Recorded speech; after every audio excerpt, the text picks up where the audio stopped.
Hallo geschätzte Volla Community, herzlich willkommen bei uns in Rothenburg.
Does it also annoy you how much time you spend on your smartphone, all the notifications, the countless apps? Are you also tired of big tech and security agencies watching you, what you do, where you go, who you talk to?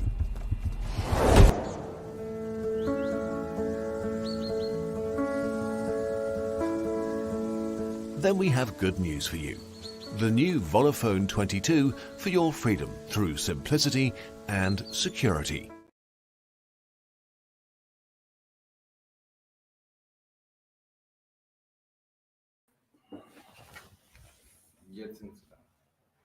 Auch da muss ich mich setzen. Ja, herzlich willkommen zu den zweiten Tag der Volla Community Days. Welcome to the second day of Volla Community Days 2023. It's the fifth time that we meet here, and it's a pleasure that so many people have traveled from abroad, and you have the chance to meet the parts of the Volla team. Two of our developers are here, core developers, and also our head of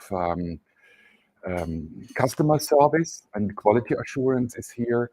And also you will see soon and at lunch again, Mrs. Wurzer, who is responsible for key account management. So you can have the chance to talk with the team and for sure with me. Ja, vielen Dank. Sie haben heute die Chance, auch mit dem Volla-Team nochmal zu sprechen. Und da freue ich mich ganz besonders drauf. Einige Entwickler, zwei Entwickler von uns sind auch vor Ort, denn das Entwicklerteam ist in der ganzen Welt verstreut. Und das macht mich auch ein bisschen stolz, dass diese Community und unser Team so gut zusammenarbeitet aus verschiedenen Regionen der Welt. Ja, und bedienen Sie sich, die Leute, die ich begrüße, diejenigen, die online sind und dabei zu uns gefunden haben. Es wird heute wieder sehr spannend mit Beispielen, wie Volla-Geräte im Alltag eingesetzt werden und heute Nachmittag mit neuen Ideen. Und wir haben deswegen gestern ein Hackathon gestartet, wo Entwickler ihre Ideen entwickeln und heute Nachmittag auch vorstellen können. So today we have further examples how the Volla Phone is used in practice by corporate customers who are using the combination of our hardware and software as a platform to develop solutions, provide solutions to business. And this afternoon, I'm pretty curious what comes up from the developers of our hackathon. So they had took a challenge that we published yesterday morning to present some proof of concept or some results that this afternoon. So for the people that are here on site, you're welcome to take some snacks or drinks from the bar. And we have lunchtime for sure. And I also And then we have that program. I think I didn't share my screen yet. Let me share.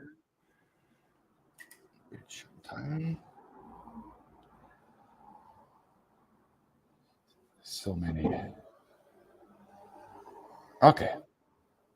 No, it should be. Yeah. Do I have shared? Yeah. So many security gates on my device to share the screen. So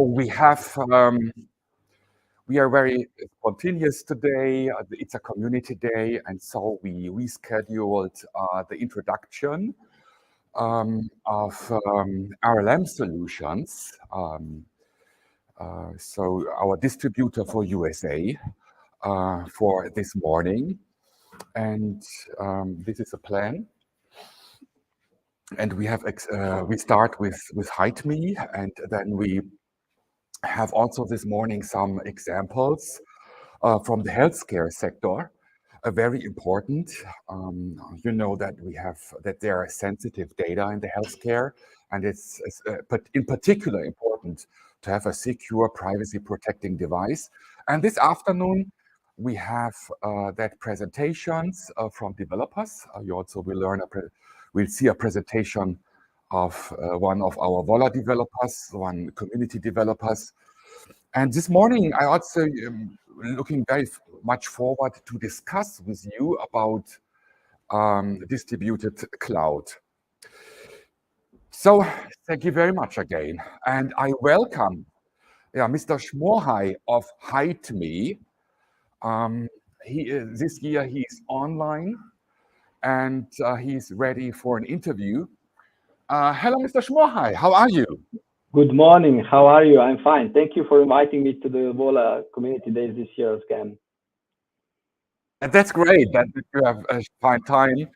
HideMe is a very important partner for us. We integrated the HideMe VPN and the HideMe app into Volla OS. And because many people don't know what VPN is and how VPN can help to speed up internet connection or to protect my internet traffic somehow. And if people know that there's a VPN that they should use, they don't know which VPN they should use.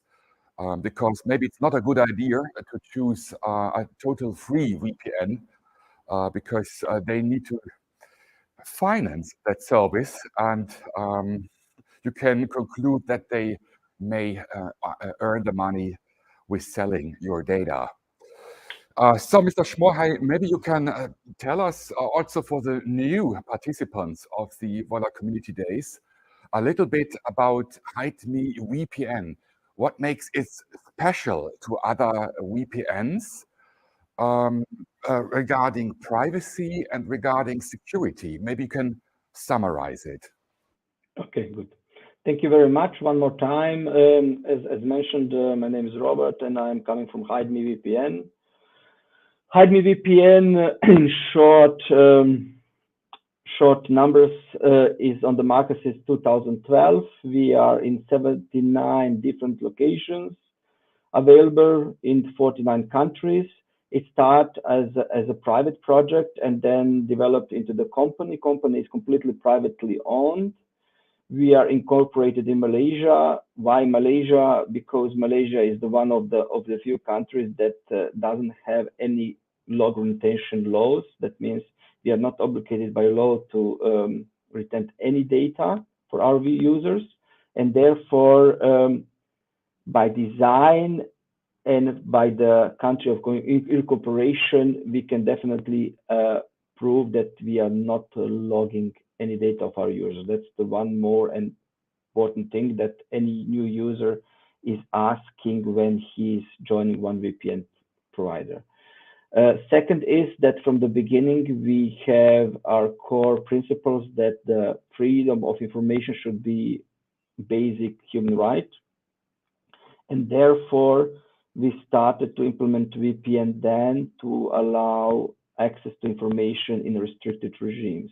For sure, if you know, we are almost now 10 or 11 years old, and therefore we are one of the few VPNs on the market that been on the market from the beginning.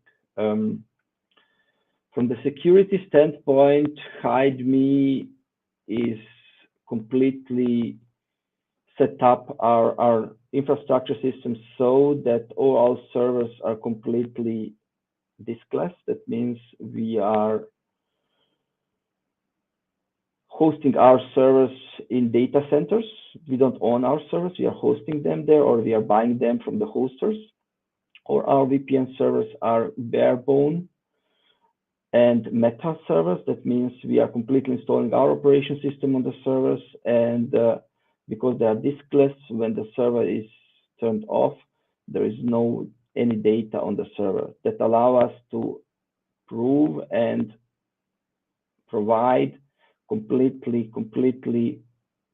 a new layer of security in that manner that if even the server is seized from hostile governments, and so they cannot find anything on the server. There is no keys, there is no nothing. And we are one of the first VPN providers on the market that implement WireGuard protocol. When it came, what is difference in Hide Me in comparison to almost all the other VPN providers on the market, we decided to use dynamic keys for WireGuard. It's a bit technical now, but that means before each connection, the both keys for the client and the server are generated dynamically and destroyed after each connection. That allows additional layer of security. That means even if the keys for the communication of WireGuard protocol, which is now a hot topic, are somehow obtained by third parties, and the traffic was recorded or dumped for whatever reason, with those keys, they can only decrypt that one connection. And in comparison with other VPN providers and how WireGuard was intentionally developed is that you have always the same static key pair. And that means we know that today everything is recorded. Even if the communication is encrypted, some governments and some entities are recording the traffic for the future decryption and the future use if that came available. And if you record such traffic now, and then in the future obtain the key pair, then you can decrypt complete traffic there. And this is different by Hide Me. That means we are generating our keys dynamically, and therefore decryption is not possible for any future traffic that there is. I jump out to the technical part right now because the WireGuard as it is hot topic right now in the VPN industry, and therefore we have been always on the front, and we always implement bleeding edge technologies in our VPN because we think that only in such way you can support and allow users to be secure, because from one standpoint, you can have, as you mentioned, free VPN and the VPN that use outdated protocols. And from other standpoint, you can also have a free VPN but that use bleeding edge technologies and implement there. And therefore, we decide to go that route and to have all security features implemented in our solutions. The one new thing that we also implement this year that is quite new and still not published, we decided to implement also DNS filtering on our servers. That means that users in short while will be available to the app to decide which website, which category of website they don't want to have access to. This is not done through the traffic scanning that you mean, because we don't scan the traffic and we don't log traffic. It's done through the DNS filtering, that our servers are simply not resolving particular DNS entries that are categorized as malicious, as not suitable for children, and so this feature will be implemented in next 30 to 45 days, and will be available on all our apps starting from Windows, Android, and also iOS. Zusammen nochmal. Also die Besonderheit ist von HideMe, dass sie aufgrund des Unternehmensstandortes in Malaysia nicht gezwungen sind, den Datenverkehr zu protokollieren, sondern das ist logfrei, also es ist protokollfrei, und sodass also Ihre Internetverkehr nicht im Nachhinein untersucht werden kann. Das zweite Besonderheit ist der hohe Sicherheit, dass die Verbindung zum VPN-Dienst geschützt ist gegen Dritte, die in den Internetverkehr einsehen könnten. Und zwar ist das auch ganz üblich, dass so ein VPN verschlüsselt ist. Das Besondere bei HideMe ist allerdings, dass bei jedem Verbindungsaufbau die Schlüssel ausgetauscht werden. Das heißt, beim neuen Verbindungsausbau neue Schlüssel. Und selbst wenn jemand den Datenverkehr mitverfolgt hat und irgendwie an die Schlüssel gekommen ist, in den neuen Internetverkehr gibt es dann keine Möglichkeit mehr, den mit zu schneiden oder mit auszuwerten, weil einfach ein neuer Schlüssel vergeben ist. Und dann die Ankündigung, und das basiert auf WireGuard. Da gibt es aber von HideMe eine Erweiterung dieses Standards, denn dieses Austauschen von Schlüssel ist eigentlich nicht vom WireGuard-Service vorgesehen. Und es ist etwas Besonderes, dass jetzt ein Filter für bestimmte Inhalte geplant ist in den nächsten 40 Tagen mit einem Update der verschiedenen Apps von HideMe. Maybe you can explain how will you protect the privacy if someone has custom filters on domains? Because then you need to track somehow the internet traffic of single connections. But I think you have a solution for that. Sorry, there was breaking connection. Can you repeat your question, please? You said that you offer a domain filtering. How do you take care that not the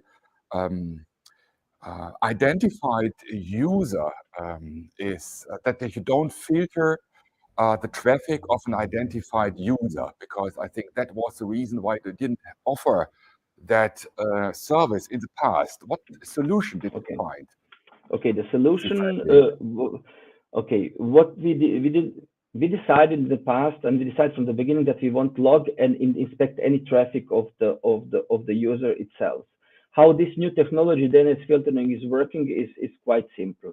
We have the list, community list for the different sites that are categorized. As well, we have also the paid list and categories from the well-known providers of such list, where the different domains are categorized every day. How the system is working is we don't scan the traffic of the user. So what we do through our app, the user can select the specific category to not be available for him.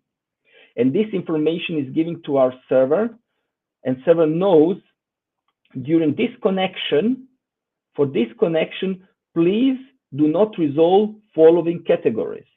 That means we are not inspecting the traffic that the user is, to what site he is accessing. We are simply blocking complete DNS resolving on the server for specific categories. If the user is accessing such site in his browsing, it will simply not be resolved through our DNS. That means whatever he is doing, our DNS will not resolve specific host names in specific categories, and therefore the user will not be available to access those sites. This is the only way how not to inspect the traffic, but simply set the DNS server, our DNS server on our VPN server, simply do not resolve everything what is in a specific category.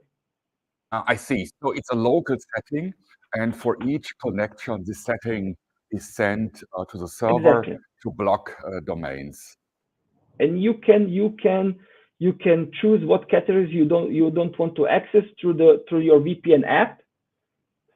Your VPN app will have special settings there, or our VPN app, Hide Me VPN for Windows, you have special settings where you can select the categories. This will be sent to the server, and servers will simply not resolve on our end, will not resolve those host names.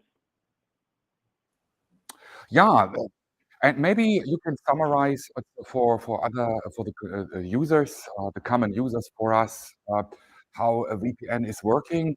So the client connects to your VPN network, and your VPN network is forwarding, if the client is crawling a specific website, for instance.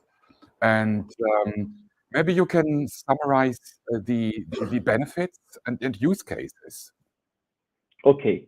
As you explained, the simplest explanation of how your VPN network is working is that by using Hide Me VPN app, you are connecting your PC or notebook with our servers, and all the traffic is redirected through our servers. Then give you two benefits. First, the benefit is that the traffic between your end device, whatever that is, and our servers is completely encrypted. And secondly, your currently public IP address is still hidden because you are using our server, and our IP address is seen in the world that you're accessing the internet throughout. First benefit is, if you are using, you should definitely use whatever VPN you decide to use. If you are sitting in some coffee shop or airport and you want to access internet to the public hotspot. The problem with using public hotspot is that you are connecting your end device to the wireless network that you don't know anything about it. You don't know who is running it, what is happening there, and how it's happening there. If the owner of this wireless network would like to have malicious intent and to scan the traffic and to watch something and to inspect, he can fully do that because you are connecting to his network, and his network is used to access the internet. By using a VPN, you are building a tunnel between your end device and our service. You are still using his Wi-Fi network, but only what he sees is encrypted traffic between your end device and our server. That means he can know that you are maybe using a VPN, but what are you using? What website you're accessing? He doesn't know. And what the Wi-Fi networks in airports and coffee bars are used is to gather the DNS host names that you're accessing to. They know that you went and watched Facebook, that you went in there because you're using their DNS server to do so, and they can intercept traffic. And so this is the first benefit, that your complete internet activity is hidden from the owner or malicious site that you're using your Wi-Fi network. The second is the public IP address. Lots of trackers and lots of companies are using your public IP address to gather data about you, metadata, when you are connected, how long you are connected, what are you accessing, how you are accessing. And when you are next time come to the same page, they know that you have been already there, because if you use the same IP address, they presume you are the same person. Also, they can also implement cookies on your site, and therefore they can present you another content. Maybe the use cases can be for the accessing geo-restricted websites. That's the first use case. That means if you are using VPN and you connect to the server in the US, the complete US internet market see you that you're coming from the US and you have access to some content that maybe you won't have from Europe. The example is quite not so old, but after implementing GDPR in Europe, there have been lots of websites in the States that have simply blocked the access from Europe because they didn't want to share, they didn't want to inform you about cookie privacy and everything else. Meanwhile, they all adapt. But that was, for example, one use case where you could use VPN to access such sites further.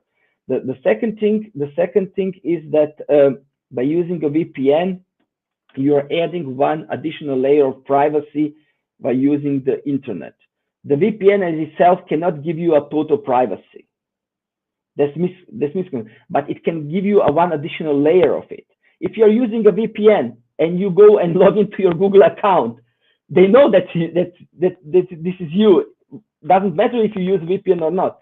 But adding one additional layer of privacy, additional with other tools, you can definitely increase your security and privacy in the internet. For sure, there is one use case of when we are talking about geo-restricted content, is that VPN is one of the few VPN providers that give you access to almost all streaming content in all countries. Thank you very much. Also, we'll summarize it. Die Vorteile von VPN sind verschiedentlich. Einmal wird der Internetverkehr zwischen Ihrem Gerät, zum Beispiel Volla Phone, und einer Webseite, die Sie aufrufen, geschützt. Also Sie rufen den VPN-Dienstleister an, der leitet die Anfrage weiter an die Webseite, die Sie aufrufen, und wieder der Weg kommt zurück. Und ein Dritter, zum Beispiel die Deutsche Telekom, mit denen Sie einen Vertrag geschlossen haben, weiß nicht, was Sie im Internet tun. Und Schmorhai hat auch darauf hingewiesen, ganz wichtig, in öffentlichen WLAN sich zu schützen, weil man auch nicht weiß, was dort der WLAN-Betreiber möglicherweise an Daten erfasst oder vielleicht auch umleitet, den Verkehr. Über DNS-Server können ja auch Verkehr umgeleitet werden. Also da wird die Verbindung geschützt. Das Zweite ist, dass ja jedes Gerät, das im Internet ist, eine IP-Adresse bekommt, und Sie erhalten, damit kann sich das Gerät auch, können Sie identifiziert werden, und zwar von der Webseite oder von dem Server, auf dem die Webseite betrieben wird, weiß ja, diese Seite wird jetzt von einer bestimmten IP-Adresse aufgerufen. Und so können auch wieder Profilbildung entstehen. Also die VPN, wie Herr Schmorhai sagt, ist jetzt nicht die rundumfassende Lösung für Privatsphäre, aber sie trägt dazu bei, die Privatsphäre zu schützen. Und dann ist es auch noch eine gute Möglichkeit, Inhalte aufzurufen, die vielleicht lokal blockiert werden. Also die Zensur nimmt ja sehr stark zu, vor allem in der Europäischen Union auch. Und wenn man sich jetzt informieren will, freier Zugang zu Informationen, dann kann man eben auch Nachrichtenseiten aufrufen wie RT Deutsch, oder im Unterhaltungsbereich, man kann Videos aufrufen, die einfach vielleicht nur von einem Dienst in den USA verliehen werden.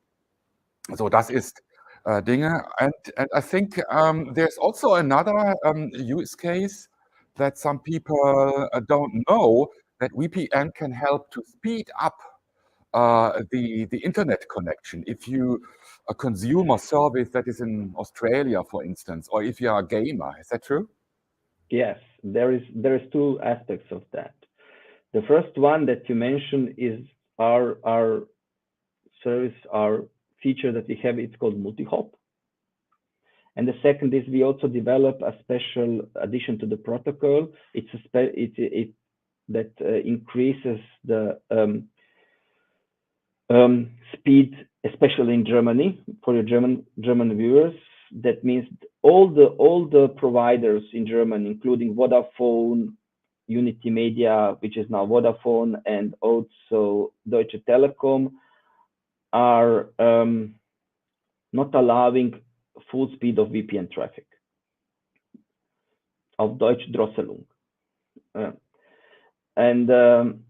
We have developed special protocol in that concern. It's called Vault, that you can activate, and it masks VPN traffic to your internet provider, that the internet provider doesn't know that it's a VPN traffic, and therefore you get the full speed. That's one point of it. And the second with the multi-hop is that we have developed this feature that you can connect to this. For example, if you want to access some gaming server in, let's say, Asia, for example, and you're coming from Germany, and normal way would be that you go to the German internet provider and he will reroute your traffic to Asia. Usually the internet providers almost in any country are buying the internet providers among themselves. They need to buy the traffic and the routes. And there is for sure different in different routes. For the normal consumer, the routes between the continents are both on the cheapest level, and therefore the latency and the speed is not always the best. By using a VPN and multi-hop, you are connecting, for example, from Germany, if you are located in I don't know, in Köln, and you want to access the gaming site in Asia, you will connect usually you connect from Köln to Deutsche Telekom. Deutsche Telekom will reroute your traffic to Asia. If you are using a VPN, you will connect from the Köln to our server in Frankfurt, our VPN server in Frankfurt. Our VPN server in Frankfurt has interconnect with our Asian server, which is data center traffic, and it's always better prioritized and faster than usual internet traffic for the end users. And you will go out to our server in Asia. Let's say we have a server in Singapore, and by using a multi-hop, mostly you will get better latency and better ping than using a normal route through the Deutsche Telekom. Because by using our interconnect among our servers that use data center routing and interconnect, this will be definitely faster. And this is one more benefit of using a VPN if you want to access some, let's say, latency-centric services like gaming. But in gaming world, 5 millisecond ping is huge. And by using a VPN, you can definitely increase your speed and latency. What I want to add still more of our use case, because I read in your agenda that on this Volla Phone community days, you are also giving a focus to the business users, which I didn't mention. We have also one huge benefit for the business user by using a VPN is access control. For example, by using Hide Me Business VPN, you can use a Hide Me Business VPN as an access control node to your services. That means if you have lots of employees that are traveling around the world and they need to access some, let's say, Office 365, by using or some internal infrastructure on your headquarters. By using a VPN, you can connect to Hide Me to one particular server, and only IP from that server can be whitelisted in your infrastructure to have access to your content, or to maybe to your email client, or to whatever resources you have in the company. And therefore, you are reducing attack vector, because it doesn't matter where are you, to what network you are connected. Your IP address by using VPN will be always the same, and in that manner, you can only access your internal company resources through the VPN, and therefore you reduce your attack vector to your infrastructure.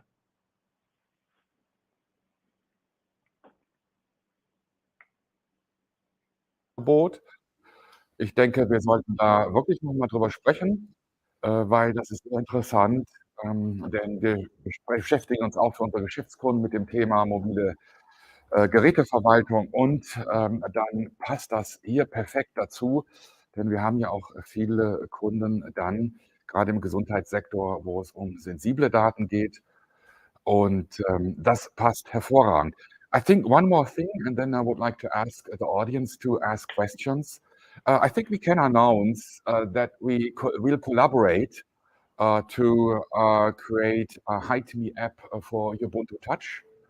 And this is technically possible because Hide Me has already some open source projects. I think that is also not so usual that a VPN provider is publishing source code to the community. And maybe you can briefly summarize your open source projects for the developers that are listening. Exactly. We have Hide Me has a GitHub site, and we are, as I mentioned, our implementation in WireGuard is quite specific because we have dynamic keys. And to enable for the Linux users access to our VPN providers, we have developed open source VPN client. It's right now is only in CLI that you can use to access the Hide Me VPN over WireGuard protocol. And in collaboration with Volla, we are now starting to develop for Ubuntu Touch graphical user interface for that client. And our goal is in the future to open source most of our apps and most of our clients, because by open sourcing the clients and the code, it has two huge benefits. First is that everyone can see it and know what is going in backend and know that it's definitely safe or not. And secondly, that open source community, those who want, they can inspect code and find the bugs if there are bugs in the code. Therefore, we have decided, we started with WireGuard, but in the future, we will try to open source as much as our code possible.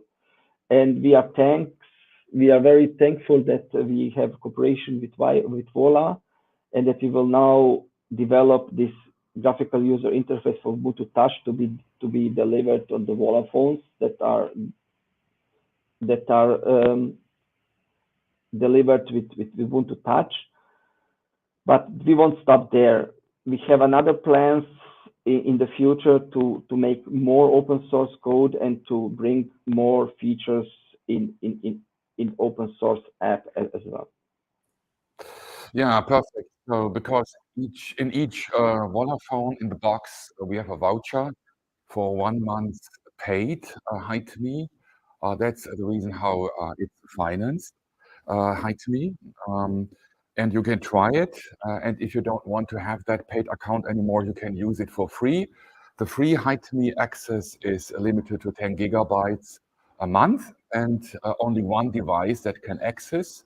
And VPN, and the paid account, you can use 10 clients and unlimited data traffic. Is that correct? Partially. The 10 gigabytes limit on the free account, we, at least for West European countries, we have removed. There is no any more data limits on the free account, but there will be definitely speed decrease after period of use. That's the one thing. The second thing is that you can install Hide Me app as much devices as you like, but you can use only on 10 devices in the same time, and there is no any data limit for the paid plans. The free plan definitely not includes all the locations.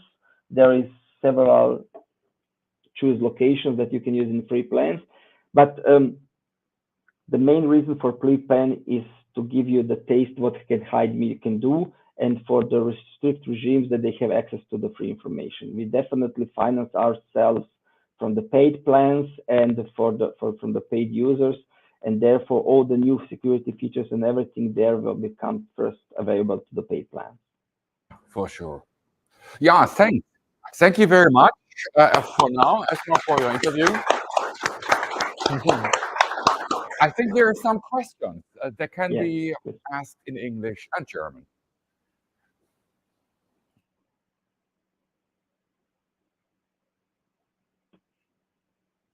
So, Mike? thank you. Is there a tendency that some websites, they will block you simply on reason you using a VPN? And how is Hide Me dealing with that?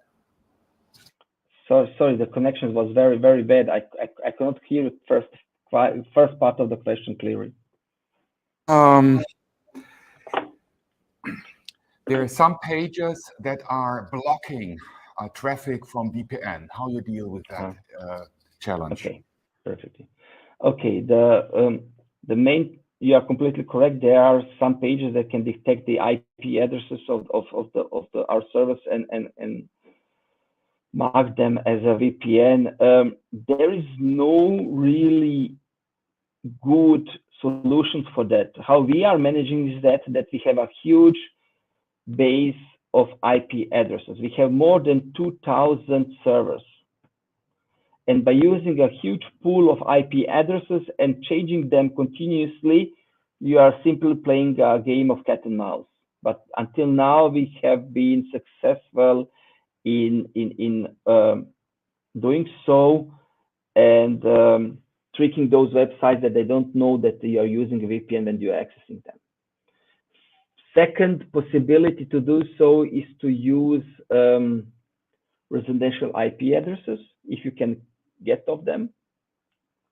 There is also, if you don't know what that means, all IP addresses are categorized in the internet, public IP addresses. You have ranges of IP addresses that are given to the residential users. You have it for data centers. And in some cases, it is possible to get residential IP addresses that are reserved for the internet service providers to use in the data centers. And by using such addresses, you are definitely masking that you are a VPN provider.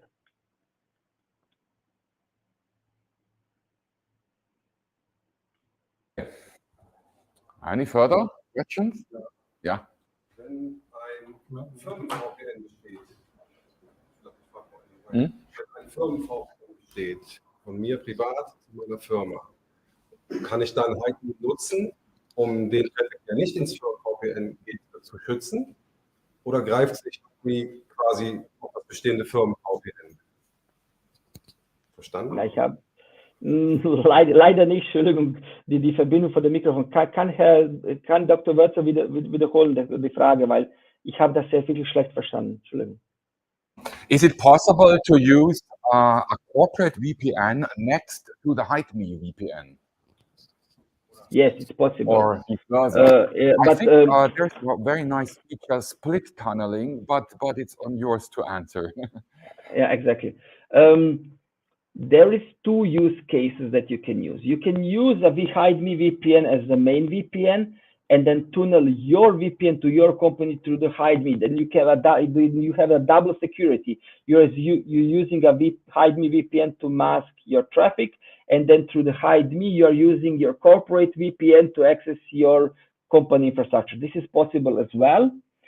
The second possibility is to use the split tunneling functions when you say, okay, I will use HideMe only for particular apps on my device, and all other apps are going normal way through the internet, And if you are using then in conjunction with HideMe your corporate VPN to access your infrastructure, then you can use on one side HideMe to access the internet over, let's say, Firefox or Google Chrome or whatever, and use your corporate VPN to access all other information to all other apps on your device. It's possible.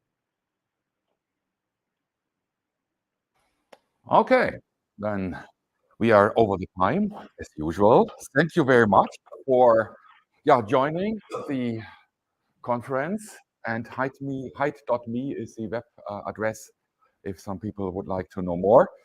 Yeah, thank you very much for joining us, and we stay in touch. Thank you.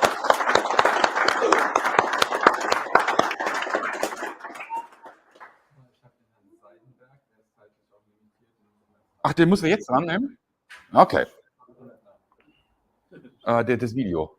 Das ist das Video. Nur ein Video. Ah, okay. Yeah, so we need to mix up.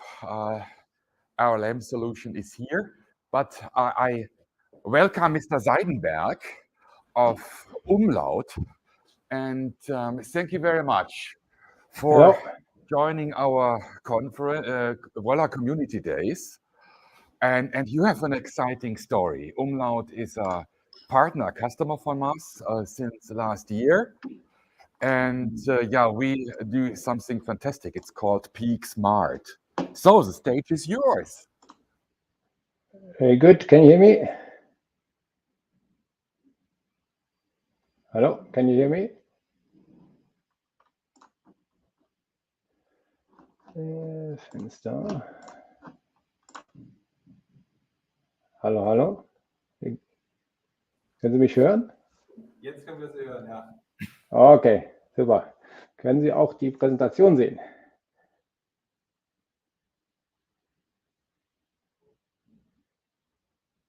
Funktioniert das Teilen? Ja, Okay, dann lege ich los. Ich mache es in Englisch, wenn jemand Fragen hat, wenn es unverständlich ist, gerne auch auf Deutsch. So, yeah, thank you for having me and for the invitation.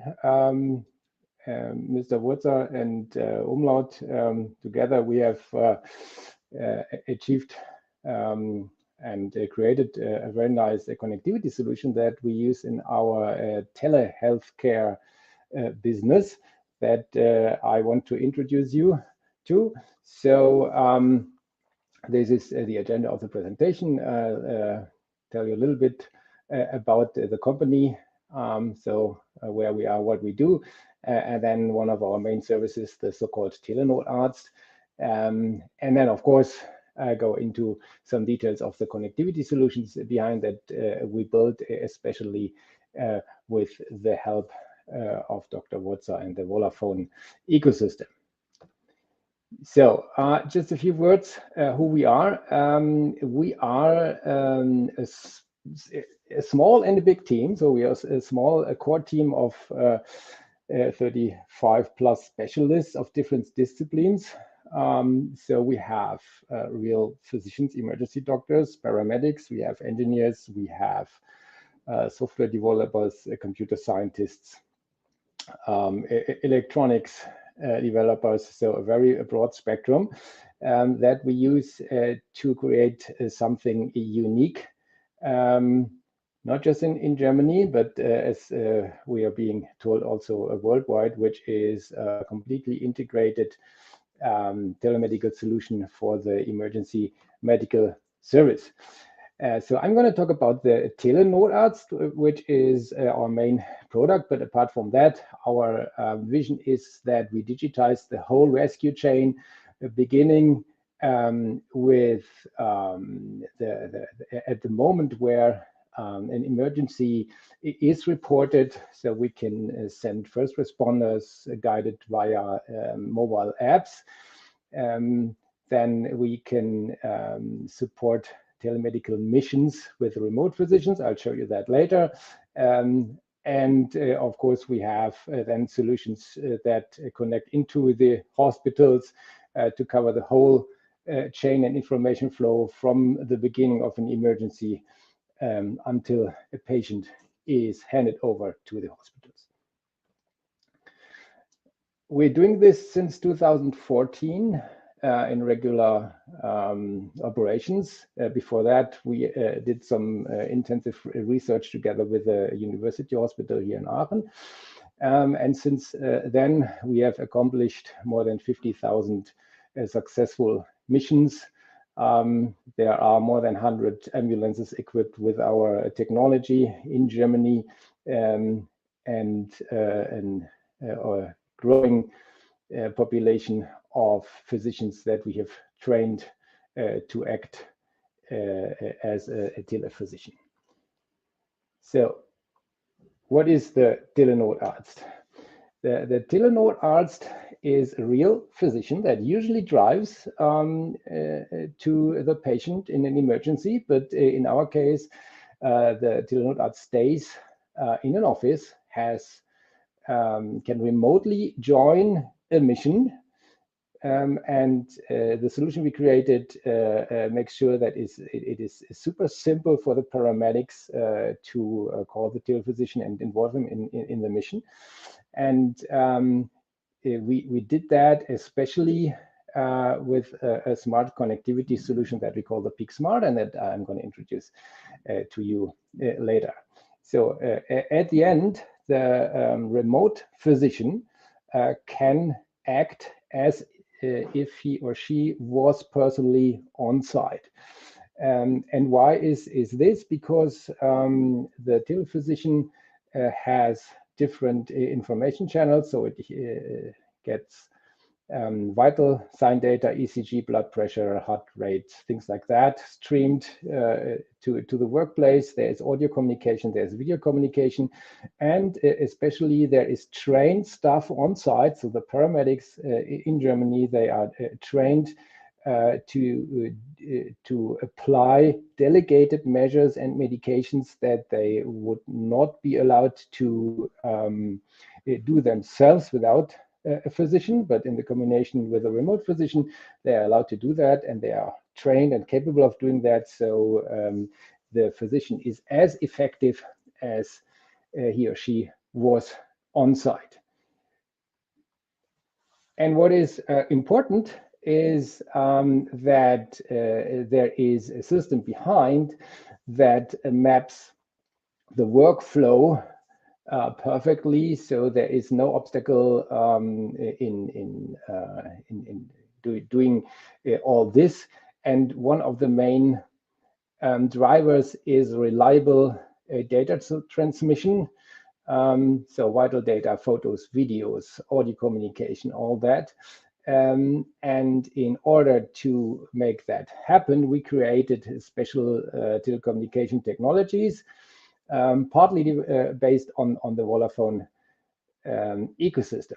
And this way, we operate a telephysician service with our own physicians, or in collaboration with physicians of our customers. And this is in operation 24 hours a day, 365 days a year since 2014. So why is this, or when is this a good addition to the traditional EMS? So there are cases where there's no real physician that can drive to a mission available. In this case, the paramedics can easily pull in a remote physician to a mission when they're on site and they think they need one. And then there's another, some other obligation that the EMS has to fulfill, which is to do inter-hospital patient transfers. And here, typically, a real physician has to be in the ambulance with the patient, and with a telephysician, it is completely, or in most cases, it's completely sufficient to have just a telephysician. So, and this telephysician can do this observation of an inter-hospital transport, for example, in parallel to the support of some other missions. So this is a super efficient and not just effective way of improving the emergency medical service in Germany in this case. So the physician works in a Telenotarzt center, which is, for example, in one of our large customers here in the Aachen region. It's right to the dispatch center in the building of the fire brigade, and there is the workplace that displays all the information that the physician needs to get from the emergency. But there's also a documentation system and an expert system that shows standard operating procedures and gets access to specialists and telephony to hospitals and whatnot. So this is a completely integrated system that integrates with the dispatch centers and the hospitals, and some specialists, like we have like a poison emergency call center in Berlin, for example, that the telephysician can use as well. So this is like a typical workspace. You have some standard operating procedures on the left side, the main window in the middle. Then we have the medical data that is streamed, and you have some tactical data in a map view on the right side. So I'll skip this for the sake of the time. So where is this applicable? So this is real statistics. So usually we have a good adoption in traumata. Then when there is corona syndrome, like heart attacks or so, the telephysician can help. And what's also very helpful for the patient is pain therapy, because there are some medications that the paramedics cannot give themselves, but they need a doctor to decide. And this can be also the remote doctor.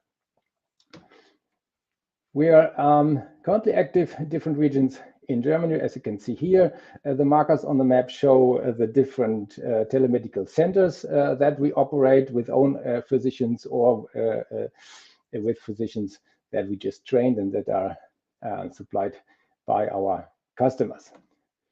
So that is the environment we're talking about. And now some technology. So how can we make this happen in a reliable way? So this is how it looks at a glimpse. You have the ambulance. There is communication environments. There is a PTZ camera. There's printers. There is a router built into the ambulance with rooftop antennas. And then we have on-site, so outside the ambulance, the paramedics carry their medical device, so the vital data monitor device that connects to our connectivity solutions and then streams all the data to the telephysician that you can see on the right side. And this data streaming, of course, also happens when the team is in the ambulance. So there is also a roaming scenario that we need to cover to make sure that there's a consistent data transmission between the paramedics and the medical device and the telephysician, even when the team gets out or in the ambulance. So a very abstract view of the system is this one. So there are many, many ambulances. There is typically one cloud backend system with many customers on it. And there is a number of telephysician centers, in our case, all over Germany. And all of them can network together, and a physician in Mecklenburg-Vorpommern can take over in high load scenarios, for example, a mission in Hessen and so on. So this is super flexible and gives a very high efficiency. And what we're going to focus on today is the connectivity on site. This is just what I showed you in the photos before. And if we look at the equipment that we use for that and visualize the communication relations between the different entities, it looks like this. So you see the medical device in the middle. You see some headsets. So we have typically two paramedics. So we have two headsets for two people talking simultaneously in a special kind of conference with a telephysician. And we have our Peak Smart, which is a smartphone. And not hard to imagine that this smartphone uses Volla Phone technology. So what does this smartphone do? First of all, it provides a kind of a Wi-Fi hotspot for the medical device. So the medical device gets connectivity through the smartphone. And the smartphone routes the data to the medical server in our platform. In addition to that, there is voice communication with up to 3 users. And there's an application on the smartphone that allows the users to take photos, categorize them, and send them to the documentation of the telephysician. There is video streaming capability. There's a triage module on the application, so they can tell the telephysician that, for example, the patient has a very critical status, and that the physician can then decide to give priority to this mission. You can connect printers and everything. So this is the minimum setup that you need to do telemedical support in the EMS. And you see on the lower right, the Bluetooth companion. This is some kind of a Bluetooth splitter that creates many functionality. First of all, there is the possibility to link up to 3 headsets to one voice call. And there's also like a gesture control on the headsets to control the call, so that the paramedics just have to press a button and then the rest is established all automatically. There is another setup that we also use to create an even more reliable communication. And before I show you that, I want to highlight the main functionality of the Peak Smart. We use a dual SIM, dual standby smartphone. And a dual SIM, dual standby, it means that the phone can be registered to 2 networks and using one of them. And the fact that the phone is registered into 2 networks means we have knowledge about the network quality of the 2 networks.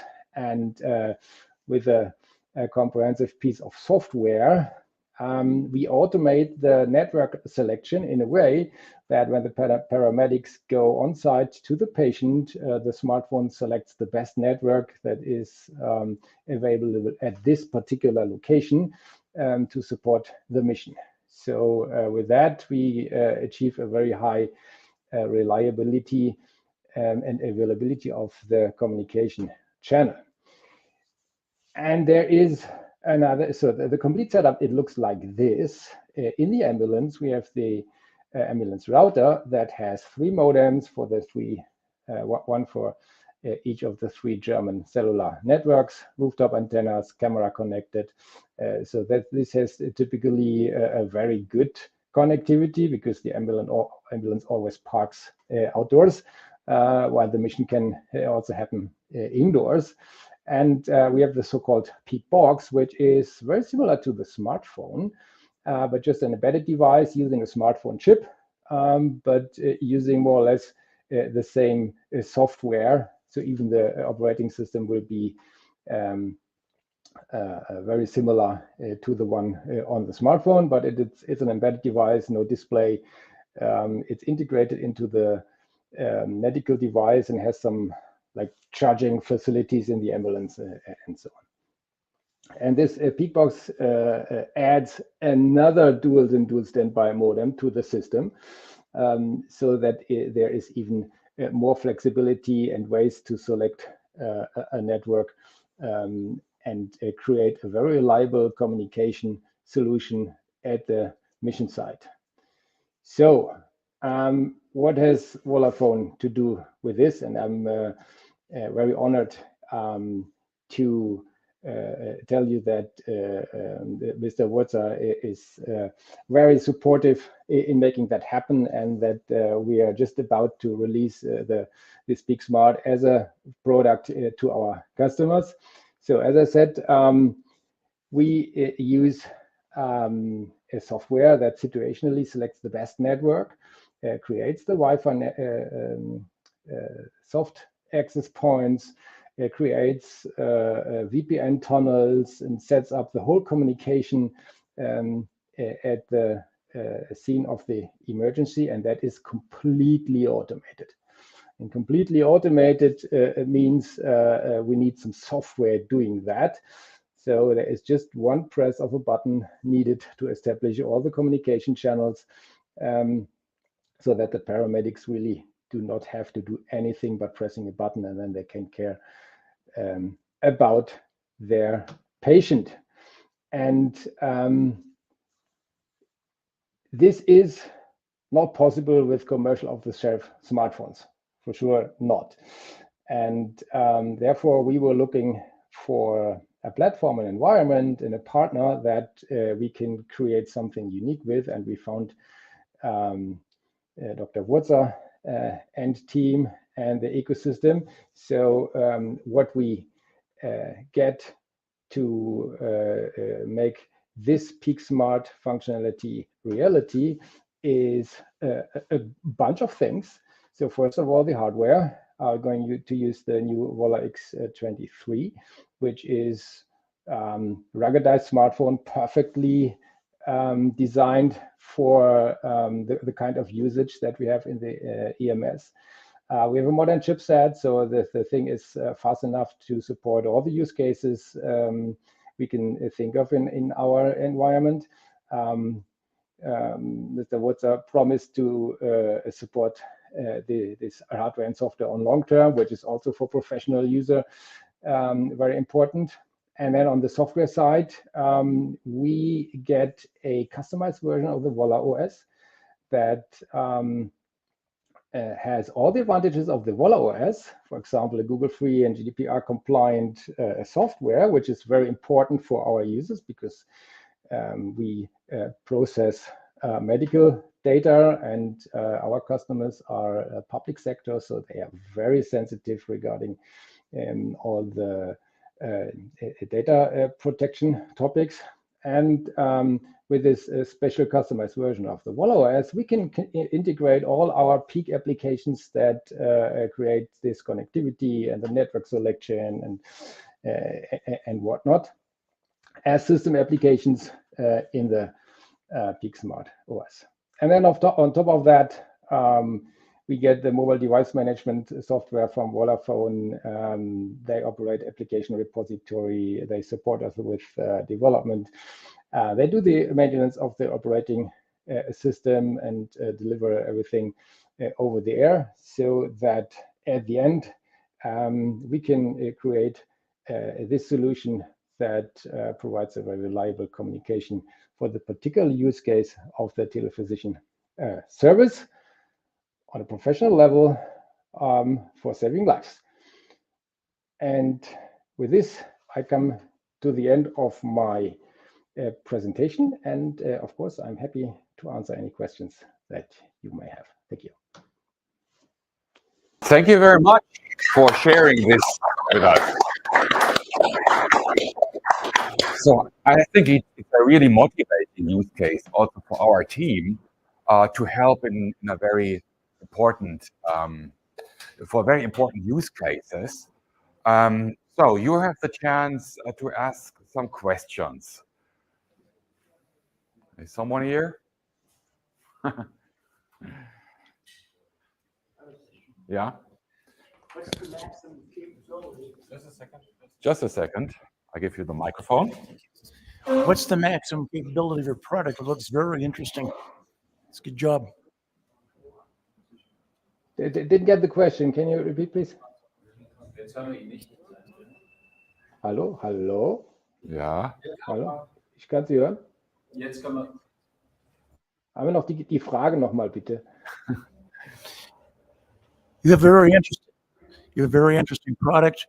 I'm wondering, like, how large is your range? How far is the maximum capability with Wi-Fi, with the smartphone to go ahead and extend? Yeah, so in terms of distance between the devices, so range of the mission side, or volume of number of ambulances we can support? You're asking like for capability range, distance from your facility to the ambulance, like how far logically can you go? So the facility in terms of the telemedical center and the ambulance is not limited, because they all connect to the cloud backend, and then you can have telephysician centers all over the world that support any mission at any other place of the world. And locally, we don't have strong requirements on like reach of the Wi-Fi and the Bluetooth and so on, because the paramedics that use this typically stay with the patient, because they have to care about the patient and transport the patient to the ambulance and so on. And the medical device is, because it's typically an ECG device, it's connected to the patient with cables, short cables. So usually, like, this whole situation is very dense, so there's no real issue and challenge on any distances. Thank you.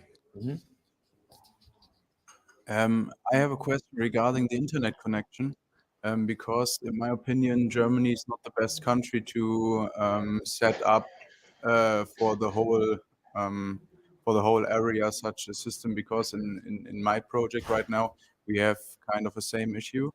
And how do you deal with that, and how can the videos and photos can be uploaded, and even the medical data can be transferred without any problems to the teledoc in the center? So that would be my question.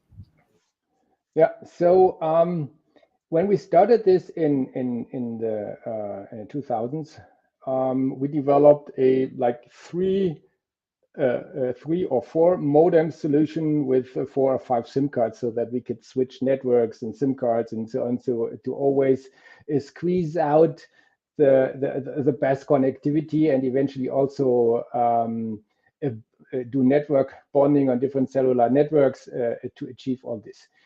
Nowadays, we see that the availability of LTE networks is quite good, of course, much better than 10 years before.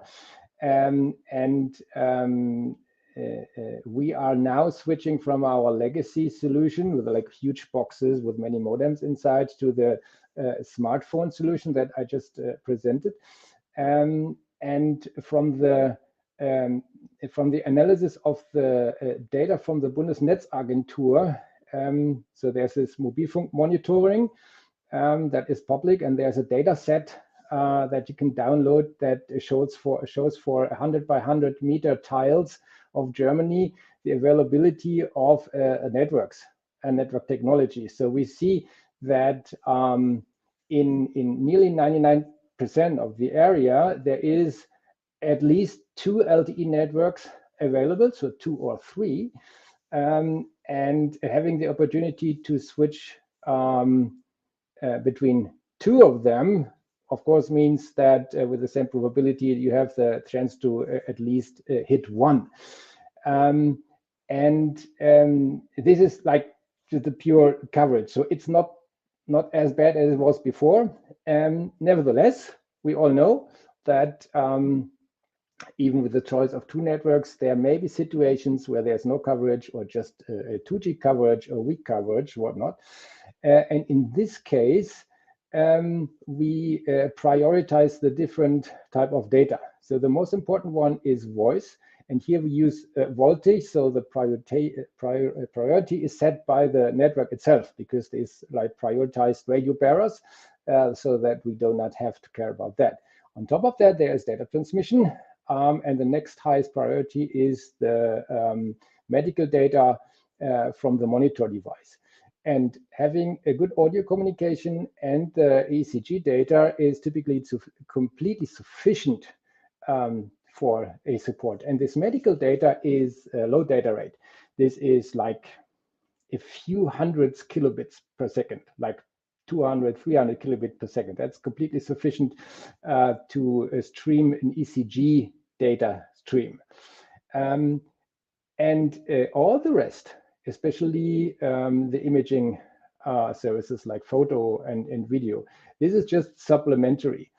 So the whole process of treatment and support is designed in a way that the telephysician can work with just audio communication and the medical data. And the rest is supplementary. And usually there is no video used, because the physicians tell us we don't need it, it's just distracting. It is sometimes helpful to get some photos, and that is typically if you have like a doctor's letter with some anamnesis or diagnosis that you can just photograph, so you don't have to read it, the telephysician has to understand it. Or if you have like an allergy pass, or like some drugs laying around in the apartment of the patients, things like that, that makes the communication easier. But apart from that, the requirements on the data transmission are fortunately very low, so that overall we can report that if we give the system enough choice to select the best possible network, we know it's working in many cases. And in the worst case, of course, the ambulance can call the dispatch center and ask for a real physician that then drives to the patient as well. Further question? Yeah, perfect. Thank you very much. Thank you very much for joining that conference. I appreciate that you took time out of your weekend, and I'm looking forward to our joint success to have the people with that great solution. Thank you very much. Thank you, and have a successful remaining workshop. Bye-bye. So, yeah, I think we can go to the next, and we can talk. Start the introduction of RLM solution, and I would like to show a video, a short video that has been prepared by Trifact, and unfortunately, the CEO couldn't come to the Volla Community Days, but he has prepared a greeting, and the solution that Trifact offers based on our product has already been offered on the last trade fair for medical products in Berlin, and it's also in a healthcare sector. Let's have a look at this. So this nächste Video is leider the video unfortunately is in German with a Swiss accent, very nice, but maybe it's even more difficult to understand from the people coming from abroad. So I apologize for that. Hallo geschätzte Volla Community, herzlich willkommen bei uns in Rothenburg am Sitz von der Firma Trifact. Mein Name ist Patrick Basler, ich bin der Geschäftsführer von der Firma Trifact.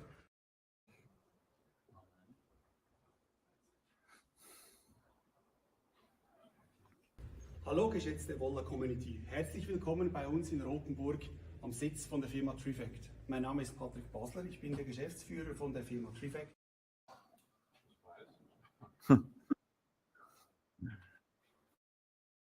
Hallo geschätzte Volla Community, herzlich willkommen bei uns in Rothenburg am Sitz von der Firma Trifact. Mein Name ist Patrick Basler, ich bin der Geschäftsführer von der Firma Trifact und zeige Ihnen heute bei uns im Musterzimmer, was für Möglichkeiten zur Integration wir bereits realisiert haben und wohin die Reise möglicherweise gehen kann.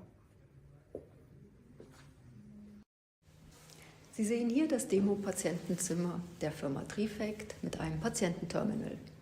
In unserem Beispiel liegt die Patientin nach ihrem Eingriff im Bett und benötigt etwas zu trinken. Über einen Neigeknopf kann sie das Terminal für sich angenehm positionieren und so bequem über die Tri-App ihr gewünschtes Getränk aus der Menüübersicht auswählen. Sie wählt ein Glas Wasser und einen Espresso aus. Die Warenkorbübersicht zeigt noch einmal an, was sie ausgewählt hat.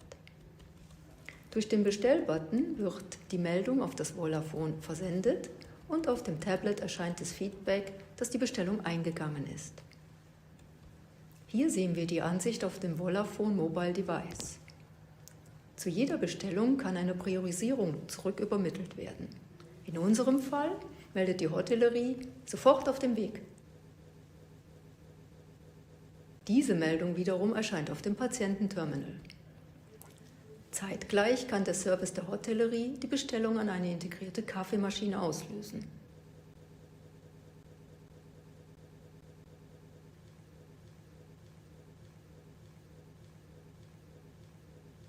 Nun können die Getränke serviert werden und die Fachkraft bestätigt auf dem Volla Phone die Lieferung.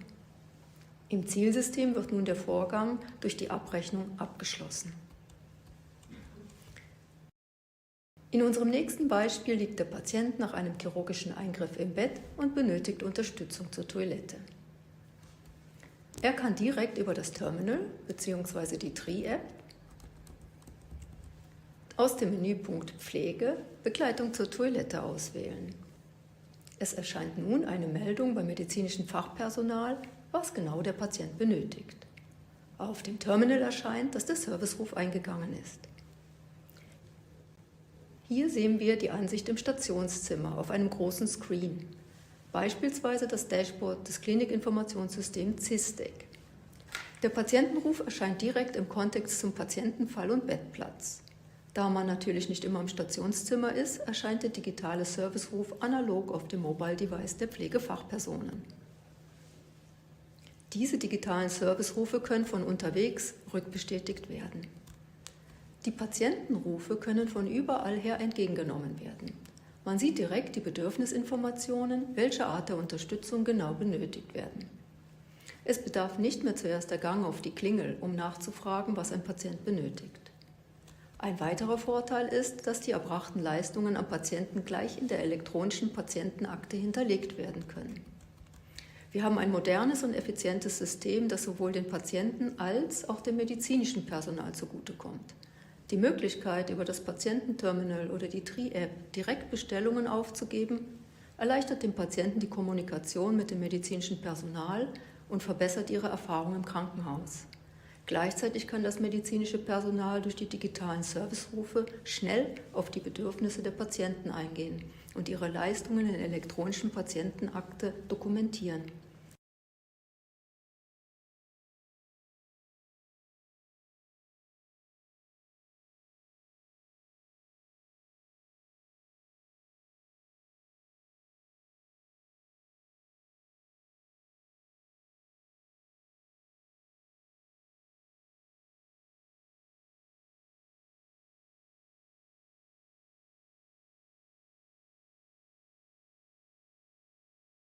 Developed, and also DS GDPR compliant because of the Google Free operating system, and also it's wondering for German products, it's competitive regarding prices.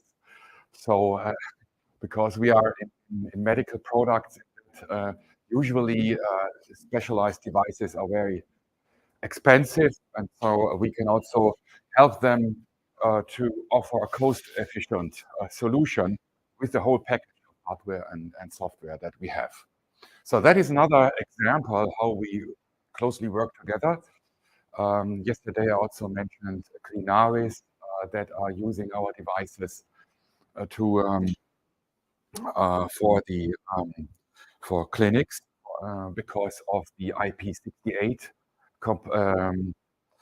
certified devices. It's also important for sure for 3-fact, so that you can wash the devices, always a disinfection, and to be also compliant for the high requirements of hygienic requirement in a hospital. Okay, that now we have time. I think it's time, let's go with Erleben Sie. Welcome to the long travel to Germany again, and maybe we can start with a short presentation of you.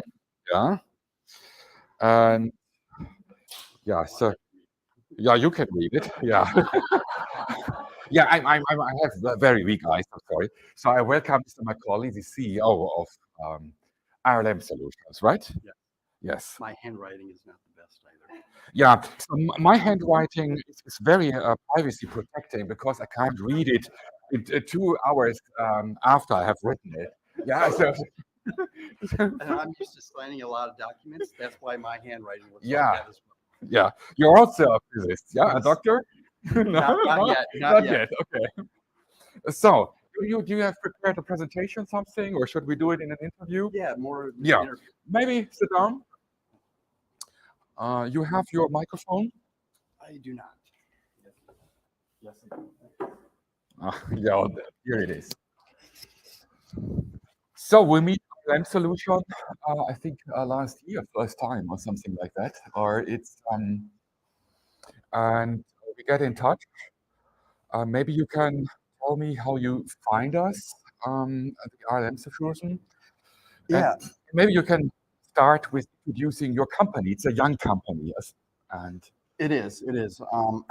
So actually, we started talking back in. I just looked back in 2020, good. and I found your device online, and I was very interested and intrigued to see all the capabilities and the security, the simplicity of it. And I thought it would be very helpful in the United States.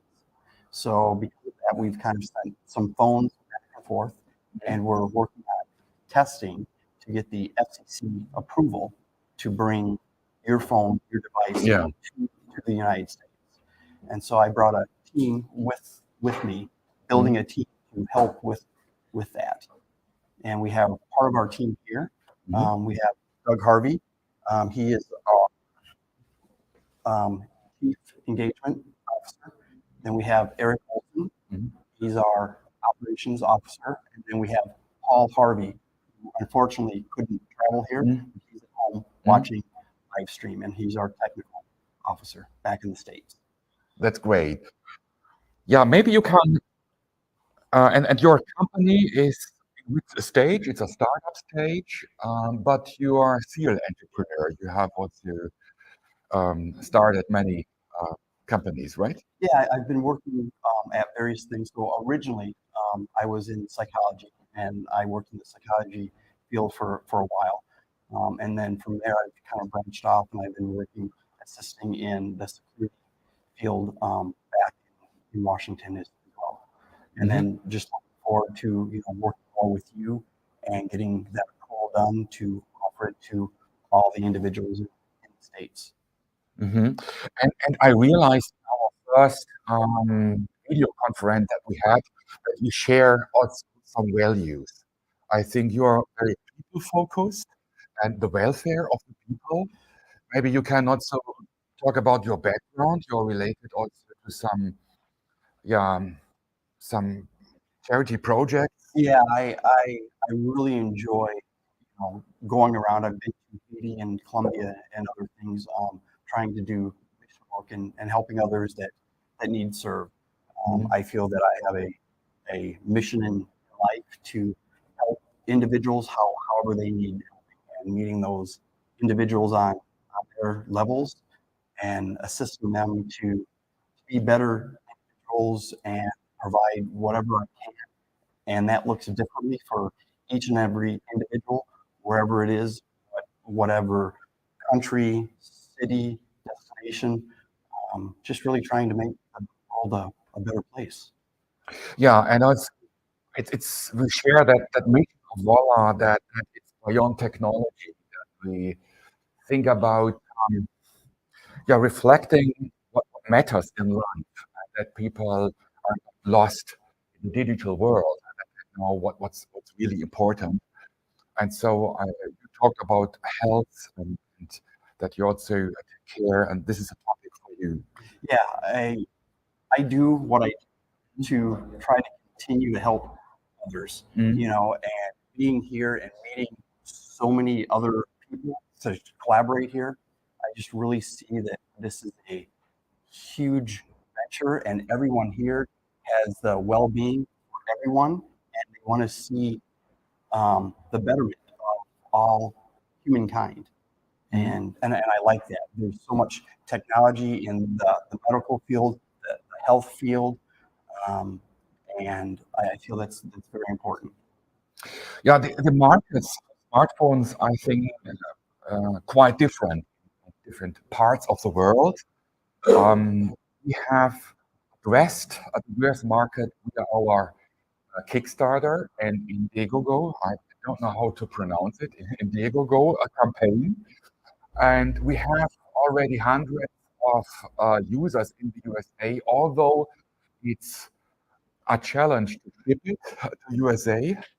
And also USA has technical special constraints to enter that market.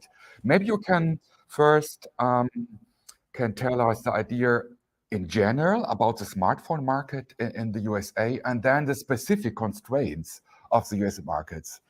So right now, they're like kind of around the world. There are the other phones, the name phones that people use day to day, and they're not as secure. They're not as encrypted. Other people can listen and hear what's going on. If you say some things, you'll look on your phone and before you know it, you have ads popping up. With this, we're hoping to solve that, where you can really tailor, your phone as you like it, and it's private. Yeah, we have I think in Europe we have a market. The market share is more on Android. In the US, it's more on the iPhone, I think. Correct.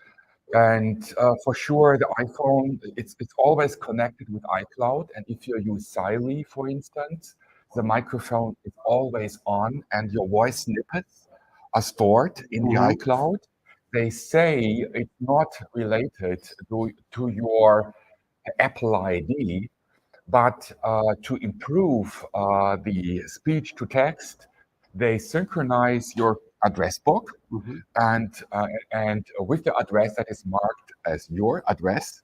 So what nonsense! You are identified, and you have for sure Apple knows your voice snippets and can process it. So that's it.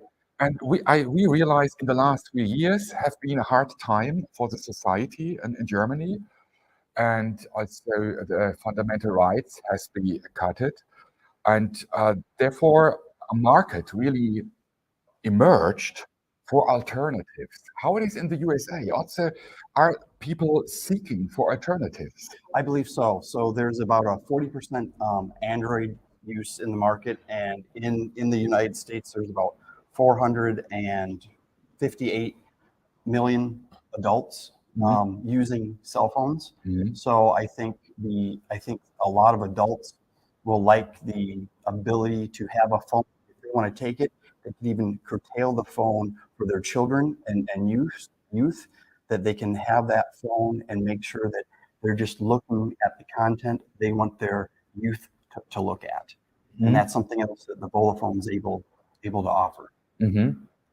Yeah, so I'm pretty sure it's not a market niche anymore. It's really a market segment, enough space also for competitors. Competitors are good because together we create availability on the market. It's really a market segment that Google and Apple leave behind, and they cannot cover that market because they are dependent technically and from the business model on their iCloud or Google Cloud. But it's challenging to enter the US market. Maybe you can describe the challenges that we have with the users in the USA. So right now, the FCC process is a process. So we're working together collaboratively to get the Volla phone passed with the FCC market, along with there's other frequencies in that need to be approved. So that's where we're currently testing, and like we were discussing earlier, we're looking at having and producing a future phone strictly for the US market as well. And we will be bringing those phones in and distributing them throughout the United States to both retailers and consumers. And I think this is the FCC is as expected. Each region or country has its certification. In Europe, we have CE. After UK left the European Union, they have UKCA. So that is covered by our devices. The USA has FCC. I think it's similar to Canada, but they have their own. But usually certification is done in one step. I think it's quite similar. And we have two frequencies that are matching the cellular networks in the USA. That works, but we plan the next generation of Volla phone. Maybe it's called Volla Phone 24. That is also made that we have two versions, one for Europe, Asia, and Africa, and the other for the USA and also Canada. Although Canada covers more frequencies that we already provide, but that is the plan. But cellular networks also require a kind of front-up fee that they accept the devices, right? Is that? Could you verify that? Yes, some of the companies to go into, they require the large carriers require their own testing to have done.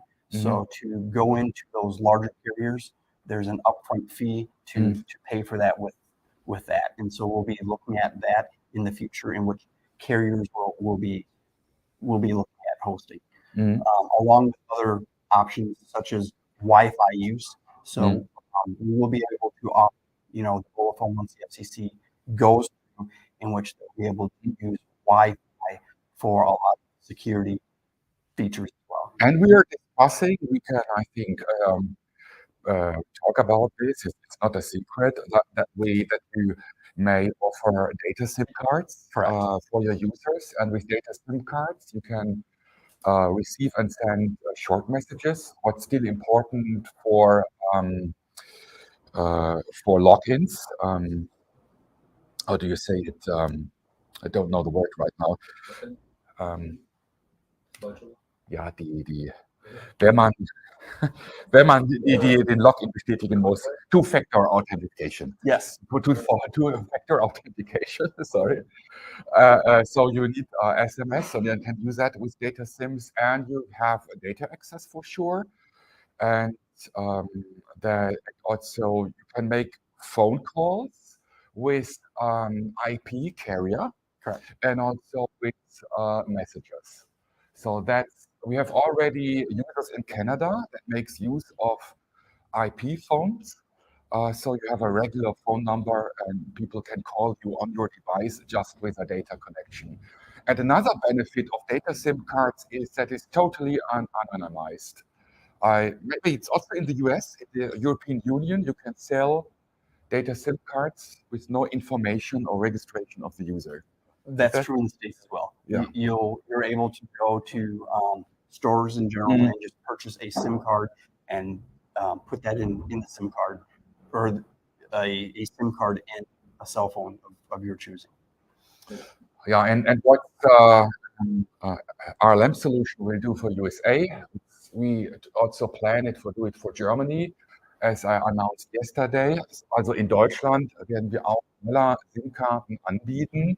Das sind dann Prepaid-Datenkarten, die kann man auch dann wieder neu aufladen, sind völlig anonym und der Netzbetreiber weiß also nicht, wer sich dort einwählt. Und wenn Sie dann noch VPN nutzen, ja, das sind die verschiedenen Ebenen der Sicherheit.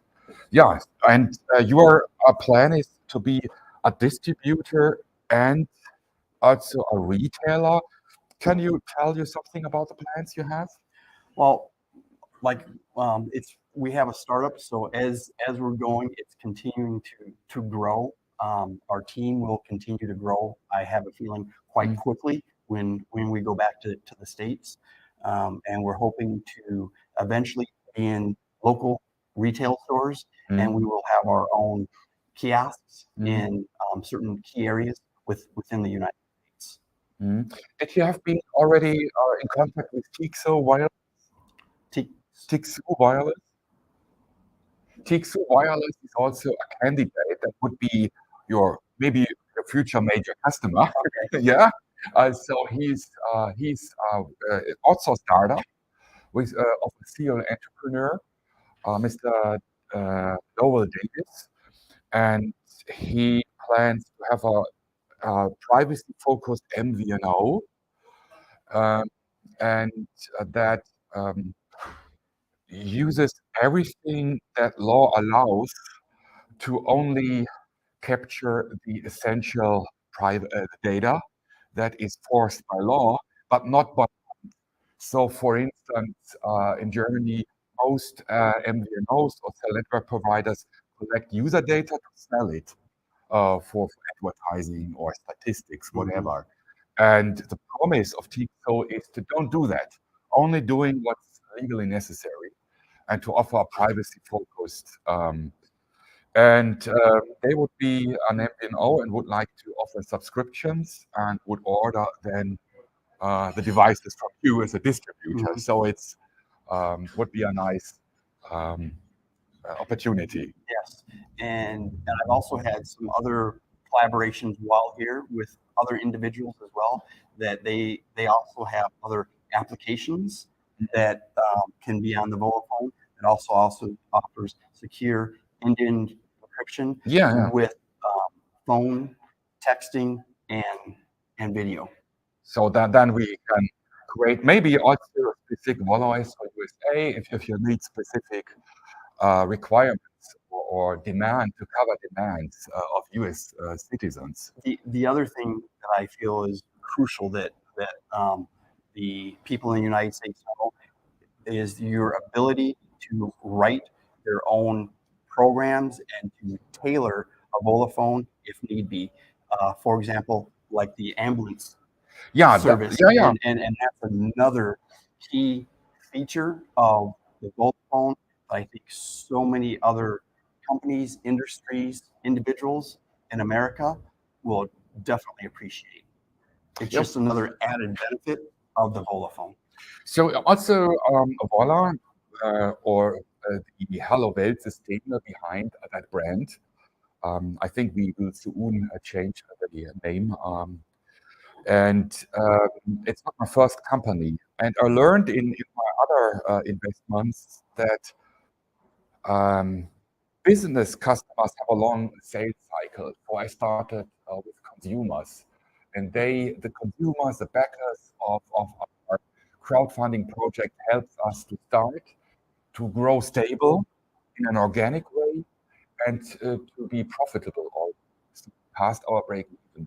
What is your assumption? What do you think? Would you start with consumers, or do you think would you like to start with business customers, or do you think give both a try?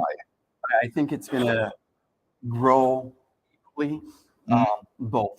I strongly believe that we're going to have both individual consumers that will be purchasing the phone along with retailers, and they will eventually be having them in their stores. So we'll look at doing both in collaboration. Will you enter the market from state to state? So you will start in Washington? Yes, at this point, that's what we're planning on doing. And then just gradually expanding across the United States. But they will be able to go to our website, and then we'll be introducing an additional website too. So we will have solutions for both businesses and consumers, and they'll be able to purchase the phone, whether it be in single orders or large orders. Yeah. It may be for the people that are online and from the USA. Your webpage, it's RLM.solutions. Yes. RLM.solutions. Correct. That's fine. You used a new top level domain. Yes. Like Volla.online. Everything else was reserved. It's a mess to find a brand name that is not occupied by trademark, and a brand name that you have a free domain, right? Yes. That makes some headache. Yeah, so we can involve the people here in the audience. Do you have some questions to our collaboration and to RLM?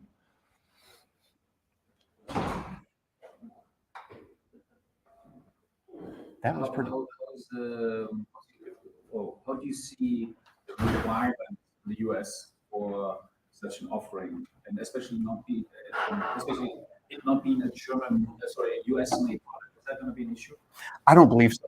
I believe that the German technology, the German engineering, it's built very solid, very reliable. The warranty of the phone, in my opinion, far surpasses some of that of the other manufacturers that are currently being offered in the United States.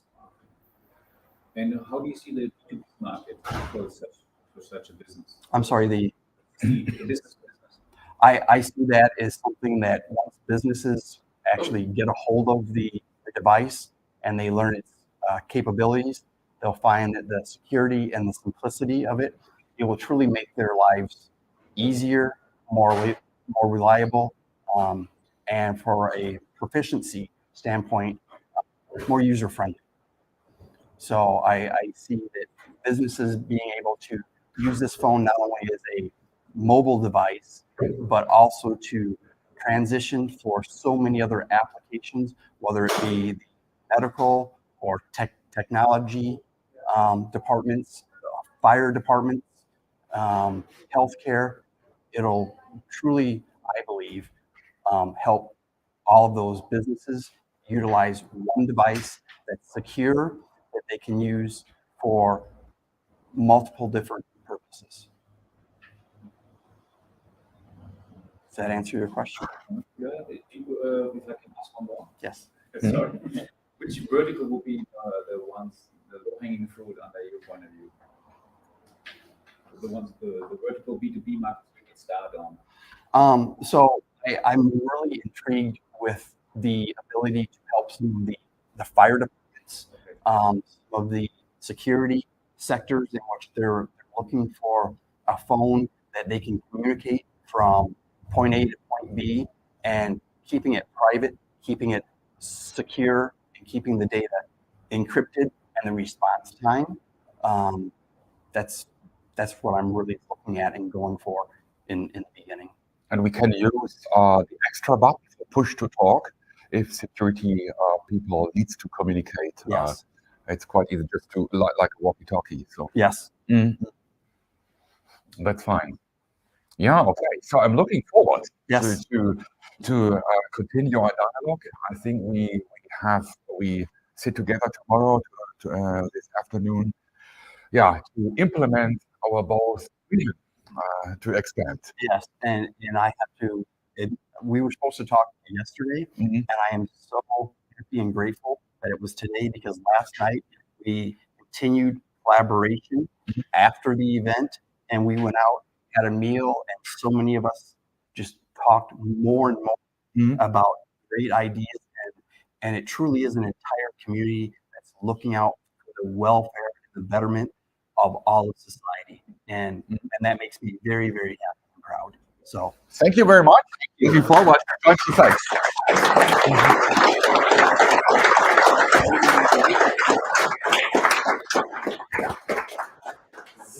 So I think we should.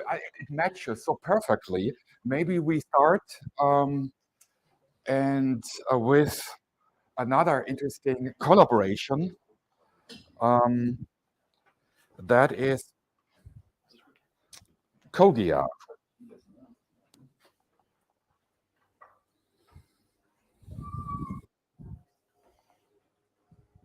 So I just open one app. Sure. Okay. So I welcome Mr. Lauria, CEO of Kogia, a stock-listed company with several business fields. And today we're talking about Socializer, but Mr. Lauria, you will introduce yourself and also are able to show a quick demo, right? Yeah, I hope so.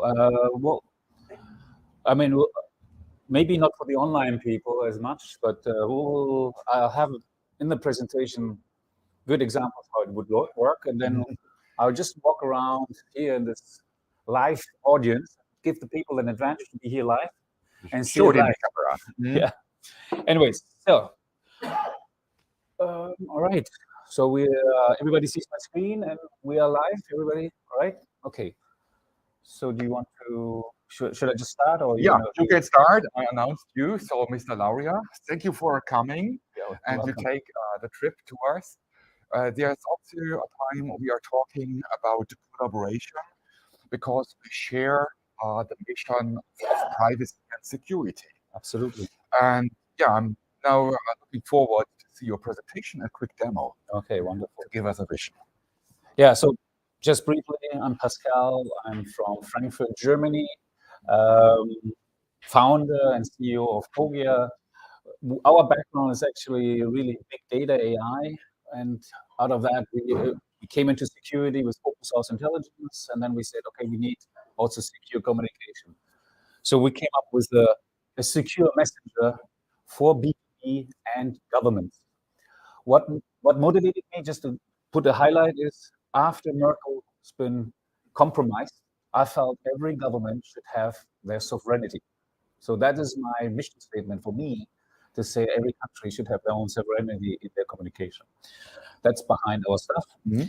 Anyways, we created a secure messenger, and our focus is really the B2B market. So we think we have a great market already, good solutions in the B2C space with Signal, with Threema, and Wire that will give the normal person secure communication, right, end to end.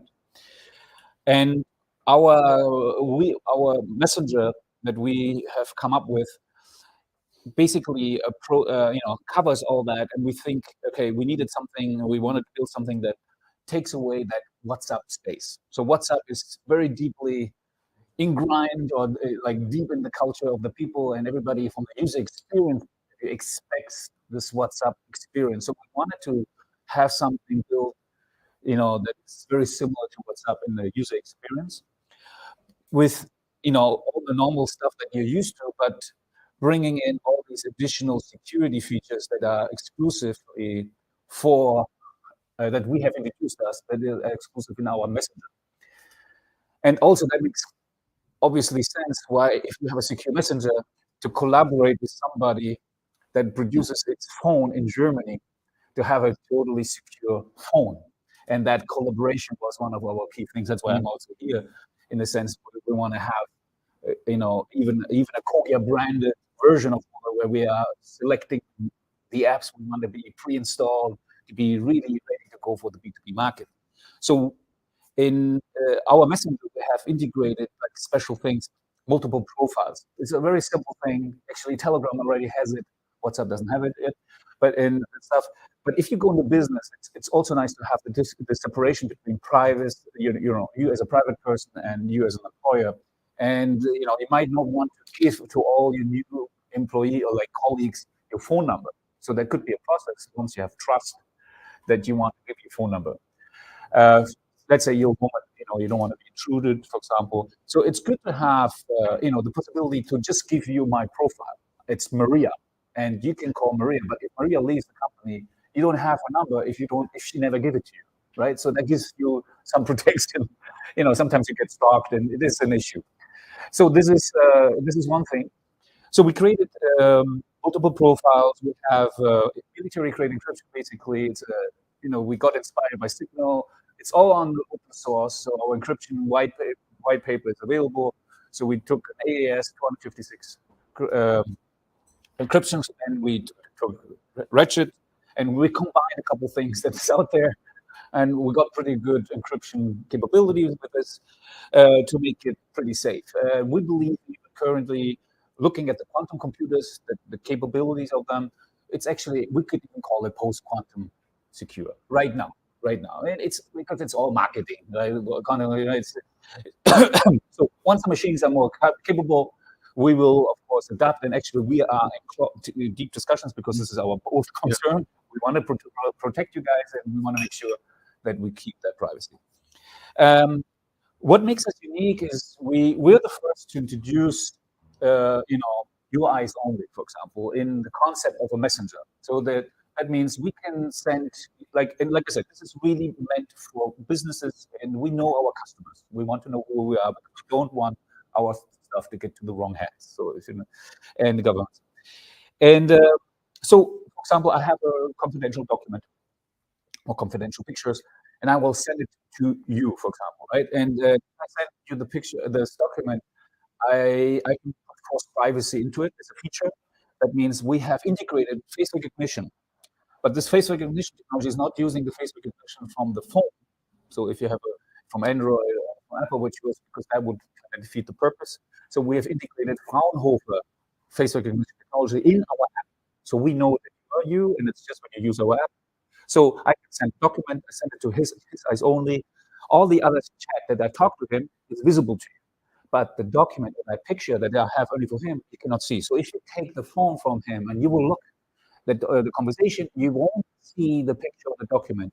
Only if he takes it and looks at it, he will see the document.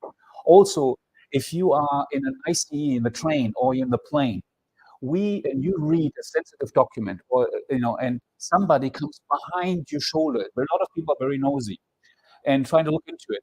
We identify a second non-identified object as a second face, and the document will vanish.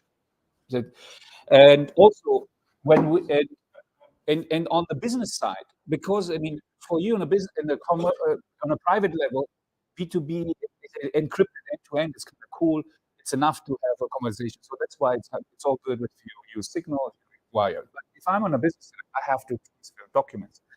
If somebody uses a phone, like iPhone or Android, that's also why Volla Phone would be the right choice if you can afford the hardware with our software.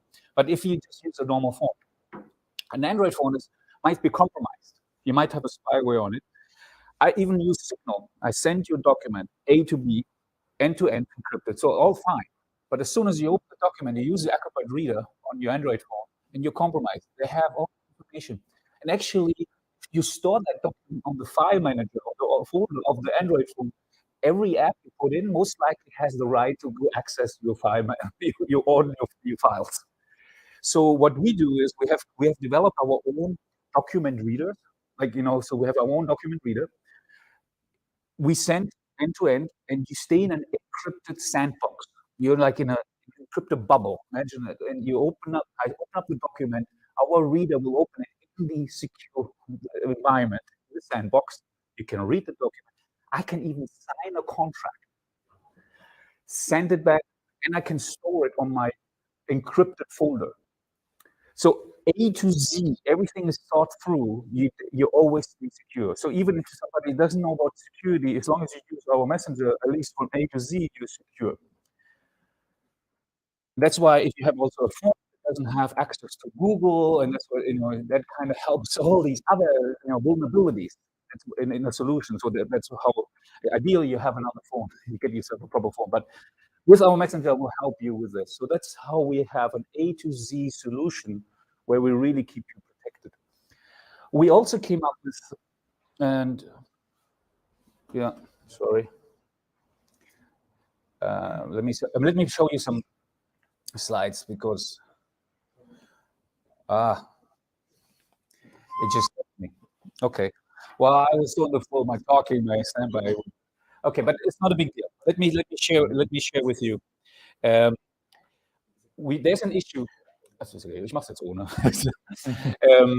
There's an issue, for example, when you go through customs, China, but also the US, I'm sorry to say, you go to customs and German engineering, good IP, good smart stuff. You go to customs. CIA talks directly to the commercial director. I mean, there is a communication, like industrial espionage. Sorry, is a thing. Is a thing. So in the Chinese as well. So if you have amazing tech that you just came up out of Baden-Württemberg, some small town again, and you some genius idea, and they ask you to open up your phone, and then you go to customs and they say give your data dump. You have to unlock your phone, and then they dump it. Well, we came up with a solution to create different layers, so like an onion layer, so that you can have different like containers. So if I put in the wrong code, you won't get my patented documents. You will just get the document, information that I'm allowing you to get.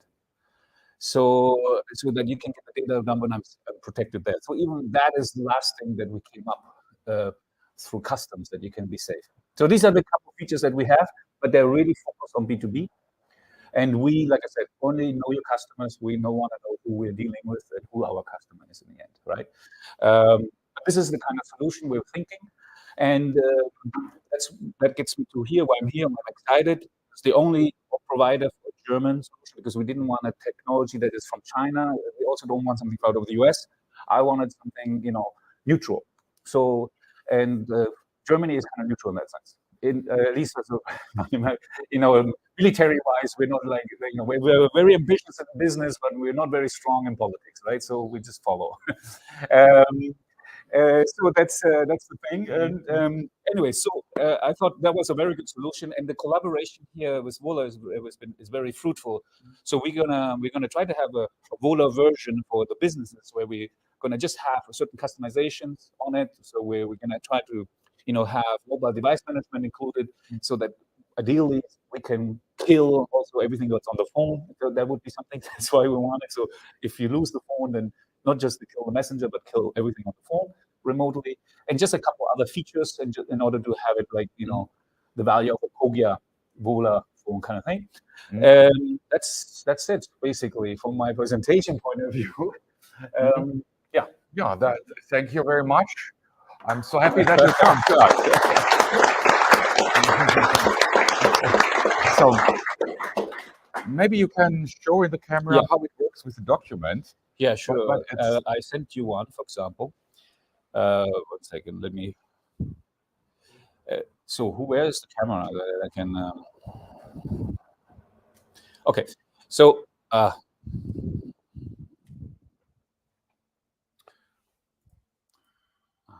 I think I must send you a document. No, I have a document.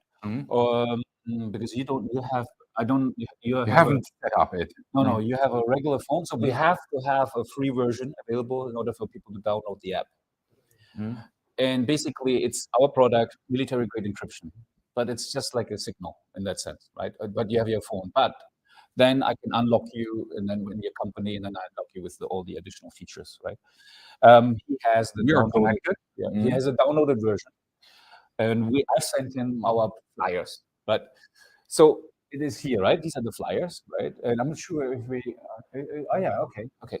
Here we go. Here's the camera. Okay, so these are the flyers, right? That's what I sent Jörg, and now I can set a document. You won't be. It's a bit difficult. Can you see? Als privat markieren. Yeah.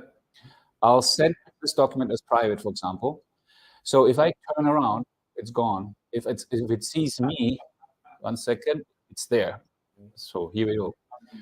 And like I said, if you go here, you don't see it. And I can actually kill all the stuff. Like you don't see any of those documents. Is it possible to hide the whole conversation? I can do the whole conversation. I can hide contacts, like VIP contacts. If somebody's trying to see who am I talking to, those are confidential. That are the layers. So you can have I can have everything. I can choose fake account where and under the hood you have then the real communication. And just a normal stuff.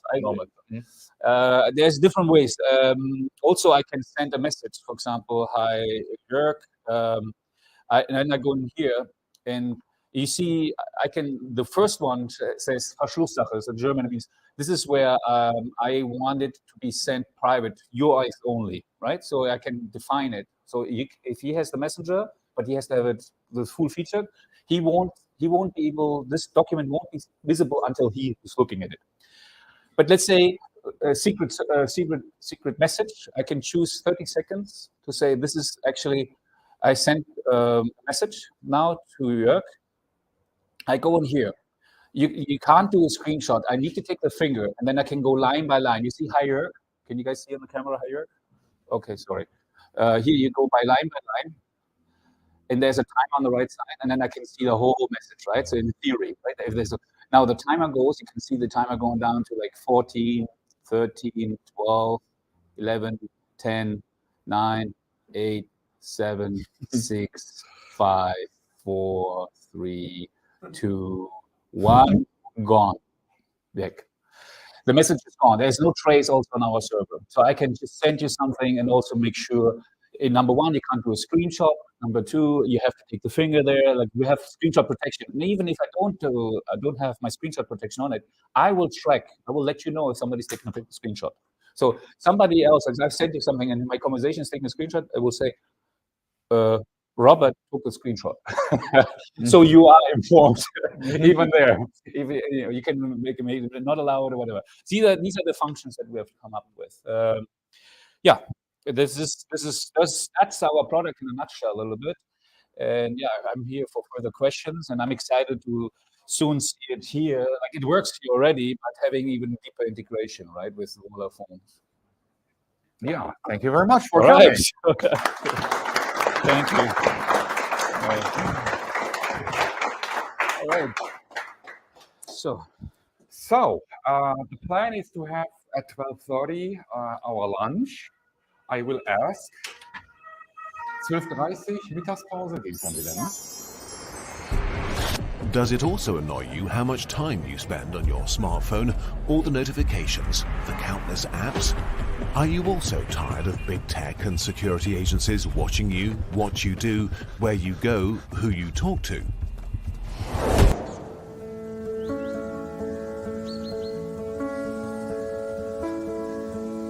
Then we have good news for you. The new Volla Phone 22 for your freedom through simplicity and security. I see downstairs.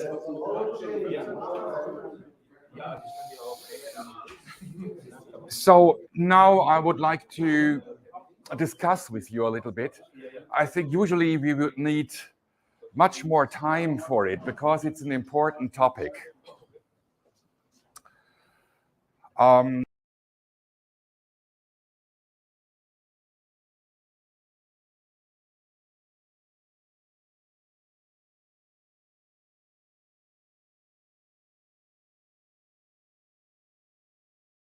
Professor Asmuth from the Ostbayerische Hochschule, no idea how to translate it, at East Bavarian University.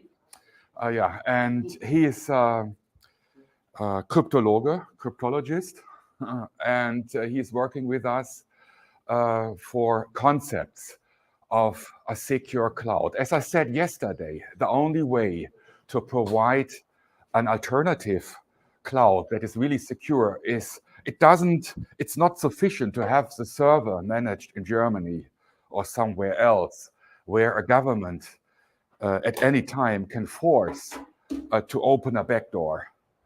And it's, or if some hackers can, get access to your services. And this is quite unsecure. And the only way, I think, is a distributed cloud, a complete paradigm shift of what we know from iCloud or Google Cloud or Amazon Cloud. The paradigm is that you have a computer center. For sure, their computer centers are all redundant. They have backups, but the main idea is to have a centralized data processing. It's a very old approach, starting in the last century. It's always the same. Sometimes in IT, it looks like something is new, but it's quite old-fashioned. It's just labeled in a new way. Also, the idea that you have a very, stupid, dumb phone, but as just a terminal, using 5G for every time online, to be connected in a cloud, it's a very old approach coming from the last century, but with new names on it. So we are doing research how we can provide a distributed cloud, and that is challenging. And for the developers of us, you are welcome to join that discussion, to send me a message. We have a Telegram channel, a developer channel, t.me dev-volla, and discuss with us if you have a proposal or suggestion for the best operating system, the best platform for the distributed cloud. There have been a lot of projects that inspired me, like Daply.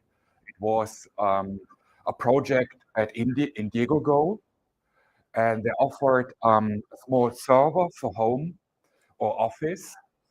It was a conventional server technology, but they had the idea of trusted peers. You choose to back up your stuff that you have stored in your personal cloud. But unfortunately, they failed to ship the product. They have been a little bit too ambitious, in my point of view. They started to add a cryptocurrency on top of their product. It was too much. It's better to start small and grow with the customers and product iteration. That's the approach of Volla, to start with one product, to make it perfect, and then to implement step by step the whole vision. In Germany, it's also called the management method of Engpass-konzentrierte Strategie, EKS. So maybe some heard about that management strategy that we are following. And one other company that impressed me was also, I think it was Kickstarter. We cooperated for some time. It's Kabit. It's a startup in Italy and Israel, and they launched the Kabit boxes. So they dropped shipping that Kabit sells. It was also physical server you plug into, you connect to your internet. And the idea was that all your data is cut into pieces and distributed to a distributed network to other Kabit cells. And you have online access. And if you use your Kabit cell, you can buy another one and the data is reconstructed. And that impressed me. And I asked them to collaborate to make a Volla cell out of it, but they dropped the business with the cells. But they're still interesting and a candidate for to use that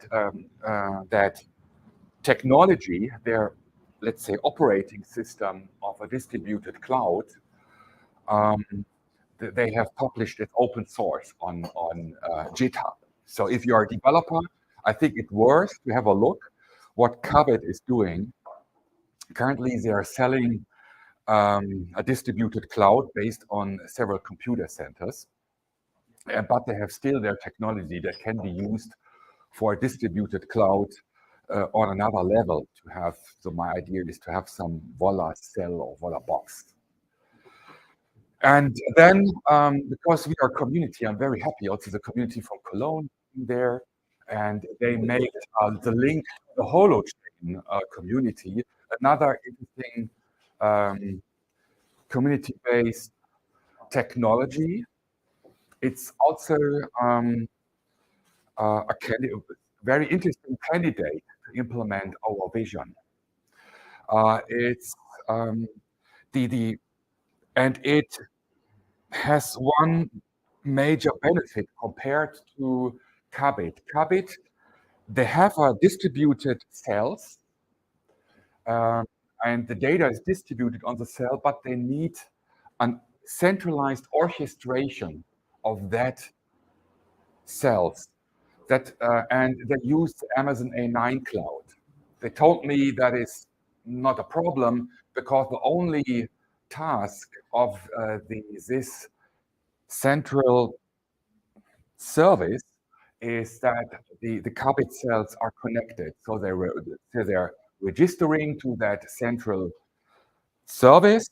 So the service knows how many cells are online, what the health of that whole network, how the data redundancy needs to be adjusted maybe if some cells are going offline, things like that. How do I route the data? So it's but I think it's a weak point because at some point some government can decide to switch off that orchestration if they say we don't want that people share data privately or people have access to news that we don't want to see. And that is the weak point. Also, we could have been able to host that service ourselves. Yeah, that is. I invite developers to look at that technology. It's open source. We can fork it. We can do something else. And then we came to HoloChain, a very interesting thing. And yeah, Mr. Hamadi, thanks for coming from Cologne, the long way, right? Yes, not really long, but yeah. So, he is happy to give you a quick introduction into the HoloChain concept and idea. And this afternoon, a sneak preview, we have, I think, some exciting things we could show. But first of all, let me welcome you, and maybe you can give us a quick introduction of HoloChain. Yeah, sure. I have a presentation. Yeah. If it's going to be there, yeah. I can come here, yes? Yeah, you're welcome. Yeah, hello. So, hello everybody. So, let's see if the presentation is ready. While it's coming, my name is Hedayat, and my family is Abediju, actually. It's a little bit hard, but Hedayat is enough.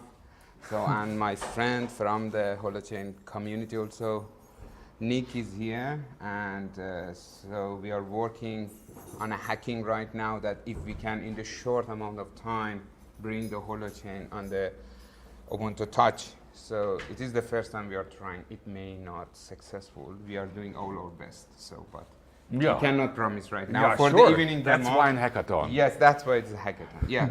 So I'm a software programmer, software architect, team lead. Around 20 years, I'm in the IT industry and software industry actually. So, and from 2017, late and 80, I joined the Holochain community.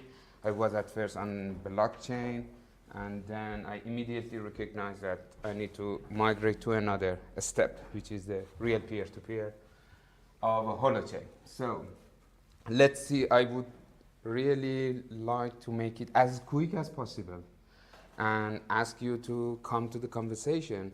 And Nick are gonna join us also, and for QA to see what's gonna waiting for us. So, and thank you for having us and having Holochain community and hosting us. It's really a pleasure to be here, and I hope this collaboration is going to bring freedom to our society. So, quick review. I'm not gonna talk a lot about the things you already know. We are here, traditional system, client, server, all the data is there. You already know the problem. I'm gonna make it short. The only thing that I can say and pass through this topic is really hard to bring back the control if they control subconsciousness. So yeah, they start controlling unbewusst, yeah? Subconscious is really hard. And that's why we are here, client-server architecture. And then we wanted to fight it. So you already know the issue. So I'm not going to waste time here because you totally have actually correct fears about the current situation. And then blockchain emerged. So there was a time, blockchain here, blockchain there. Anybody loves blockchain. So, and still a lot of people loves it. Kind of, I also appreciate the things happening there about the technology. We are not here for blockchain, but if in the QA it's coming, so we can talk about it. But all in all, there are some component, nodes, consensus algorithm. So we are supposed to put the data in some places in blockchain.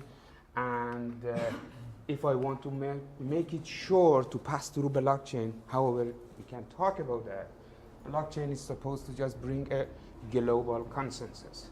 So it means all of us, all around the globe, supposed to put some data in some place, and then all of us can go to the conclusion that it is correct.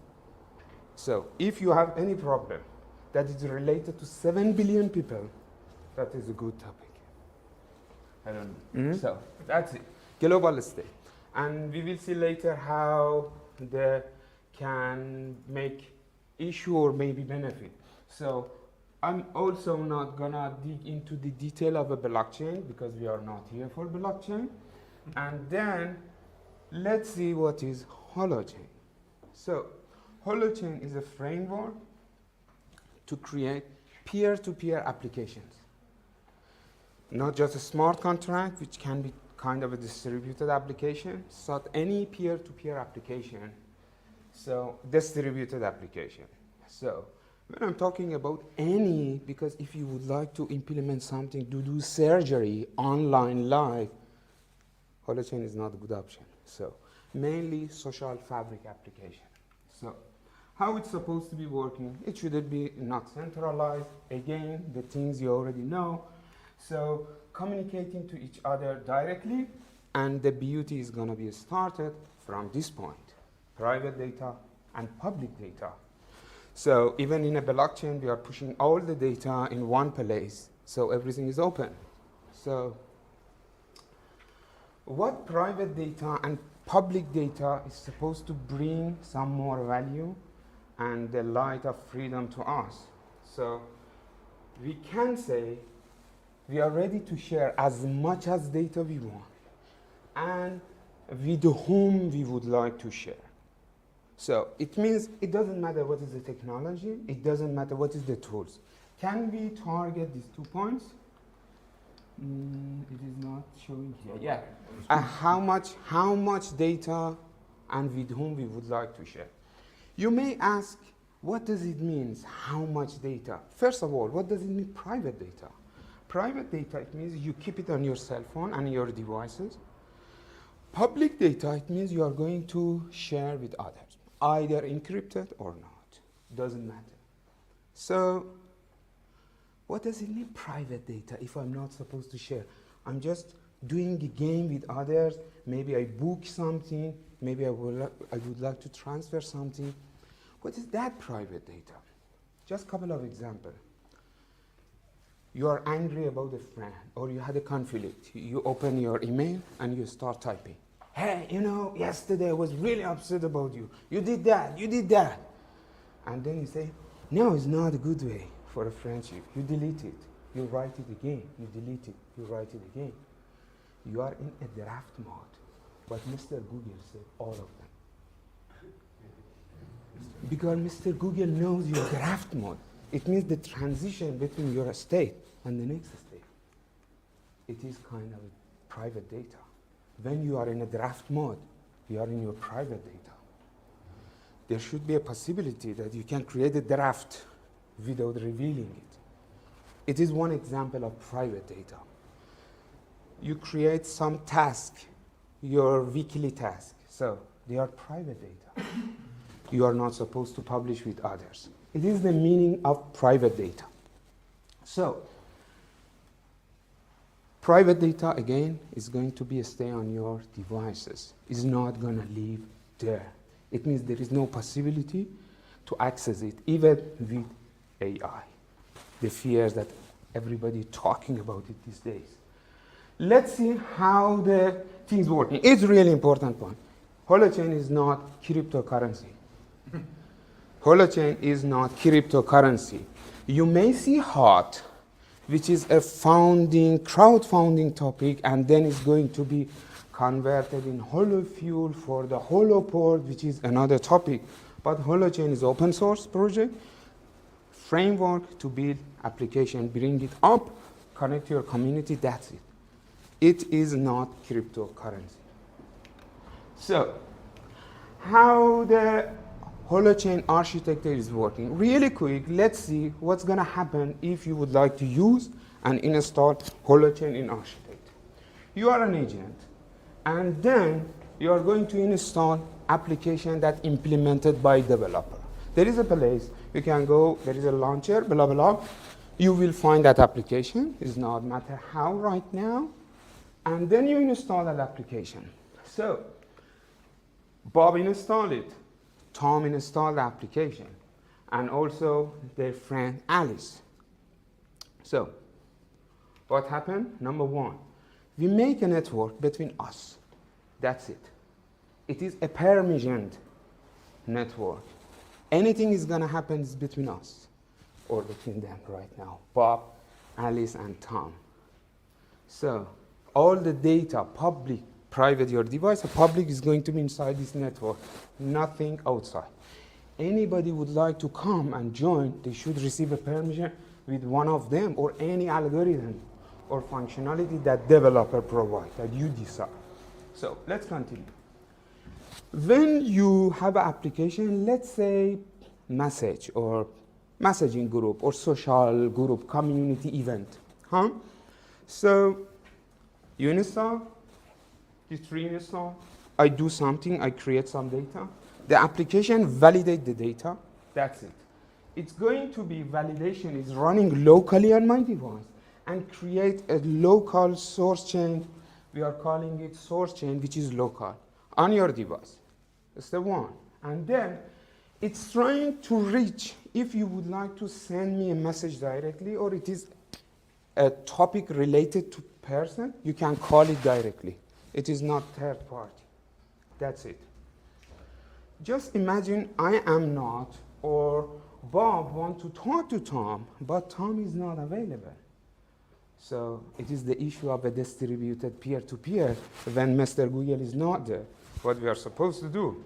But we can go to the social fabric or connection, as the Holochain is a social fabric technology. So it means there is a topic named DHT, distributed hash table. So you hear it from a torrent also. It is the space anybody can host part of it. So I'm gonna send a message to Dr. Vorza.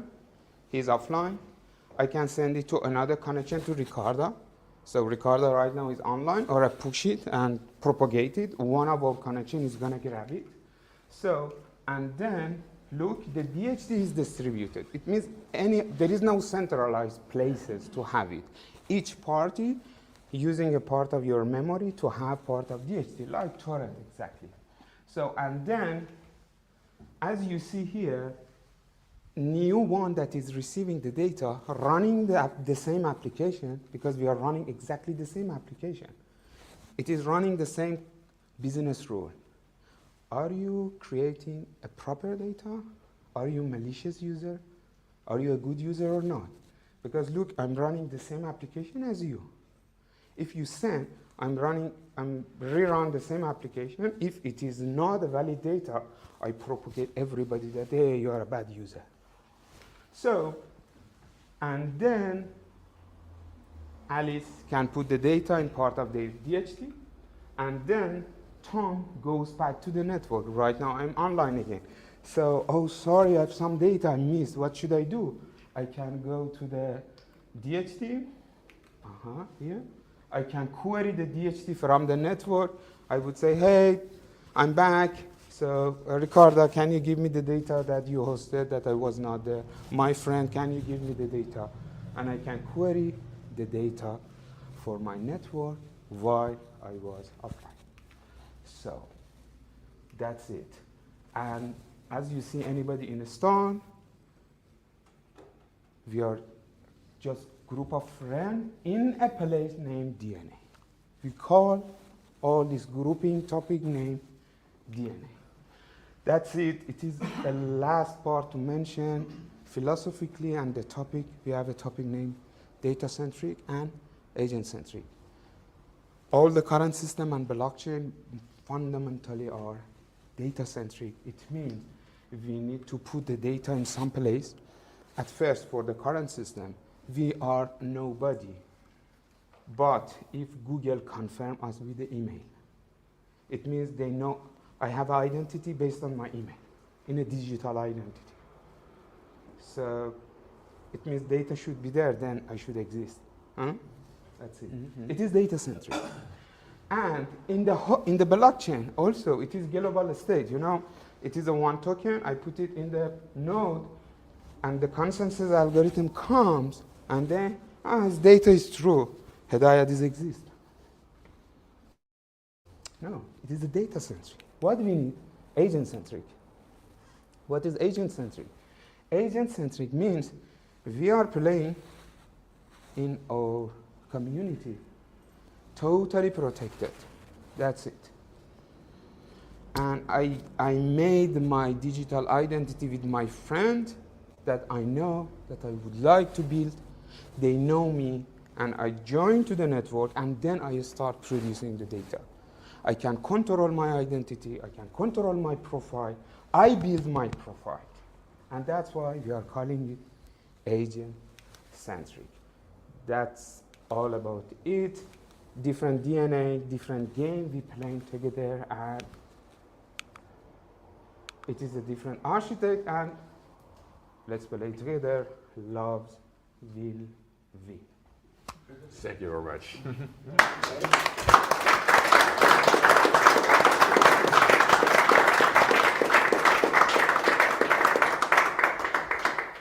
Yeah, I have a couple of questions, but I think... Nick, please. Yeah. Nick, my friend.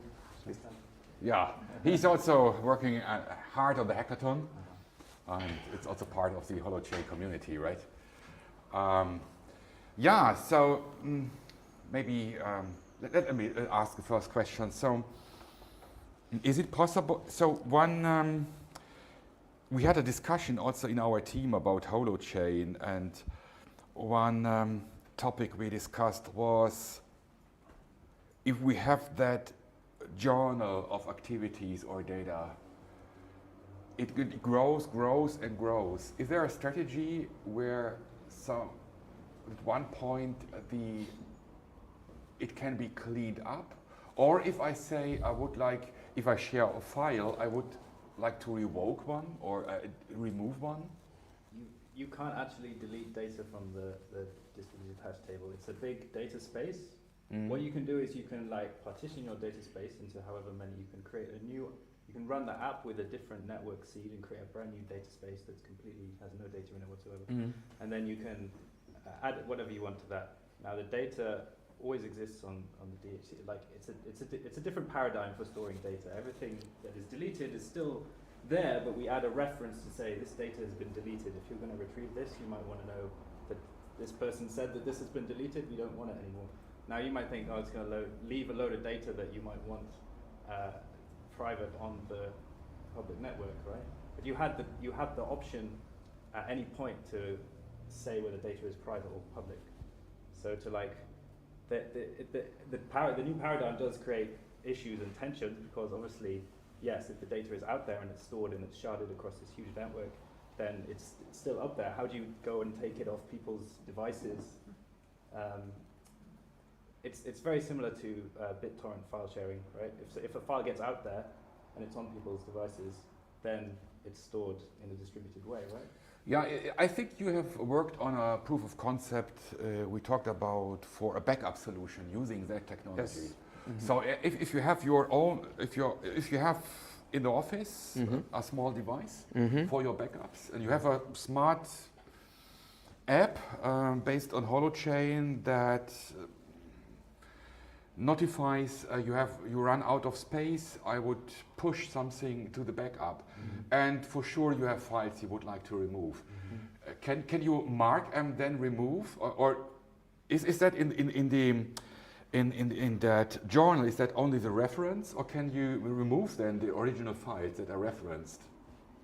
Or do you once it's stored on the DHT, it's out there, right? But what if you've created a very secure password as a network seed, so you're the only person who has access to this. You've carved out a little bit of the data space, right, that nobody else can access. Now, if you want to, remove that, it's out there. Once it's stored publicly, even though you're the only one who can access it, as in it's sharded and encrypted, then no, you can't remove it because you can't delete from the DHT, right? But you can create a new network space that is completely empty if you want, right?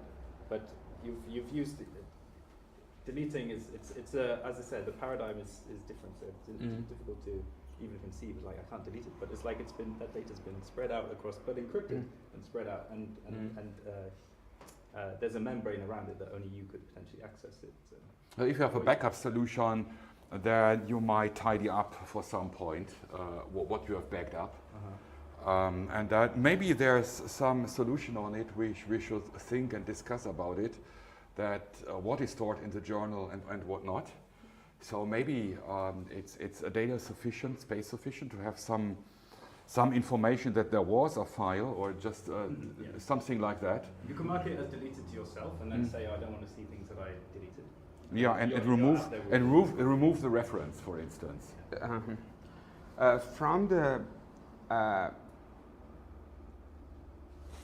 issue that we would like to design, we can go to a different architecture. So, number one, fundamentally, if it is a peer-to-peer, you distributed the data, purging or deleting the data, it is not there, but it's supposed to be implemented. But in reality, I was part of the network and then I offline. Even you ask me to delete, I do not delete. It is my hard disk and I'm not deleting. It means fundamentally, so there is no guarantee to be deleted. But it depends on the backing up solution. We can design a different architecture. Just for example, you can say, I would like to make the backup system for my filing system. That's it, but in the different devices. If you are in your different devices, you would like to delete it for sure. Anybody you can join and you can ask them to delete it, you know. It is one of the way. It means you are not worried that if the data, because all your PC, your phone, blah, blah, blah, it is available. It is number one. Number two, another solution we can design for the social backup system. So it means I have a couple of friends. I'm going to share with them my contact list or something like that, okay? First of all, it is a trust network. I trust them. Another one, it can be if the other's gonna come, I can ask directly the friend, I can send directly the data to you, to you, to you, to you. You host directly the data, even not the DHT, okay? But I put a link in a DHT that can find them, and I can ask them to delete it. So it means you can bring the layer of a more trust to your level, to your social fabric trust, and then build at the top of it. Now that's my idea to also, that's the next step. If I have a smart backup for my device, there was a nice device that years ago, it called Robin. I don't know what I mean. It was also backing up data on a smart way if you run out of space. And the next step is, if you have your backup, to have redundancy. So to define trusted peers. It may be that the trusted peer are confirming that they're willing to share some data space to store some encrypted backup or something like that. Maybe that could be also be done with that. Yeah, sure. You can always encrypt your data because about the encryption, always we are in the media mentioning, oh, we have a supercomputer and Google computer can crack it, blah, blah, blah. But I want to secure my data and give it to my friend. But either he doesn't or she doesn't have access to supercomputer, and I have enough trust so that the data is my friend. I encrypted it because maybe the cell phone of my friend is gonna be lost. Something like this. But we need to consider in reality that when we are talking about the just permission the data, so when we would like to bring it to social fabric, there is no topic of permissionless. In a reality, we need to trust in a level on a social fabric. And it's supposed to come to this concept again here. I think it's amazing if you imagine if a smartphone became part of a distributed cloud itself. This is completely new. Usually you have an API that you call to some cloud that is might be distributed. So I think it's so amazing and thrilling to think about that the smartphone becomes part of a distributed cloud. So we are just far away from that vision, but I'm very excited about that project that is called Helium, where that was already, it's already tested. I think also Telecom Venture invested in Helium, but I also heard from a test in Dubai where the smartphones are connected to a distributed cloud and has been used as a mobile infrastructure. Think about the vision that we get rid all of that big tech of Vodafone and Telecom, and all the devices of us are connected and we can communicate. This is, I think this is a long roadmap, but we're talking about that things, and it's really thrilling to get this potential behind that. It's open source, it's trustable, people can contribute, because we are not multi-million-dollar companies to invest in that, so we need the help from all sides. But you have a good social capital, which worth it more than billion euros. Yeah, that's indeed. What is a fiat currency? It's monopoly money, and soon we will see it. And so maybe from your side, your questions. It's so exciting topic. Anyone who would like to ask? We have also developers here and businessmen.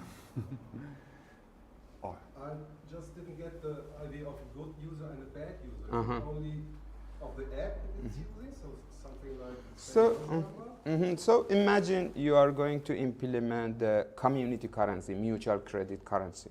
You know, in the mutual credit currency, so you are in the network with more than really close, trusted people. You know, you are in a bigger circle.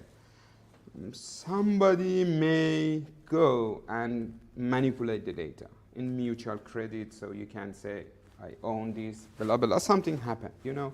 Maybe it's going to cheat the data, it's going to manipulate the data, reverse the data, play with it in its own benefit. In the blockchain, we have a consensus algorithm. Consensus algorithm, we need to put the data and everybody should go and blah, blah, do something minus or different consensus algorithm to find it. But in the holochain version, peer-to-peer, we are in the same network because we are running exactly the same application. If you change the data, it means you pass through the rules, the conditions, the game that you're already running. Yeah? It is the application. If you're a good player, you just play with the same rule.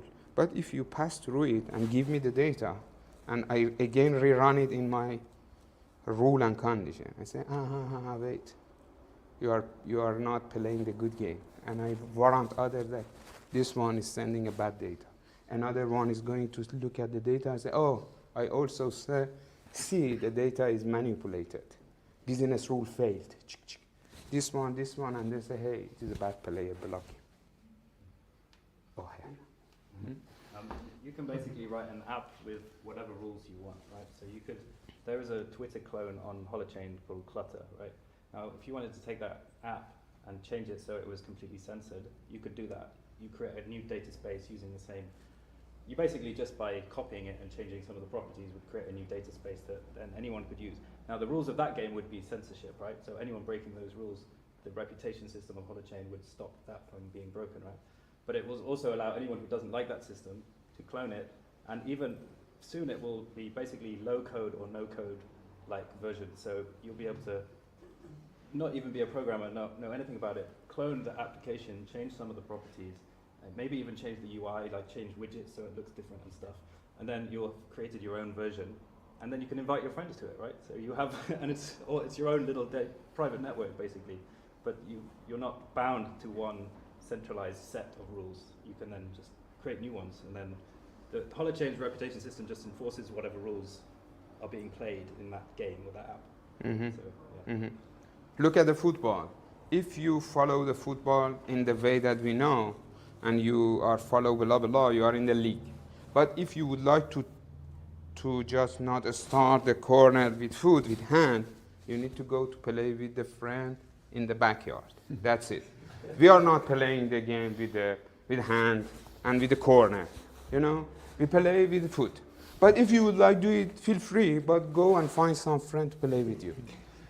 So once the rules are defined, they are set. That's it. There is no way to change it. If you change it, exactly you start changing the code programmer, changing the hash, we're calling the hash of DNA with small change, even one space. Change, the hash is different, and the network cannot find you because you started touching the ball with your hand. Sorry. Nobody play with you in the football. But you need to play with volleyball.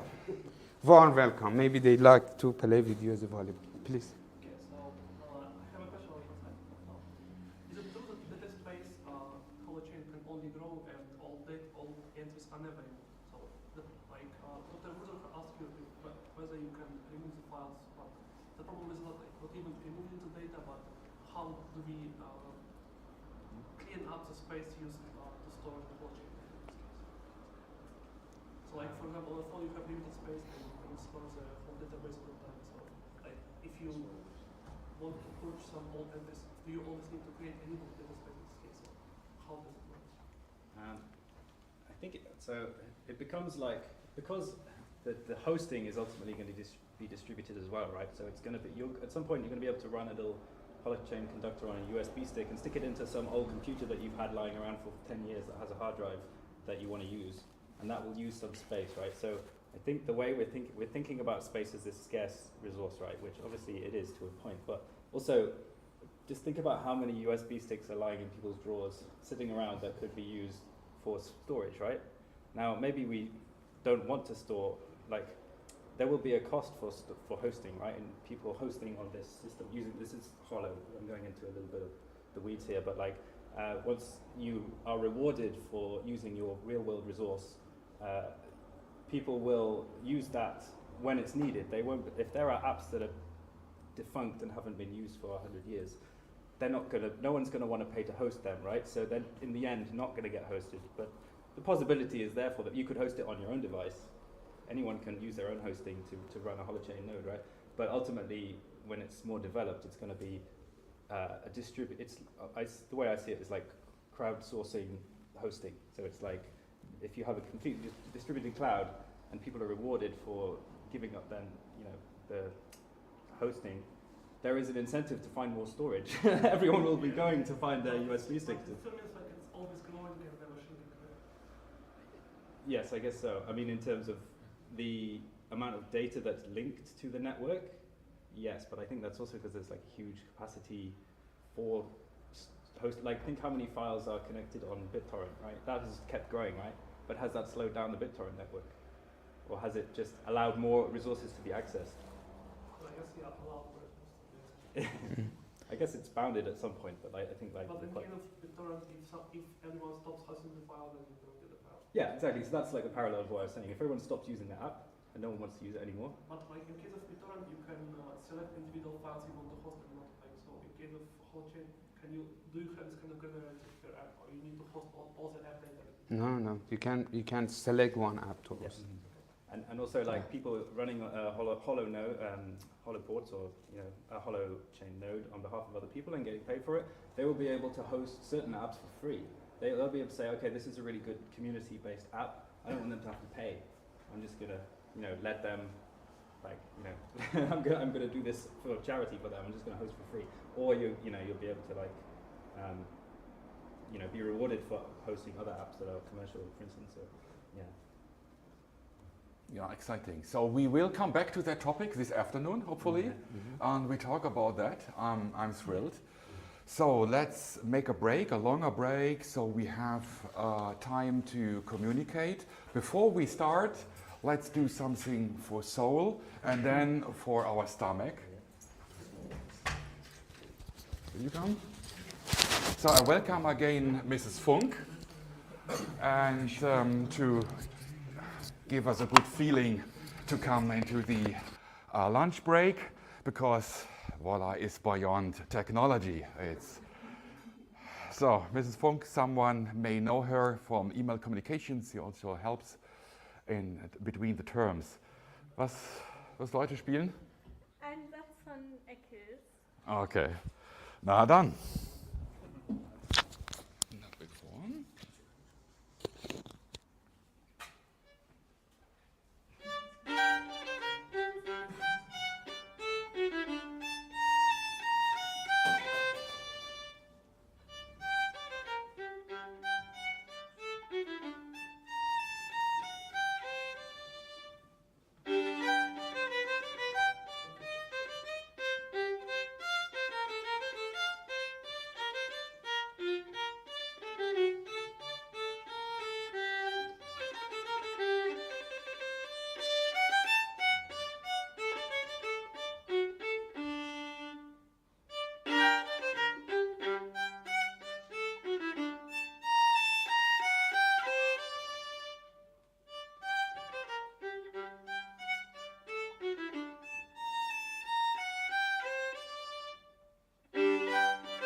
Does it also annoy you how much time you spend on your smartphone, all the notifications, the countless apps?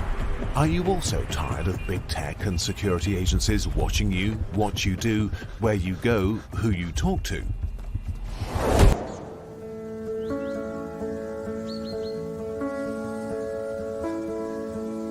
Then we have good news for you. The new Volla Phone 22 for your freedom through simplicity and security.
das ist ein schöner Einstieg in den Nachmittag.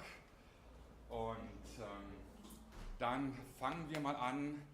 Schon jemand, Herr Inkinen aus Norwegen, und der schon lange wartet, schon seit gestern, auf seinen Vortrag. Und ja, Mr. Inkinen, hello to Hello. Finland, I think. Finland, right? Yes. Very much for joining the Volla Community Days, and you would like to present also an interesting idea that can be adapted on our devices.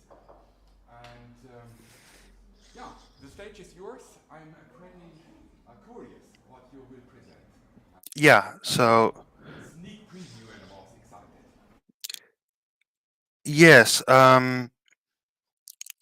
can you also pick up my slides there? They're in the, like, I'm sharing the screen, but it's not for some reason showing. Thank you. So, yeah. First of all, I'm a student myself, and I study information technology at Tampere University. And in addition to being a developer on the Qt Shell community project, I'm also a member of the Droidian team. And 2 years ago, here in Volla Community Days, I had a presentation and demo about Droidian, and that was interesting. But now I'm here to present Qt Shell. So Qt Shell aims to be a pretty and easy to use mobile UI UX for Linux devices running either Halium or mainline Linux. Our UI is inspired by Yolla's Sailfish OS, but we are not aiming for a clone. And one major difference to Sailfish OS is that our source is completely open. And as I've understood, that is one of the reasons that why Yolla's Sailfish OS isn't possible to get pre-installed in a Volla Phone, because it is partially closed source and the licensing and stuff like that. Well, Qt Shell is developed by a rather small team. The project was founded by Alexei, and I am the current maintainer and leader of the project. And then about what's the technical stuff behind Qt Shell is it's based on Qt framework, like many other mobile Linux systems, and even the Volla launcher is based on Qt. So we are currently on Qt 6. We ported from Qt 5 in early May, or rather finished the porting. Some things are still on the Qt 5, waiting to get ported later. But the most important part of the Qt Shell project is of course the Qt Shell, which is a shell and a Wayland compositor based on Qt Wayland. And we also have a QML module Qt, which is basically a QML module for custom stylings for UI elements like buttons and sliders and toggles. We also have it also provides API wrappers for system daemons like Network Manager, OFO No, Pulse Audio, and such. And we have a couple of applications also, and definitely we are planning and implementing more applications in future. So it's small application base, but it's definitely going to be expanded upon. The development is pretty much currently focused around Droidian because, well, resources, and I personally use Droidian on the Volla Phone, mostly for testing. But I have also tested that, and we know that Qt Shell can be run on many other systems, operating systems, and devices. I have also tested it on PinePhone running post-market OS, and also a Samsung device running post-market OS, so it definitely works there as well. Then about like design side, we have here it's our logo and also all of the application icons we currently use. And the UI uses a lot for typography, and here you can see also the kind of a preview of how does our like display font look like, or the display font we use. Then also another Selfies OS inspired feature is atmospheres. They basically are pretty similar to Selfies OS's ambiances. They have their own wallpaper and color palettes. Yeah. And well, here we can see a couple of screenshots I took from the different atmospheres and different UI elements. But I think I should probably now show also like the actual phone. And so here is probably a familiar looking phone, the original Volla phone. And let me open the screen. Here we see the lock screen. If you open the lock screen, we get to this rather empty looking screen with a status bar and a wallpaper. If you drag down from the status bar, we will get to the quick setting menu, which has the atmosphere switcher and also some indicators and a brightness slider for setting the screen brightness. Then from the opposite side of the screen, and if you slide from the bottom of the screen, you will get to the app launcher. And from the app launcher, we can launch apps like, for example, the browser. And when we have an app open on the screen, we can get back to the home screen by swiping from either one of the like vertical edges of the phone. And we can tap here to get back to the application, which is pretty similar to Selfies OS. And we can also, similar to Selfies OS, get to the launcher from also any app, so it doesn't need to be on the home screen to get to the launcher. We can open the camera application.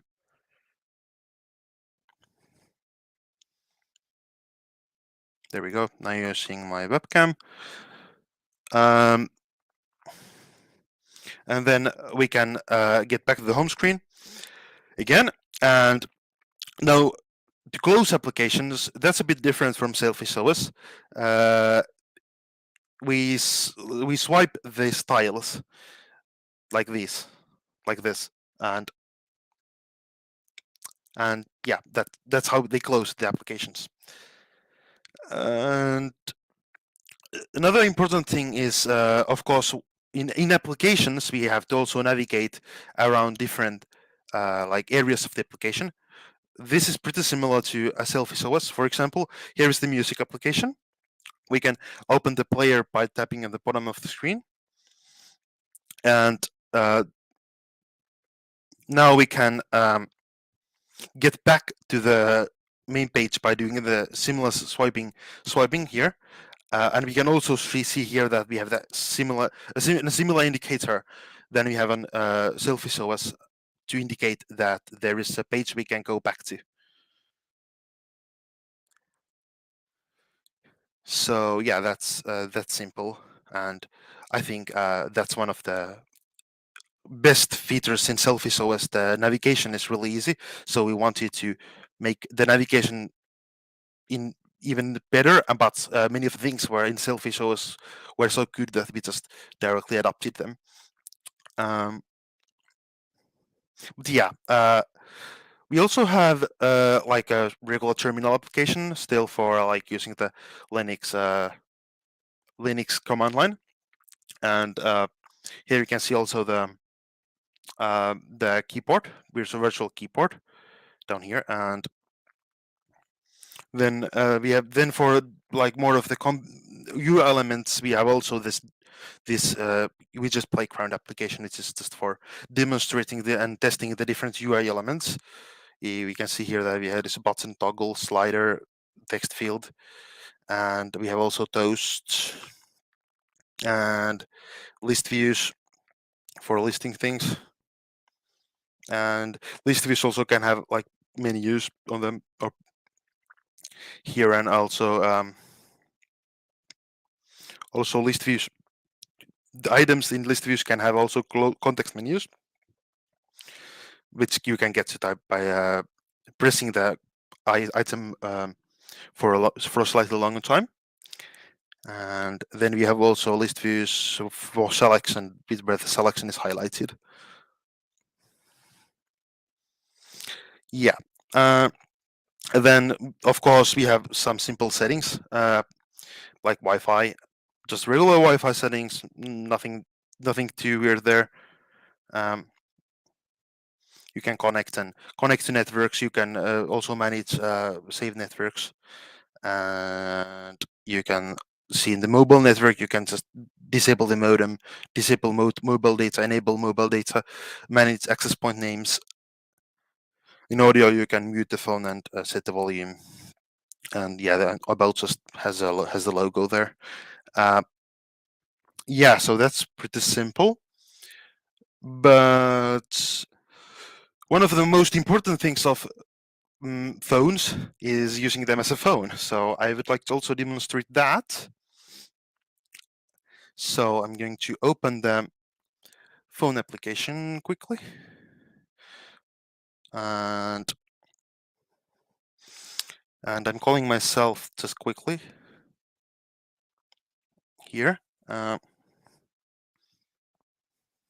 Yeah, one of the things that we're missing currently is still the context system. That's probably the next thing that's going to get implemented to the system.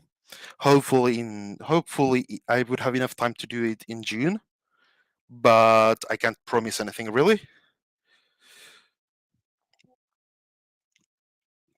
So for now, I just have to type a lot of phone numbers everywhere.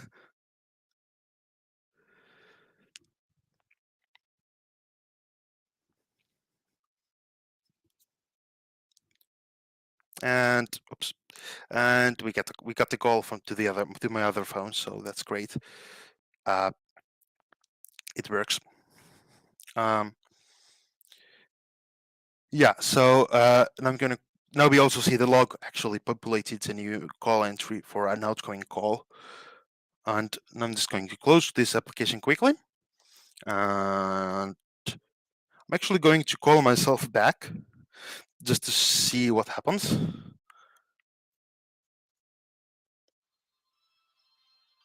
Again, and we receive a call.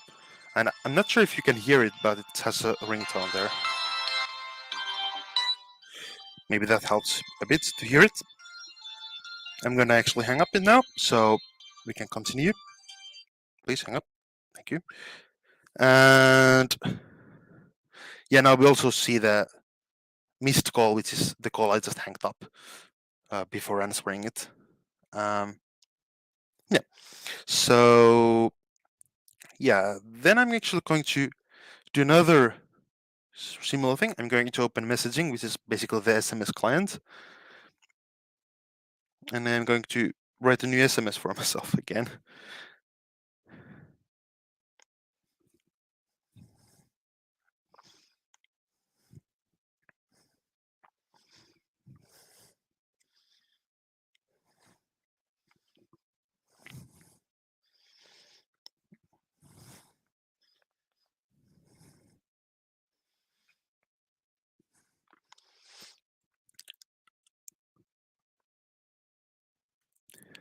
Okay, and I received it, yes.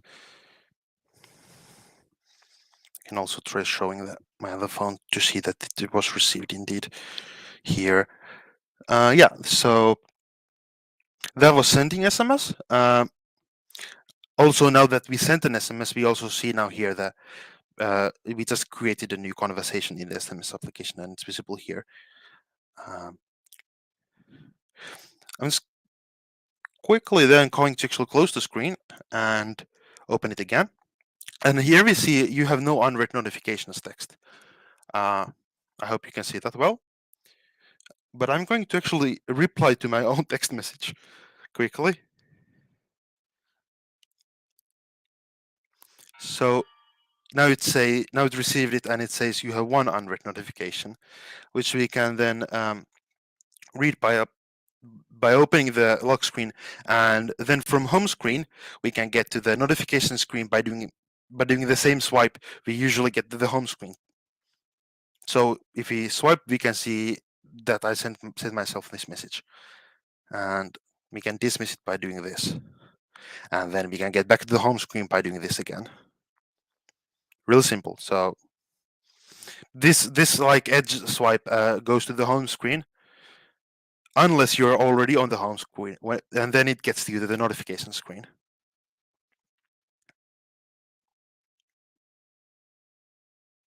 Yes, I think that's pretty much it. And just a quick note, we can also run other applications on Qt. It doesn't need to be a Qt application. For here example is Telegram Messenger, and it does work nicely. So yeah, I think that's about it, and thank you for listening. And I'm going to now also show our contact information if you ever want to contact us. And yeah, thank you. Thank you very much.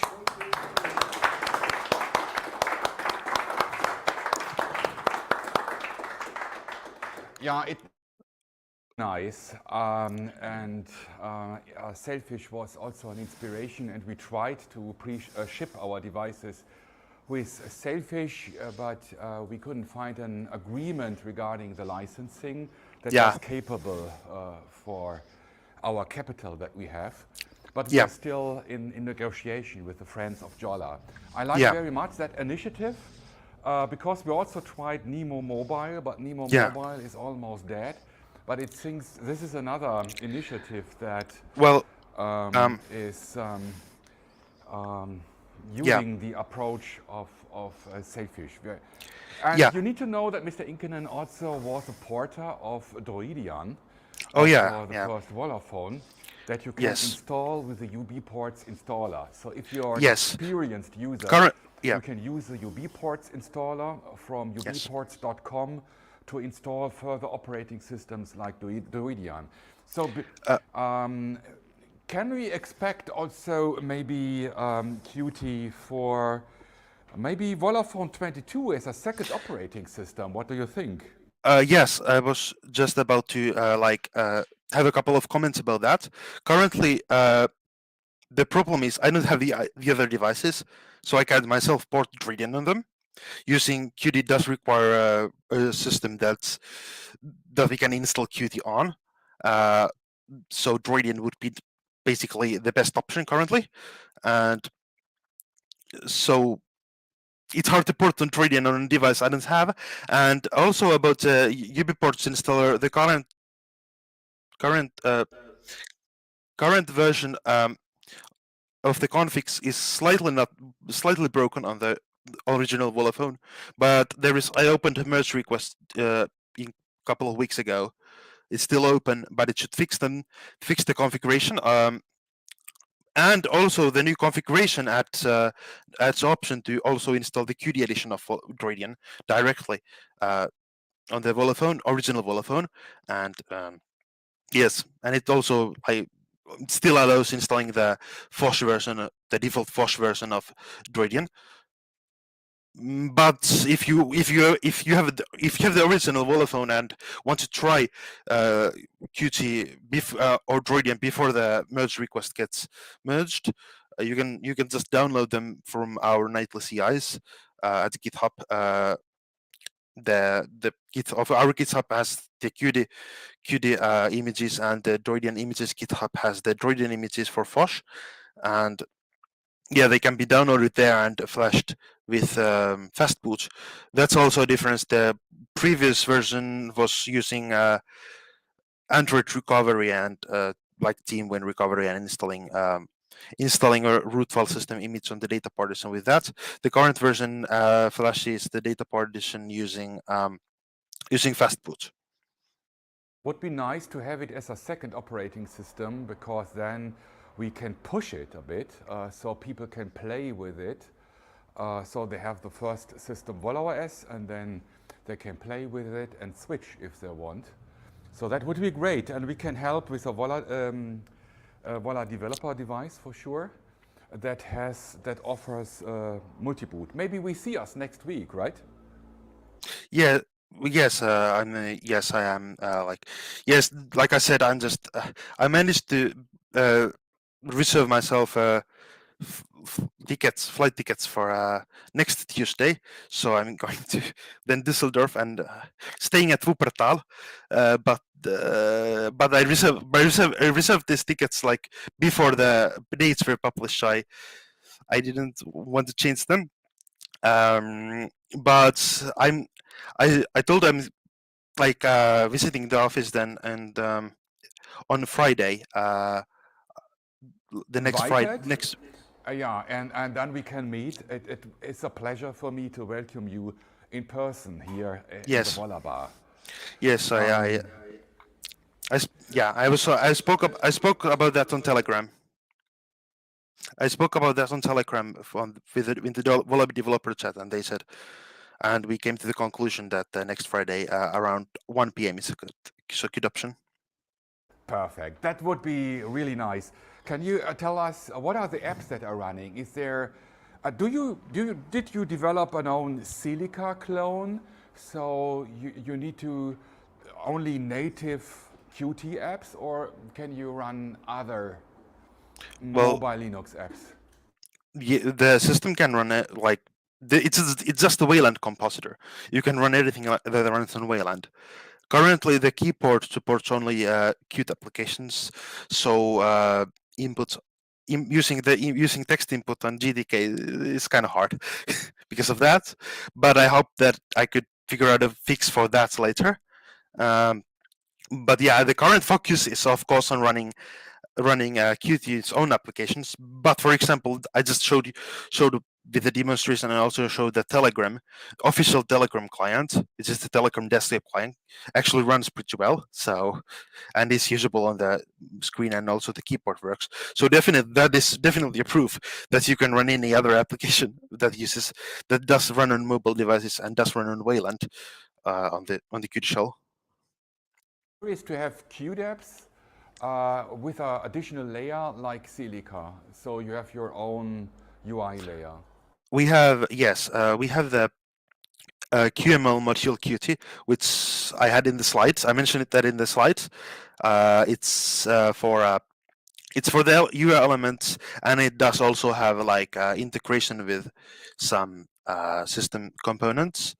Mainly, I decided to use the QML module for so this system modules because I want to be able to at some point add, for example, modem manager support for which is more common on mainline devices. Currently, we have only OPhone support for like calling and SMS and mobile data, and I would like to add the more supported backends to that, and it would like sort of be a hardware abstraction layer on the UI level then, or a UI library level. So, but I'm so excited, so I asked so many questions. So let us ask the audience. Do you have some questions or comments? Mr. Ukrankov, you had a comment? Yeah.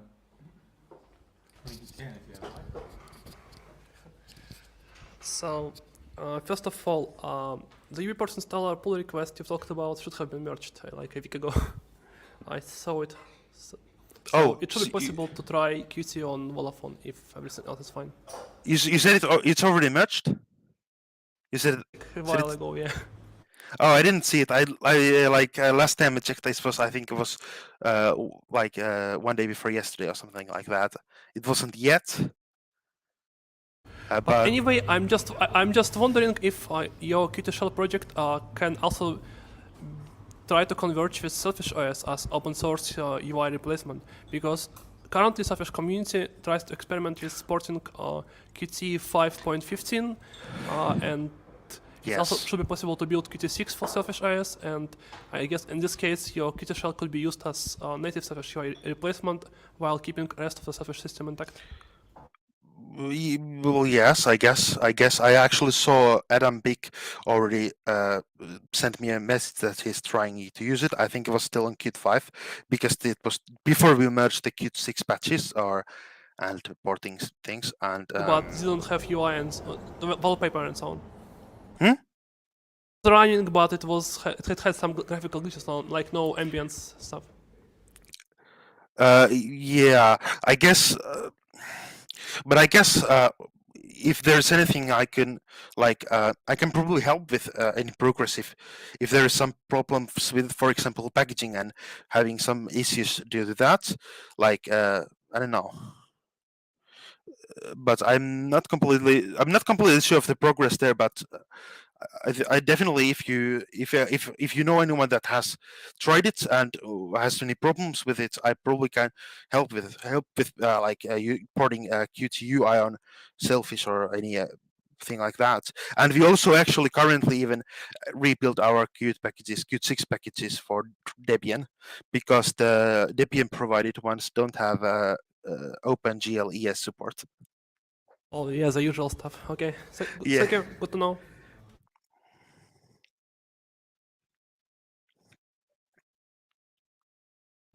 Comment?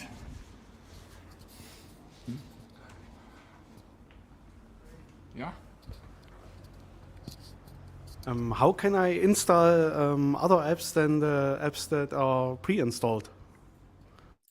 In Qt, well, we don't currently have any graphical user interface for that, but as we probably already noticed, it's pretty much like heavily in development. We are pre-alpha level still, pretty much, and we definitely will have something. We'll have something in future, but as you probably also noticed, I used phone numbers. That means we don't have any context application. That's I think much more important to have a context application before and a context management system before implementing an app store.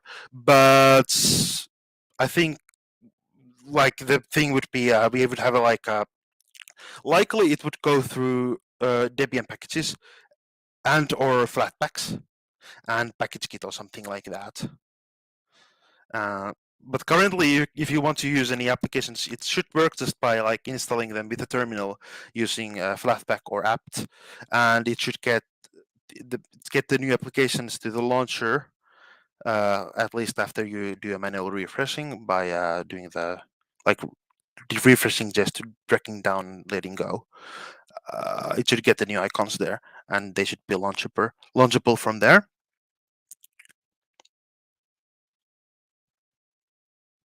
The current image is. I'm sorry.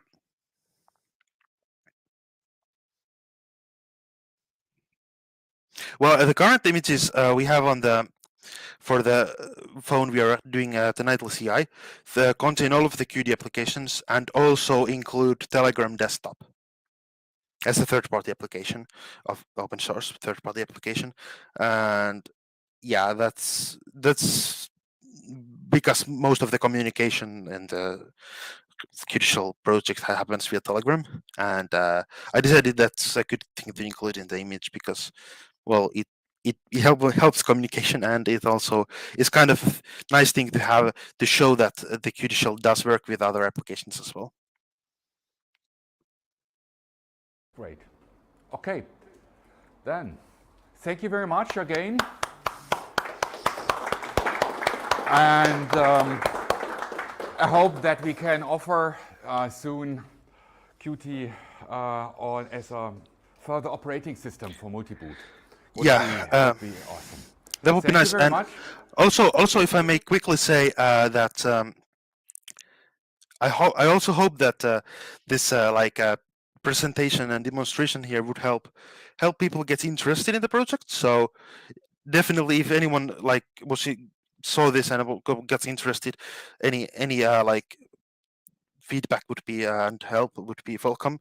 As I said, our team is really small for developing a full desktop environment, basically. So yeah, any help any feedback, Spread that would it be in really our nice. social media channels to find other interested developers to involve. And please send me your presentations so we can publish it after the conference on our page. Yes. Yes, advertise that project. Yeah, definitely. Much. Well, thank you for inviting See you me here. soon. See you. See, bye bye. Bye. So, das war beeindruckend, wenn man weiß, wie viel Arbeit eigentlich dahinter steckt, ein Betriebssystem zu erschaffen. Das ist sehr, sehr komplex. Deswegen Respekt vor dieser Arbeit.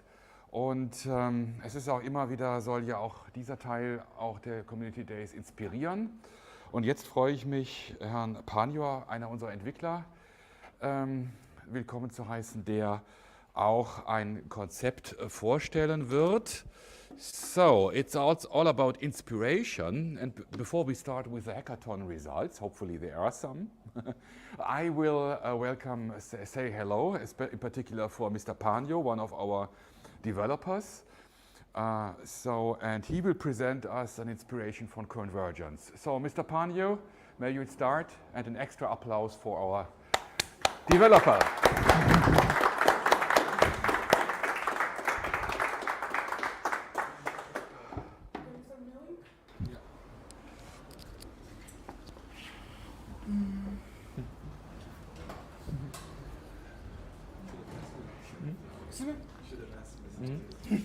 Yeah.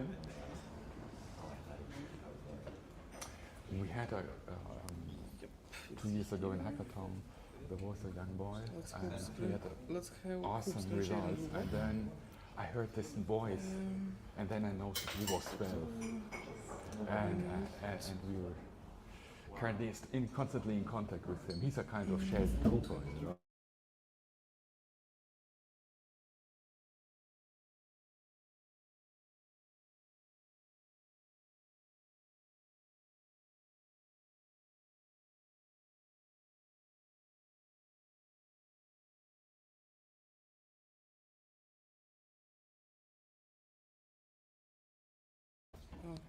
Okay, present. Share screen.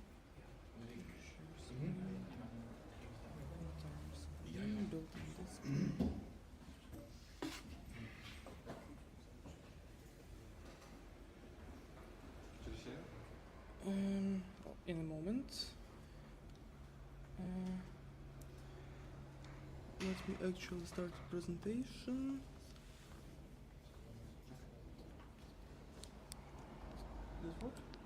So yeah, hello everyone. I am Luca. You might know me from Android Boot Manager project and some contributions to Manjaro.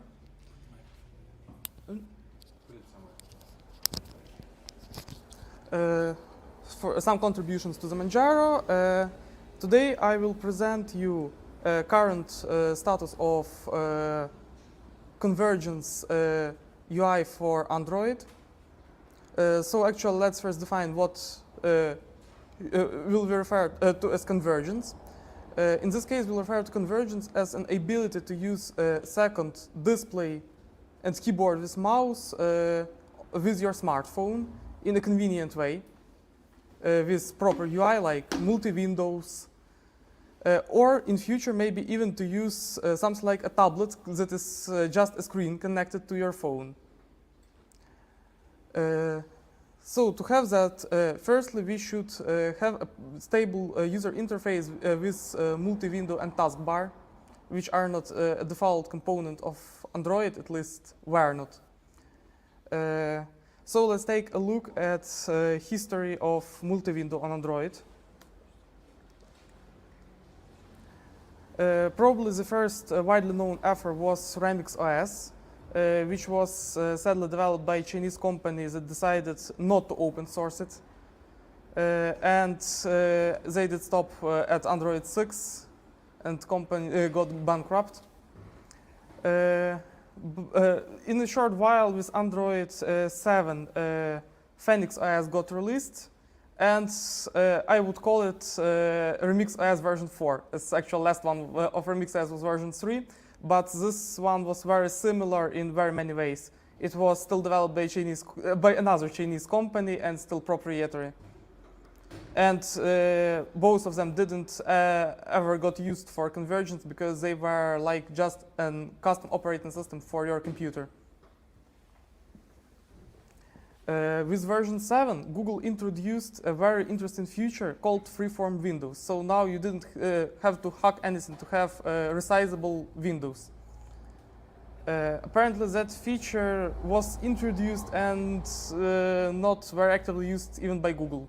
It is present in all phones starting with Android 7, but it is disabled by default, and with every new version of Android some new issues appear there.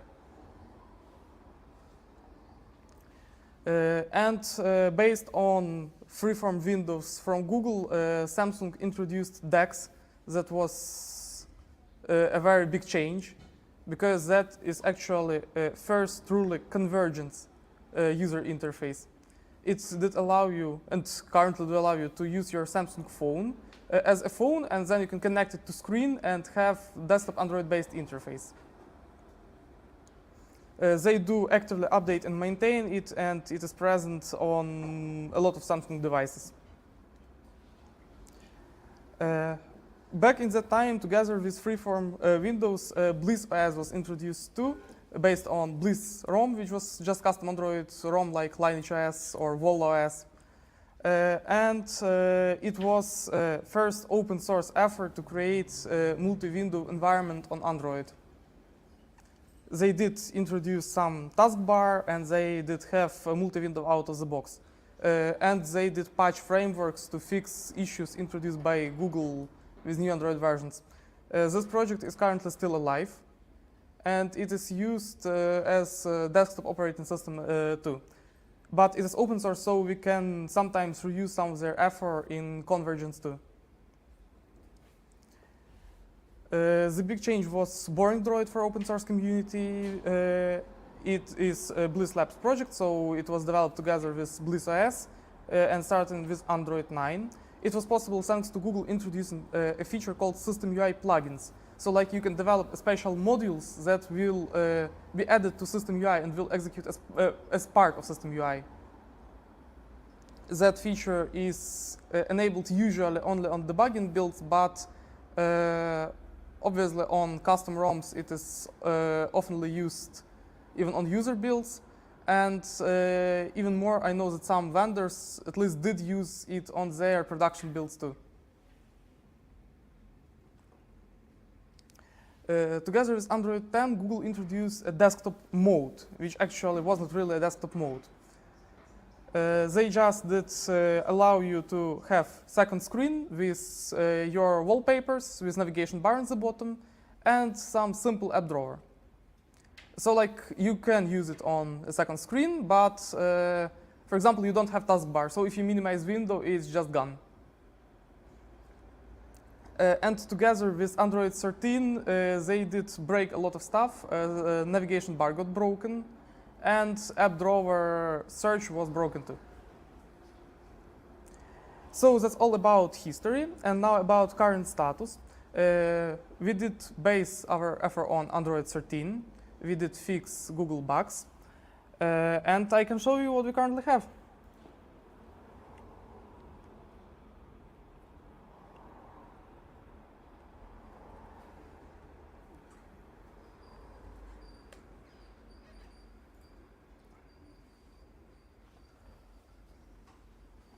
Okay, so here we are in current desktop mode. Actually, I still have a phone that is working as phone. And I have a desktop mode on my laptop screen currently. We have different ways of getting that screen out of your phone. You can use special software to copy your screen to PC display, or you can connect it using Miracast to your TV. So we have a freeform windows that are currently functional. Even more, some of apps on Android are currently working with different sizes of displays, so when you resize them, they can change their UI elements.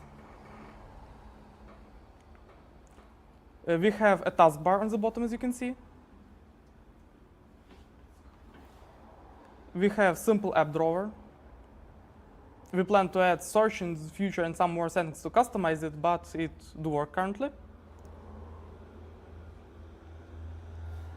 And we did add, as you see, Wi-Fi, battery, and clock indicators, and we plan to extend that functionality with extra indicators and some quick settings right on your second display. That's it.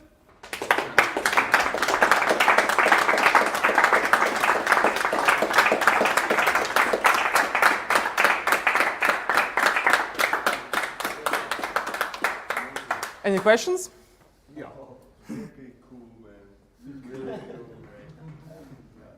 So your phone is active as a phone, you said? Yep. While you're running the desktop? Yep. So I could get a call and yeah, sure. do stuff here, go on my maps on the phone, find a location, yeah, and sure. not affecting each interface. And you can just disconnect your phone, go with your phone, and then get back and connect it again and use it as desktop again.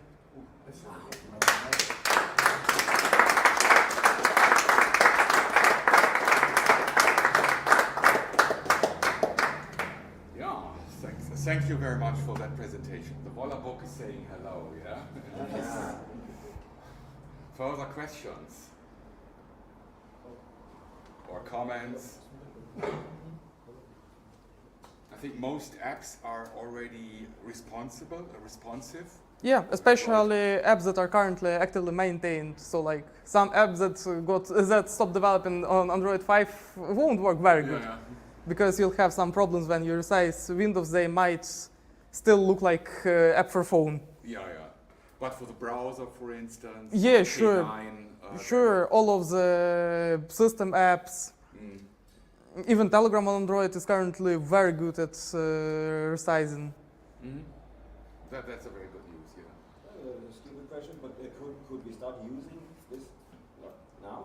So yeah, actually this was a proof of concept developed specifically for Volla Community Days. I plan to remove some hard-coded hacks, and my changes will be public in LibreMobile OS in few weeks. Ooh, okay. Yeah, actually, thanks for LibreMobile OS and their team. LibreMobile OS is a custom operating system like Lineage OS based on OSP. They plan to support Volla phones too. I do have a question actually. Is it possible to do like an over-the-air update with the desktop mode? Yeah, like why not? It is just Android.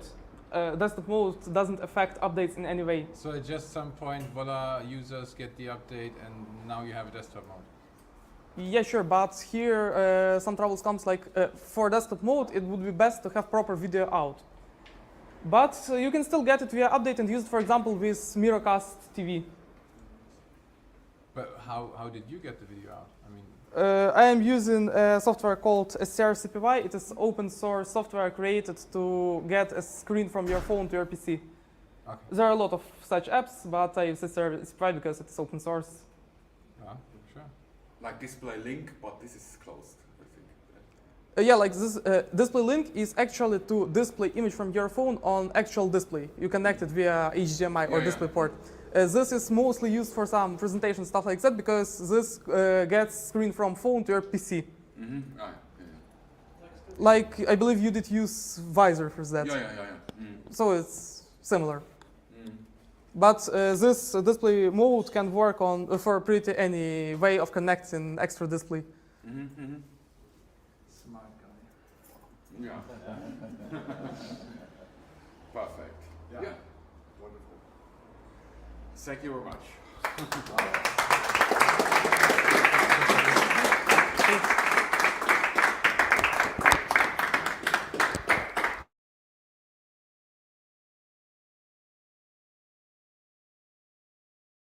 Yeah, that's impressive. And yeah, Volla OS 13 is not too far away, in particular for the Volla Phone X23.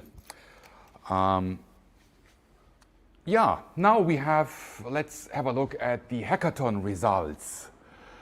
So maybe we can ask in the chat if someone has attended, and I can ask in the room. Maybe downstairs, are they still hacking? Seems like they aren't hacking. They aren't hacking.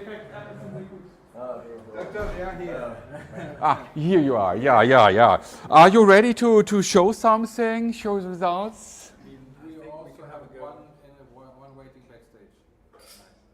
Someone called Dimitri Minko. Yeah, I don't know. Yeah, for sure. I guess now we get to know. Yeah, we can get to know him. So, hello. Thanks for joining the Volla Community Days and the Hackathon. Hello. Do you hear me? Introduce yourself and present your results. Yes, one moment, please.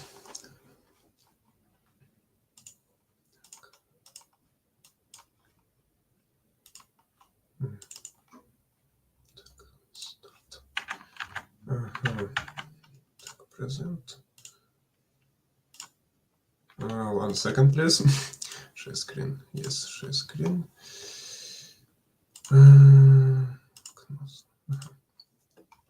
So, yes. My name is Dmitry. I'm a C++ developer. So, I did a small feature, but I think it is useful. So I did a music page for Volla launcher. It is a simple page. So yes, as you see, left picture, it is standard or stock presentation of music when music is off. So such picture is Spotify play from Spotify. So yes, and right picture is local audio player. So also I want to show a video how it works. 1 moment, please.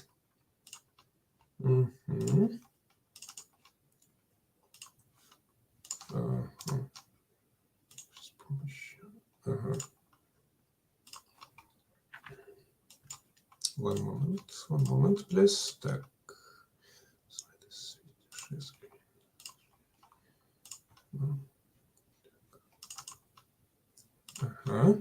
So yes.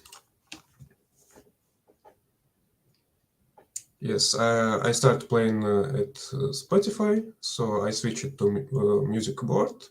I try to switch music via notification. So here I changed music via buttons. So I switch it to another player. So it's just work. So yes. So yes, it is a small feature. So so that's all from me. Thank you very much for your time. So any questions? Yeah, thank you very much for your presentation.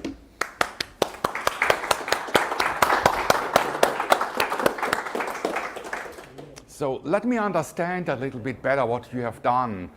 So you have, this is in an app you are playing a music and it's shown up in the notification list, right? So it works via notification listener service, but yes, I did backend via Java, and it was difficult because usually I don't use Android Java, but so yes.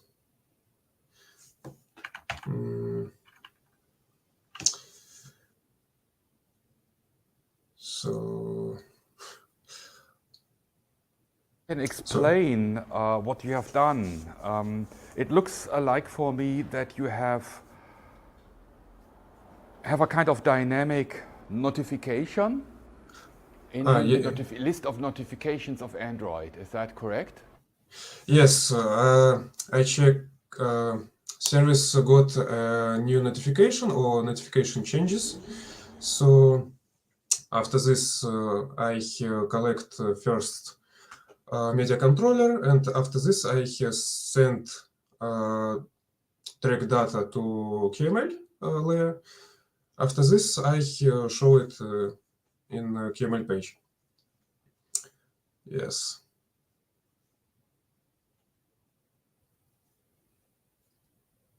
It was embedded in the launcher. Sorry?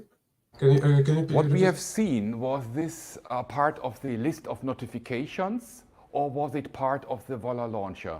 It is a part of Volla launcher, so but it uses Java backend. Yeah, for sure. So you use the free space of the launcher to display some notification, like a widget. It is not a widget, it is a page of launcher. So you can swipe in launcher and you can see it. Which was triggered by another app because a video, audio was played. Sorry, can you repeat? I didn't. And the new page that was created was triggered by an app that has played the audio. So no, I created the page as static page. So yes, it is not from a player external. in the launcher. It is not a player. It is I can say maybe audio controller, maybe, or track controller. Yes, it is not a player. It is just only controller. Sorry, I don't hear. Oh, okay. And this is a page where we find the source code, right? Yes, you can check my GitHub. So I did a fork of Android Launcher Qt. So yes, and check branch music board. Yes. Perfect. So also you can contact me via LinkedIn or email. Yeah, that's awesome. So some other questions. Now I have it. I got it. So other questions here. No questions for the developer. So how that is how it works to share ideas via GitHub. Thank you very much again. Thank you very much. Hear the others, and then we decide about the prices. Thank you very much again.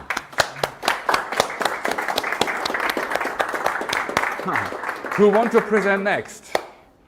Who want to present next? Someone online or offline? I have a question. Yeah? Are the repository and the presenter is going to be available later? Yeah. You are going to share the project, the presentation that we can access? That's our idea. Oh, cool. Yeah. Thank you. Yeah. we share the presentations on a download page, and the prerequisite of participating in the hackathon is that the results are shared via GitHub or GitLab or whatever. So who wants to present next? Yeah?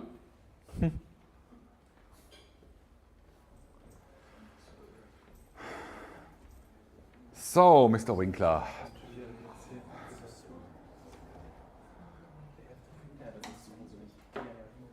Also, kann man so einhängen, aber es ist so hier so rein.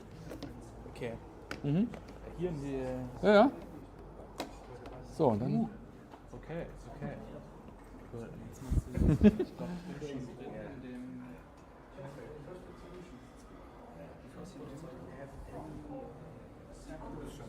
Ja,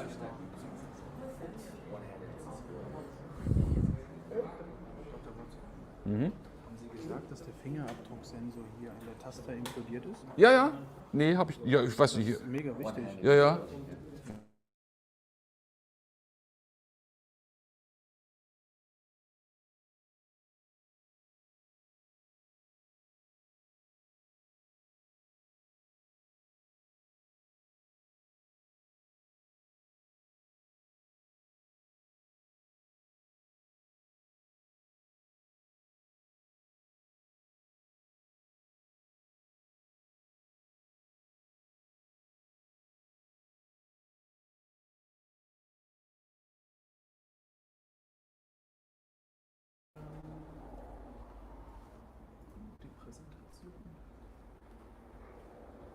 Okay. Yes, my project is to bring the Volla launcher to another operating system, to Firefox OS, or the legacy of Firefox OS being KPLoon and its front end Natria. So, yeah, what is Natria? It's the front end of KPLoon OS, the operating system that brings Firefox OS to a new level. Also auf Deutsch steht es drunter, Nutria, die Benutzeroberfläche von KPLoon, und die versuchen praktisch die Idee von Firefox OS fortzuführen. Firefox OS war ein Betriebssystem, was von 2011 bis 2015 von Mozilla entwickelt wurde, und die Idee hatte, komplett im Browser-Rendering zu arbeiten. So Firefox OS was an operating system made by Mozilla in the years from 2011 to 2015, and it's working completely as a browser. So it's a very minimalistic idea, and I think that it's fitting perfectly with Volla OS, or the idea of Volla, since Volla is has a minimalistic design and has the idea of not using apps at all, or making it not necessary to use apps.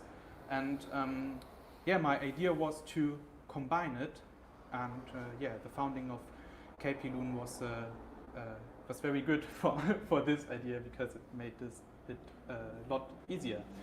Yes. We're going to have a look at what is my idea, or how I see the Volla project, and how I adapted it to KPLoon. So Volla OS has the idea to bring freedom through simplicity, like having a heavy user interface, like the Android one we all know, and turning it to a simplified version. Yeah, everyone knows it. Genau, also Volla OS, die Idee Einfachheit bringt Freiheit, wie man hier sieht auf der linken Seite. Sehr volle Benutzeroberfläche, und auf der rechten Seite das, was Volla draus gemacht hat, etwas sehr Einfaches. Und ich habe eben versucht, das Gleiche zu tun mit Natria. So I did the same for Natria. I took the user interface of Natria and edited it to have the same look and feel like Volla OS. Ja, also im Grunde klar, das muss ich wahrscheinlich nicht übersetzen. Genau, und das schauen wir uns jetzt an. Let's see, I will launch it. I didn't install it on my device since I use my Volla phone privately and didn't want to lose the data, but we can emulate it. So, ich lasse einen Emulator laufen, auf dem jetzt entsprechend KPLoon ausgeführt wird mit der Benutzeroberfläche. Yeah, so we know this lock screen, or I think it will look like this in the near future with the new one, yeah. Yeah, with the clock big and the date beneath, and yeah, we can log in from here. A flashlight won't work because my my device has no flashlight, but I guess a camera could work. Yes or no? Maybe. Yeah, because I'm streaming my video on the presentation, we can't see it. My video on. Maybe if I stop camera.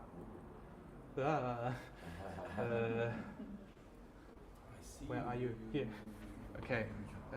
Let's see if it's working now. No. But this is not my main goal. My main goal was to adapt the springboard, which we can see here, and there are two things defining the springboard. Es gibt zwei Sachen, die das Springboard ausmachen, being the user input by typing something, and being the spring point. Also man kann hier was eingeben und man kann den Punkt nutzen. Typing does work. I can enter something and search the web. So let's try how to cook. and it's opening a web browser now and searching using Brave. We can use other browsers in the settings. Yeah, if we go to our home screen, we will have the searches as tabs on this view, like it's an open app, but every app is a web service. Yes, and we can search for contacts, like in the Volla Springboard. So if I type, I deleted all contacts. So if we create a contact with the Contacts app, we can actually search for it. And if I name this contact Mr. Settings, we can see another nice thing, because if we go to the Springboard and type Settings, we will find the app, or we will find my contact Mr. Settings. And if I hit Enter, we can also do the web search. So this is what's working for now. What's not working is the screen point. I just designed it so we can open it and search for entries, but nothing will happen for now. Yeah.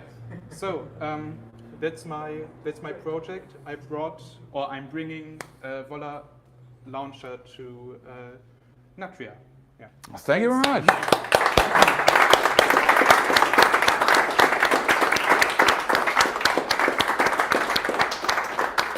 That short time, it's amazing. And I think I started yesterday after the presentations in the hotel room, so there's a lot to do, but... That's awesome. And Firefox OS is also alive with, how it's named? Chaos. Chaos. For feature phones. For feature phones. So I think if we have users that have a very minimalistic use case for a phone, but they want to use great hardware, like I have the same ringtone. So they want to have a great camera, for instance, or they want to have great sensors. They can use it without being limited by feature phone hardware, but having the reduced feature phone look and feel of a smartphone or of a feature phone. So you won't need to be limited as well in hardware as software. You can choose to limit yourself in software while having great hardware like the Volla phones. Yeah, this perfect. Any questions for that? Yeah. Yes. I normally use Firefox on my own personal computer. If you go ahead and put this on Springboard, and Firefox wants to go ahead and put it on there, are they going to ask for an update? You have to reset everything again, or not? No, you won't have to reset it. What's the case currently on KPLoon is when there is an update to extensions. So when setting up a instance of KPLoon, you can install extensions like on a Firefox browser working system-wide. So when I'm installing uBlock, for instance, and uBlock gets an update, you need to install it again. It won't update in time. But it's a limitation of KPLoon, which will be updated soon, I guess. So the community working on Boot to Gecko and on KPLoon is really active, and it's a known issue. Perfect. Thanks. Yeah, thank you.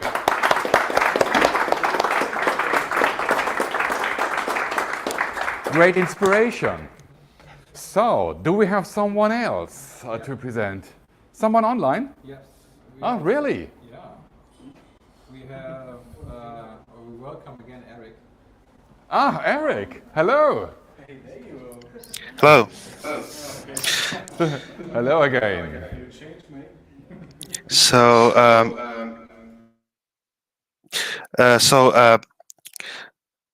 I have a slightly similar,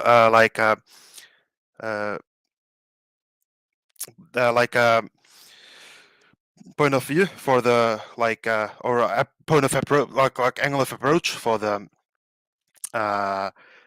hackathon than Shmuel had, but I mean, I did implement like a slightly Springboard-like search, or a prototype of it on the Qt shell. As of course, I didn't want to touch the operating system too much, so that was something I could test quickly on the system as well. So I'm going to show what I achieved in this short time. So the new thing we have on the home screen also this bar here, where you can click the bar, and it opens this view where you can then type things, and it will for some reason not work now. That's interesting. It did work yesterday, and I just restarted the phone. It doesn't work now. Nice. I have no idea why. That is definitely interesting. Well, it did work yesterday. That's annoying. Let me quickly see if I just restart the UI quickly if it works. That's interesting. Definitely did work yesterday when I tried it.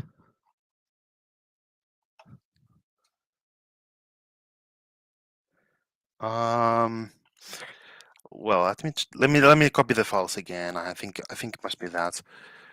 I think I should have the files copied correctly. I just don't know why it doesn't work now.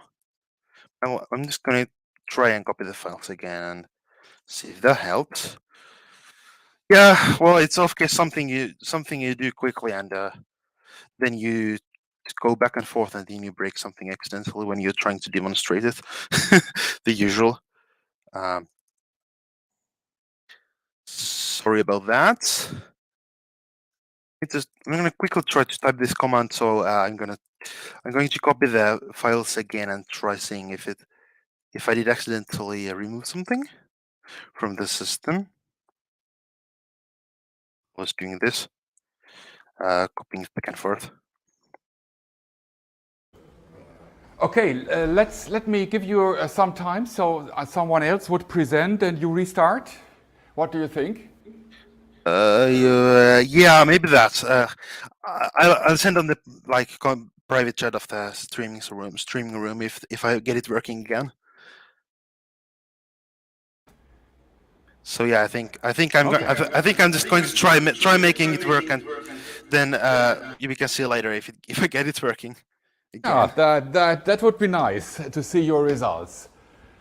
Yeah, it's always like when trying to do a lot of stuff on the same device and then demonstrate it, it sometimes does do weird things and break. So yeah, let's try again after a while. Okay, let's give you some time, and maybe you're from HoloChain. You present both, or? No, this we are showing. Yeah, I'm helping. Yeah. I just need to plug in because my laptop only likes mains power at the moment. It doesn't like a battery. By the way, so sorry we couldn't bring the application in the phone because building the whole HoloChain to the architecture of the mobile in 2 days, it didn't work. Yes. Actually, the thing we are going to demo is the peer-to-peer between two laptops, and when we convert the whole HoloChain library and launcher to the Volla Phone ARM architecture, the same application can easily run there. Maybe you can share with us your findings on working hard and your assumption, how the technical feasibility of bringing a HoloChain on a mobile device. Our assumption was that Ubuntu Touch might be a good starting point because it's Linux, and because Android might be more tricky. But maybe you can share your assumptions on that. There are a biggest challenge for the actually HoloChain conductor or launcher conductor on a mobile, because it is propagating the data all the time. It is open. It is a WebSocket open all the time, and it is draining battery. And that's why it should be some design that some community and people working on it to to go deeper for the partitioning, the way that the data is propagating, that it cannot drain the battery a lot. It is one topic. Another one, it is the ARM architecture of the CPU, that we, so far, the whole conductor is built for the x64 architecture. So, and that's why today we were thinking, I was thinking, because we have a launcher, which is to run it, you will see the launcher. So it means we need to rebuild everything and bring it to the ARM architecture. Either it is Android or Ubuntu Touch. It was the main issue that we were trying to hack today, but couldn't do that. Maybe that's the reason why I failed to evaluate that technology on my MacBook. It has an M2 processor, and I had to install a virtual machine with Ubuntu for ARM, and only I think there was Ubuntu server available, even no Ubuntu desktop. I could virtualize, but it's no problem. I can install the Ubuntu UI afterwards, so I have that convenience. So maybe that was the reason why I failed, or is that a difference? No. Launcher right now can run on Mac. So there are two topics. Holochain, one component has a conductor. Conductor is the thing that you are running to communicate to others. You know, I run a conductor, you run a conductor. It is bringing application inside and connecting to others, signaling to others, doing the thing. It is the name is a conductor, okay? So there are a couple of ways that you can implement the app. One of them that it is already there, you are going to see, it is a launcher. It means you implement your app, you create a launcher, it's coming up, we have an app store, you can see, it is a launcher. So this launcher is based on Tauri. Tauri right now supporting Linux, Mac and Windows. It is working pretty nice, but it's a kind of client. It is, yes, exactly. It is Tauri. We can actually install the launcher inside the Tauri as a binary, and it's bringing up everything for you. It is supporting Mac. It means you are supposed to be able to run launcher on your Mac. Yeah, you can run on Mac, Windows, or Linux. The launcher. So all the desktop platforms have been accounted for, and the leap we're trying to make is to run this on a Volla phone or any phone with Ubuntu Touch, because if we can run this launcher as an app image or as a compiled binary, then we can run Holochain apps on the phone. But no one's tried to do that before. So then it would be a kind of client-server architecture. So you have a launcher on the. No, it's not a client. It's you're basically creating a node for you to communicate. The conductor is a processor. It conducts the traffic between peers, and it runs the local process, and it shields your desktop environment, your OS, from the local processor. You don't have access to the file system. You have access to the apps that you have installed. So it's a containerized process that also links with other people running the same apps. So if two people, so what we're going to do now is Hedayat's going to run we've created a concept app, and he's going to run it on his launcher. I'm going to run it on my launcher, and then the conductor on each of our laptops is going to, it's going to allow those two apps to communicate with each other. But what we also and launcher and conductor could be on separate devices. No. Launcher. Look, how the things working. We need to have forget about launcher. Holochain needs a place named conductor. We implement app with the ROS, and as giving a launcher on your machine, your device, later on mobile. Right now we don't have it. So you create one instance of launcher, and you ask launcher, hey, give this app. Okay, it is my profile or my digital identity, my key, blah blah. So, and with this seed, you will see what is the seed, the access token to that network. And the file I give to you, you run one conductor instance on your machine, and with the file of the application I give to you with the seed code to access, and you run it. When you run it, I run it, our conductors see each other. Okay? If you run it one conductor with that application file and the access key of that application, this conductor is going to see each other and talk with the bootstrap that I can explain later, but right now. So it means all of us, we need to run one conductor, okay? So to run conductor by normal user, just do the things and a UI, because Holochain and Web3 app doesn't have a UI. UI should be hosted somewhere. You know, we don't want to put the UI on Amazon. Okay? We bundle a UI to Holochain application as a bundle file and put it to the launcher. Launcher inside as a box, it has a one conductor and it can bring a few conductors if we want. We put the app to the launcher and say, hey, it is my launcher. It is not a client server. You download the launcher as something like a browser. You download the browser and install a browser, and then you can call any website. Yes, you are not calling a Chrome. Chrome is a local application, and then you can put your URL. That's it. Then you run your launcher, and as you see, look, it is a launcher. You run a launcher.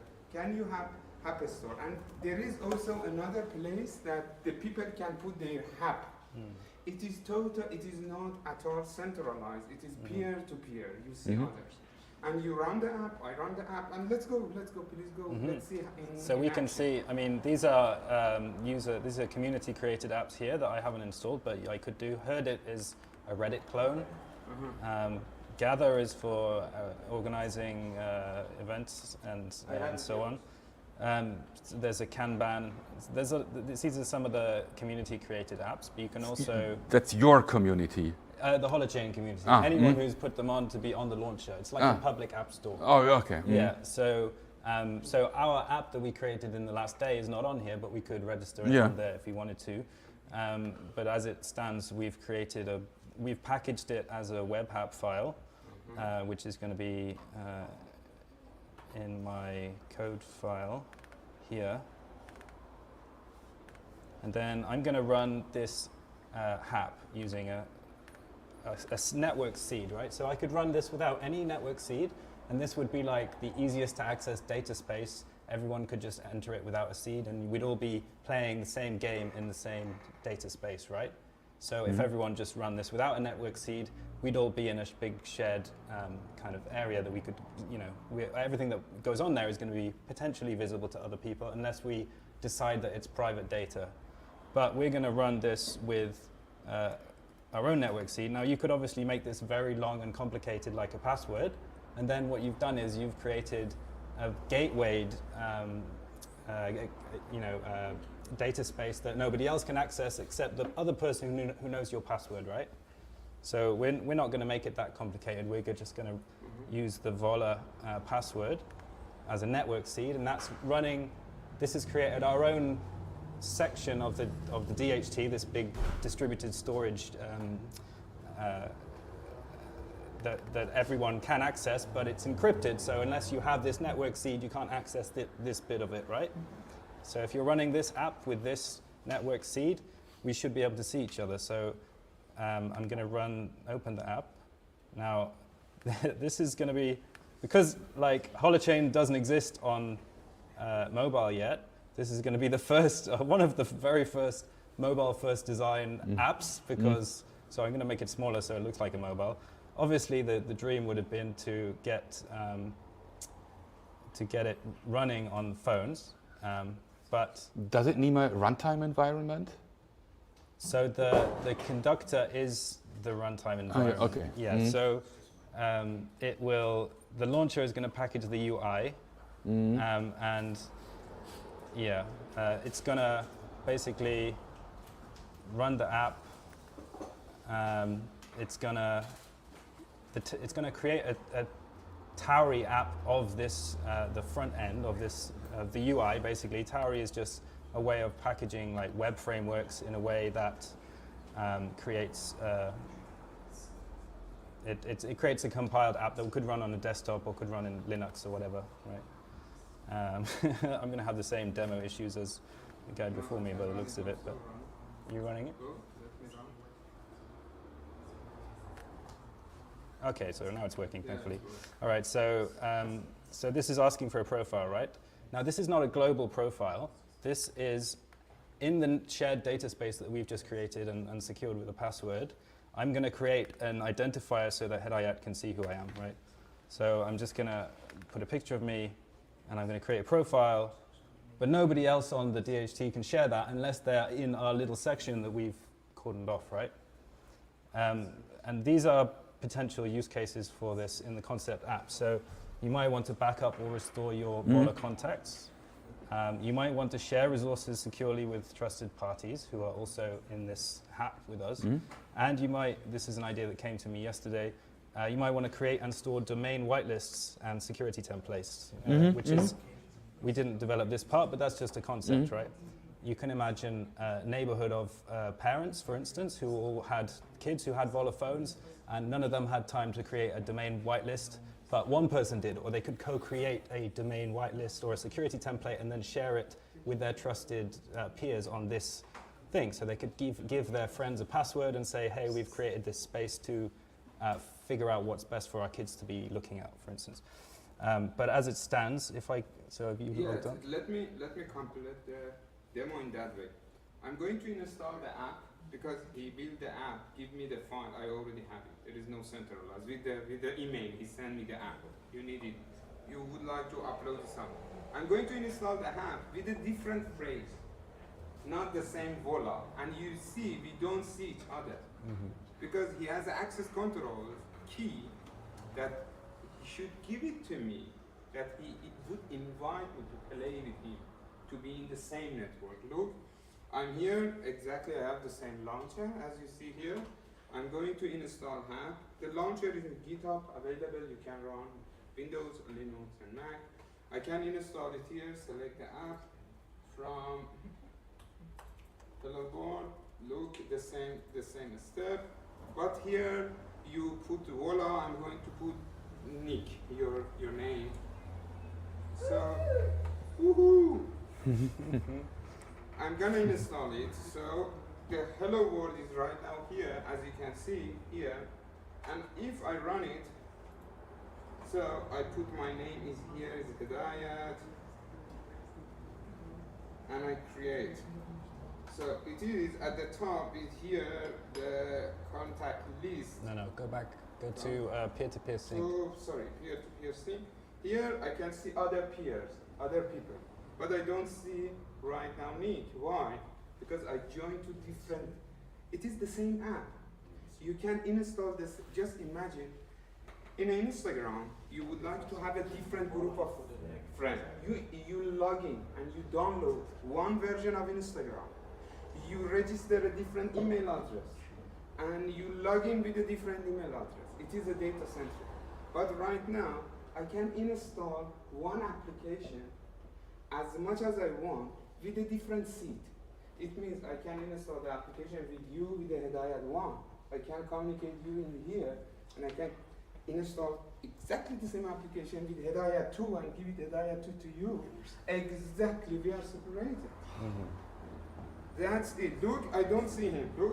Look what's gonna happen. I'm going to install. I don't see Hedayat. This is just me. This is what Hedayat's got on his screen, but he just sees himself, right? So available peers, it's just me here, right? Look what's gonna happen. I'm going to uninstall this one or install another one.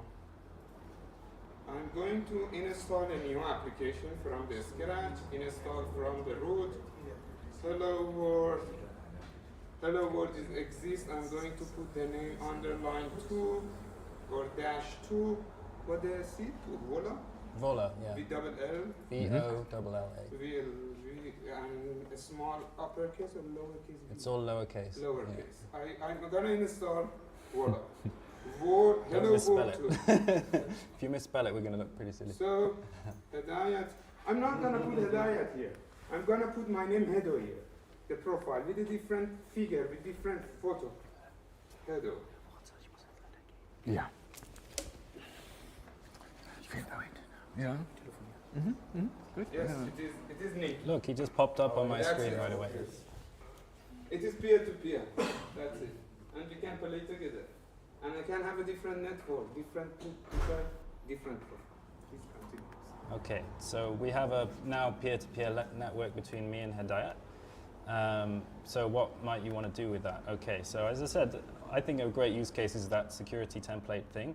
Obviously, we didn't have time to implement that as well. So in the last day, we managed to link up in the developer, there's a open dev GitHub for Holochain modules, because all of the development is modular. So I didn't create the user profile stuff. I just plugged it into my app concept, and then now I have user profile functionality that somebody else or a team of other people develops. And the same is true with file upload. So I plugged in a file upload module. And as I said earlier, later on, this can be a no-code or low-code process, so you won't even need to know how to do this. And the concept for this is I might want to back up my contacts. I saw, just by playing around with the Volla Phone, you can save it as a .vecf, I think it is. So I could come on here, drop file to upload. I'm just going to upload something else. Maybe this file here. And then this is going to store it in the DHT, and then it's going to basically give me access to it again. So now if I want to come back and get that, that's stored. If I need to come back and restore my backup, I need to, say I lose my phone, for instance, I can install the launcher, install the HAP file, enter my network seed, come back, and this file will still be here, so I can download it again. And then, now that we're peer-to-peer, if I wanted to allow you to download that, I could also permit that as well. I could make this public, and I could say this is my private contact sharing channel with me and Hadaya, and then he'd be able to run the same app, and he'd be able to see this file here as well. This isn't implemented at the moment, but it's just a concept, so you can see that this is the possibilities of once you have a truly peer-to-peer network. Yeah, so that's about it. This is what we have managed to build, and hopefully that's conveyed the concepts to you and the potential. I think we're all very excited about being able to run this on the phone, because it's going to be such a key thing. There are so many apps that people want to be able to carry around with them, but up to this point we haven't been able to do it. So we're hoping that with a bit more time with the phone, we'll be able to get the conductor running, and this will just be a launcher on your phone. And there'll be a lot of apps coming out in the near future, because Holochain just reached beta, and it's been a long road, but now it's a stable development platform, so there's a lot of stuff happening that, yeah, a lot of people excited. Yeah. Cool, thank you. Thanks.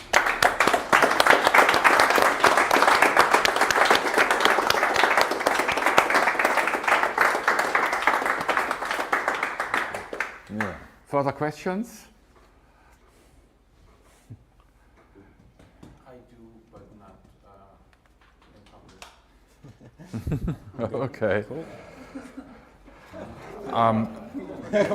What is it you want to say? It's good.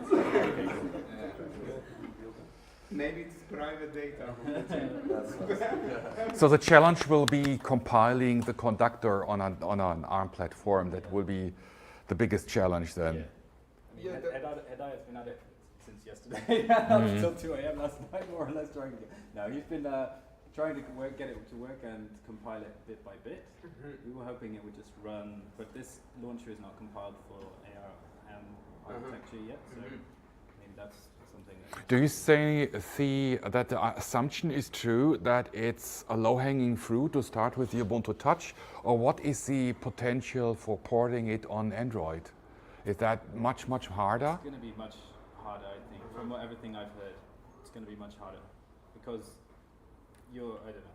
I don't know enough about that to speak. But if we collaborate, we can introduce. We could do something more on Android, like if we need to deploy it as a system app, for instance.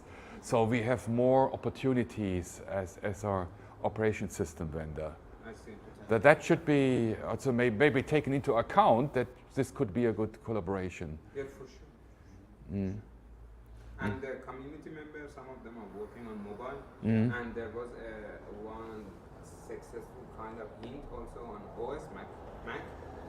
But right now I didn't follow the latest situation, and this Ubuntu Touch, honestly for me it was totally new topic, because we tried, and then as I mentioned, conductor support. Do we have enough time? What I'm talking about? Yeah. So because they're conducted peer-to-peer, supposed to go and just give the data, and you are supposed to all the time receive the data, you know, and the data availability is really important. And one topic, because I saw a really short time that it can also kind of, we need to talk about a little bit how the sharding, it means the way that the data distributing in the things, it is the way the auto-broad architecture means. So based on the data which is hash is going to the range of circle of a neighborhood. So if it can also improve, it can bring the best performance to mobile. To short up, clear answer, ongoing community challenge to bring it, because it is not only converting a Rust to the ARM architecture or Android, it is also thinking about open WebSocket all the time, propagating data, receiving the data, and validating the data, because any peer validating the data. Opening WebSocket all the time is draining a lot of data. So they are the challenge. People are working on it. But this one, Ubuntu Touch, from yesterday, I recognized, if Tauri, as a launcher is based on Tauri. Tauri is another technology, you know, which is just, it is inside. If Tauri can bring the version of mobile, I'm looking forward how it's supposed to deal with it. Maybe it can help. It means that people easily can launch it. And then I personally would like to continue challenging to build on Ubuntu Touch. But last sentences, it is a great opportunity to continue for the collaboration. Yeah, for sure. Did you try Libertine also? I tried that, yeah, but I tried that to run the launcher, but it's because it's not compiled for the right architecture. Yeah. We're breaking new ground just by trying it. So we were hopeful, but like knowing that there might be some issues, and that's why we ended up then trying to do it step by step without the launcher, because the launcher is useful for the end user. For developers, you don't need to run the launcher. You can run a conductor as a process just yourself, but it depends on another bootstrapping your environment for this thing called Nix package manager to make Holochain available easily, and that's the sticking point at the moment. Okay. But you are making progress, so I think it would just be a matter of time. If you're focused on ARM architectures, I think you can't do anything with a new MacBook, right? With the M2 processor. I'm not sure. I don't know enough. Because it's ARM. Maybe that's the reason why I failed. It's not Intel anymore. I don't know enough. Maybe that some other developers. No, but we have a developer on Mac. It was a good hint and good question. Because that could help, because it anyway needs to be done if you keep on providing that option for Mac. Development environment is right now working on Mac. Intel Macs or Intel Macs or ARM I don't Macs? have Mac. I need to ask. Would be interesting. Good topic. There's HC and there are people just in the community. But I'm gonna ask and not. Yeah, it's for sure. Personally, I have interest to go for it to see how we can do that. It can be really something. Yeah, there is a great Discord community of developers, and if anyone has any questions or just general, there's a lot of Holochain projects that are really just starting to grow right now, and there's a lot of outreach happening for developers and people who are just interested and have just ideas about applications that could be made. There's a lot of links being made right now. So holochain.org is the entry point, and then you have a developer portal. There is a Discord dev.hc. That's this one here. Okay. So, and Mr. Atkinson said you will relaunch something also regarding the developer page, the developer portal? I can't speak to that. I don't know. I didn't get the point. Is there some new thing coming with the developer portal or not? I'm not. I think that's ongoing. There's, I don't know. There's a lot of developments happening. But this is the entry point. From holochain.org you can jump to the... It's navigating you to all yeah. Very interesting, okay. Yeah, thank you very much.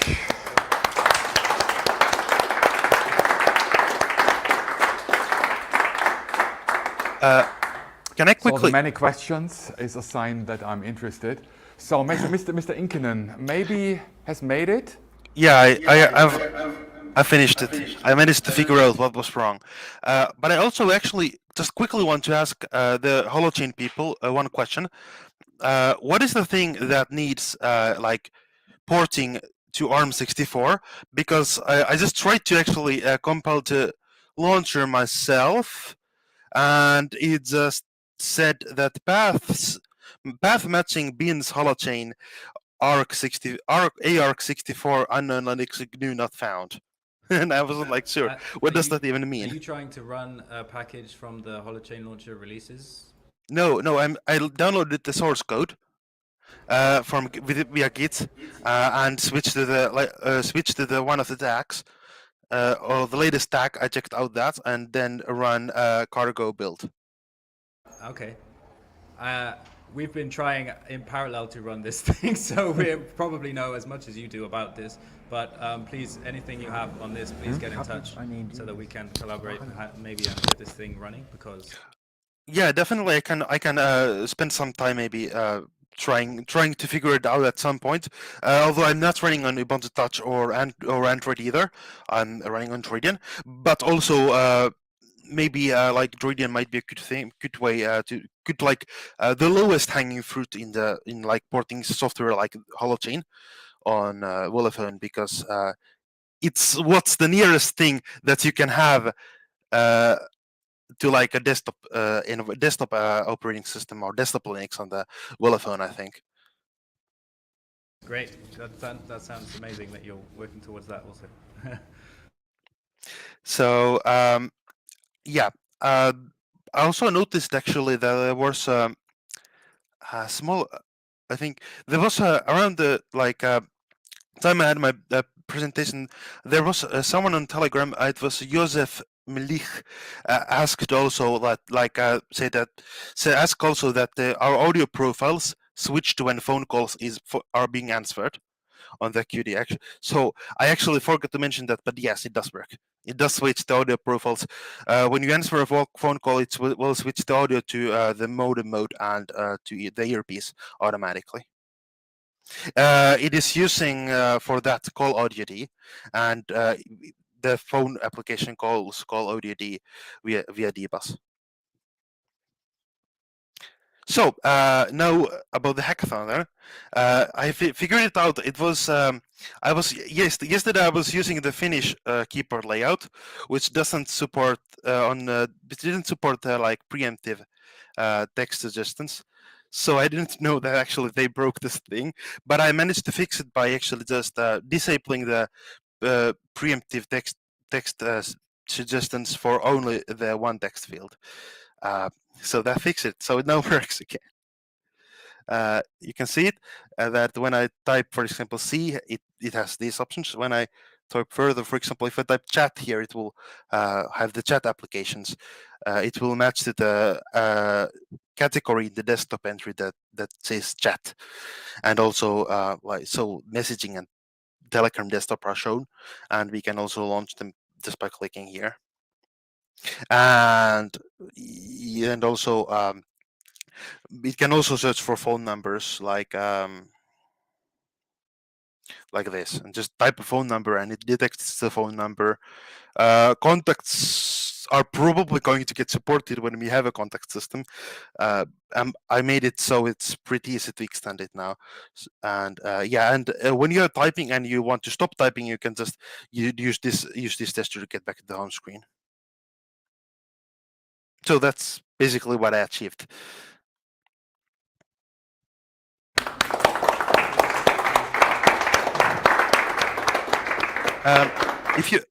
If you still may like just watch this for a while, I could also show quickly. Let me see. How do I? This. I'm going to try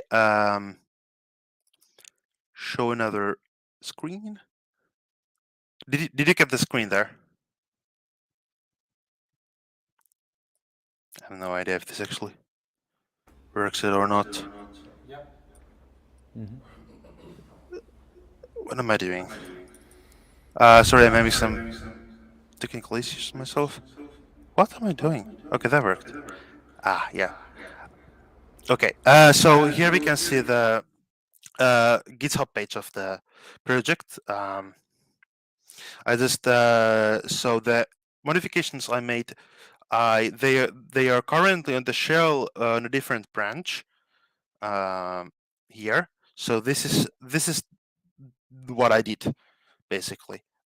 So the thing that I've just added, I amended the commit just to fix the keyboard problem. It is in this file somewhere. In this file, I think it's where? Here, this line. This line, I added this line because this disables predictive text for the search, because that was the thing that broke. But also, like, so yeah. So this is the thing, and just want to also share about Qt that we have the code is automatically compiled with the CI. We use Circle CI, and it automatically is uploaded to the apt repository whenever updated. It also applies to these feature branches, which have their own small apt repositories containing only these packages that are patched for some feature. And we have also here, if you go this web page, you can also find this like Droidian project under the organization, which contains here in releases also contains downloads for our supported images. So yes, that's the like how to find the images if you want to install them manually. And also there are some other devices like Google Sarco, which is the Google Pixel 3a supported. And yeah, here are also all of the code if you want to check out it. So it's also all of them here. All of them are here. Yes. So perfect. Yeah, thank you very much for showing your results. Thank you.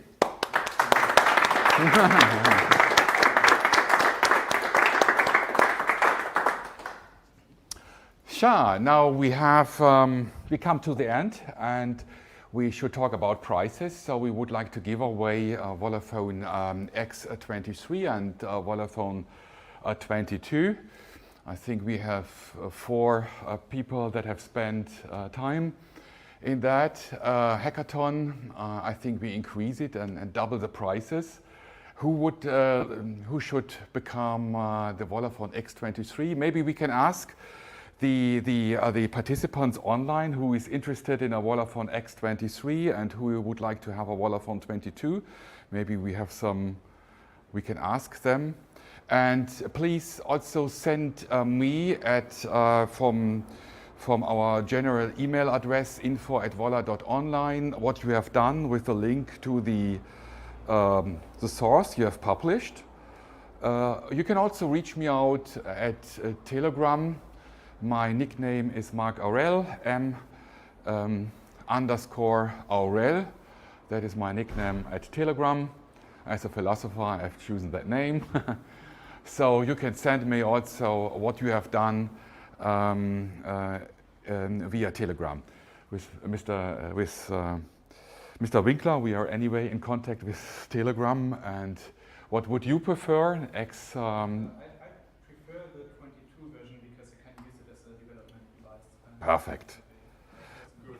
Let me know what's or if you have black and white. Well, black then, but let's see first if I. Yeah. Okay.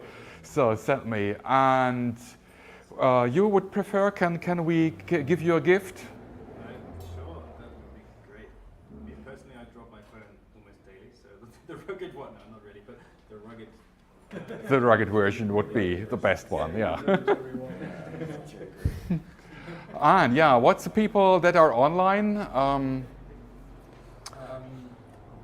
Dimitri hat noch gar kein Volla gewählt. Erik Eric, you have a Volla device, but you only the first generation. What would you prefer?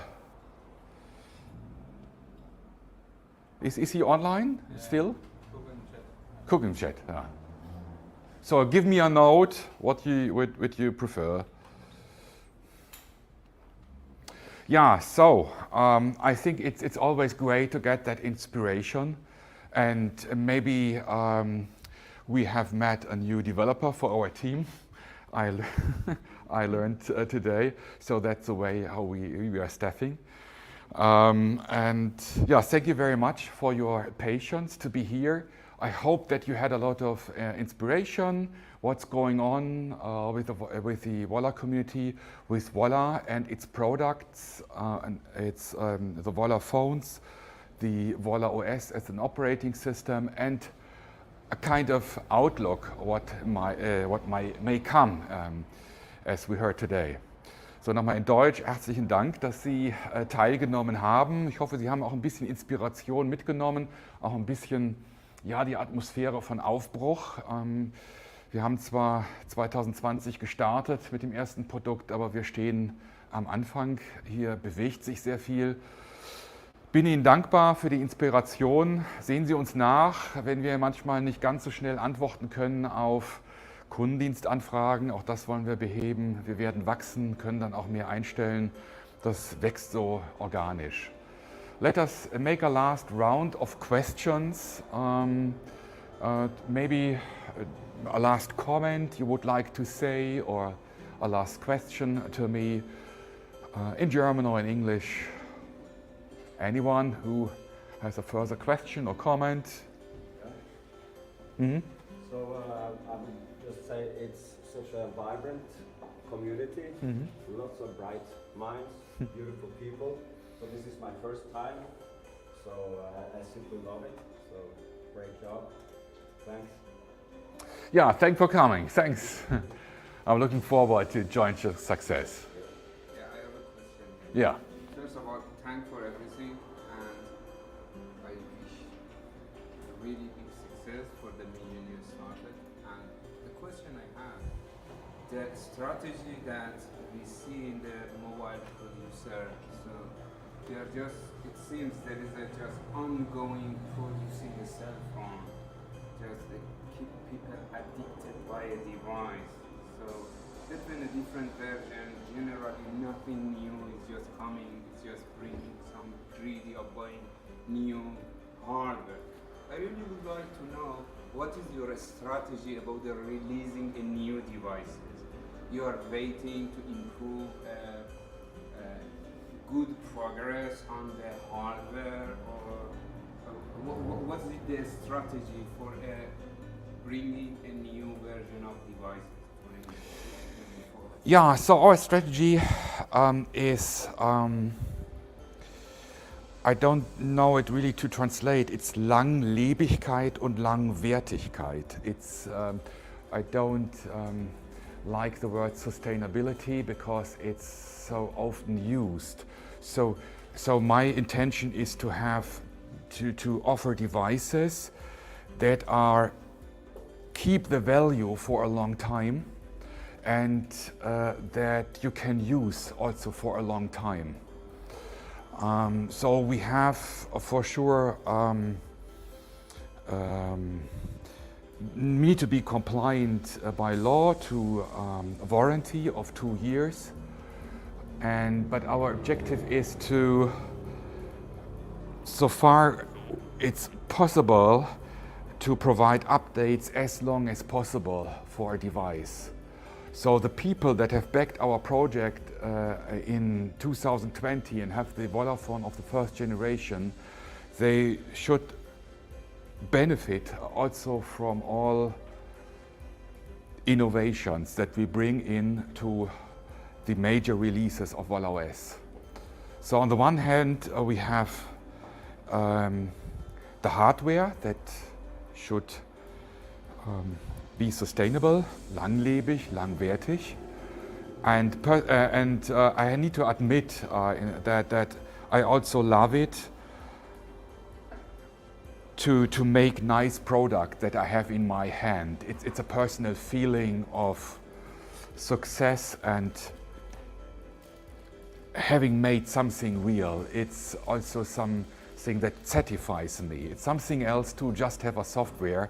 It's to bring hardware on the market. That's a remark. It's also very satisfying for me. Yeah, so we have the hardware with that strategy, and we have the software that supports even the first Volla Phone first generation for a long time. And the big picture is like a puzzle that we bring in further software innovations and hardware innovations to implement the big picture. And the big picture is that infrastructure of secure and independent communication. So that is security. The next thing is ergonomics. And the third thing is, that we have technology of, it's hard to translate, it's even hard to say it in German, Immediacy.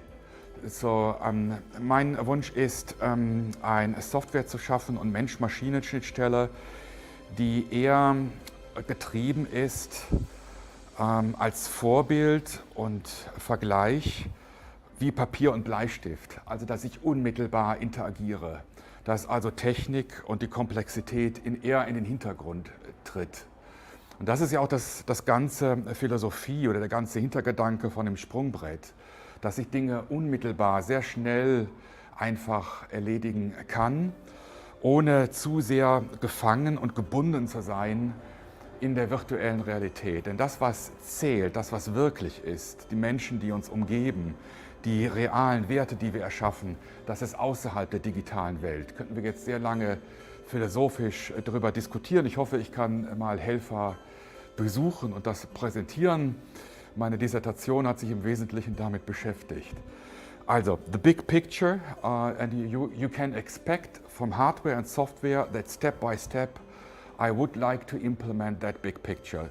You will, I hope that we can implement that to bring in the comfort that people have and know from iCloud and Google Cloud, but we will do it in a different way. We also think about something, if you need more convenience, like a keyboard and display, but we would like to do it in a different way without the need of synchronization with the cloud, for instance. The idea is that you have your smartphone as a hub. And I invented a kind of accessory. You can also do some research on it in the European Patent Office of a new kind of device. It's not a tablet, it's not a laptop, it's somehow both.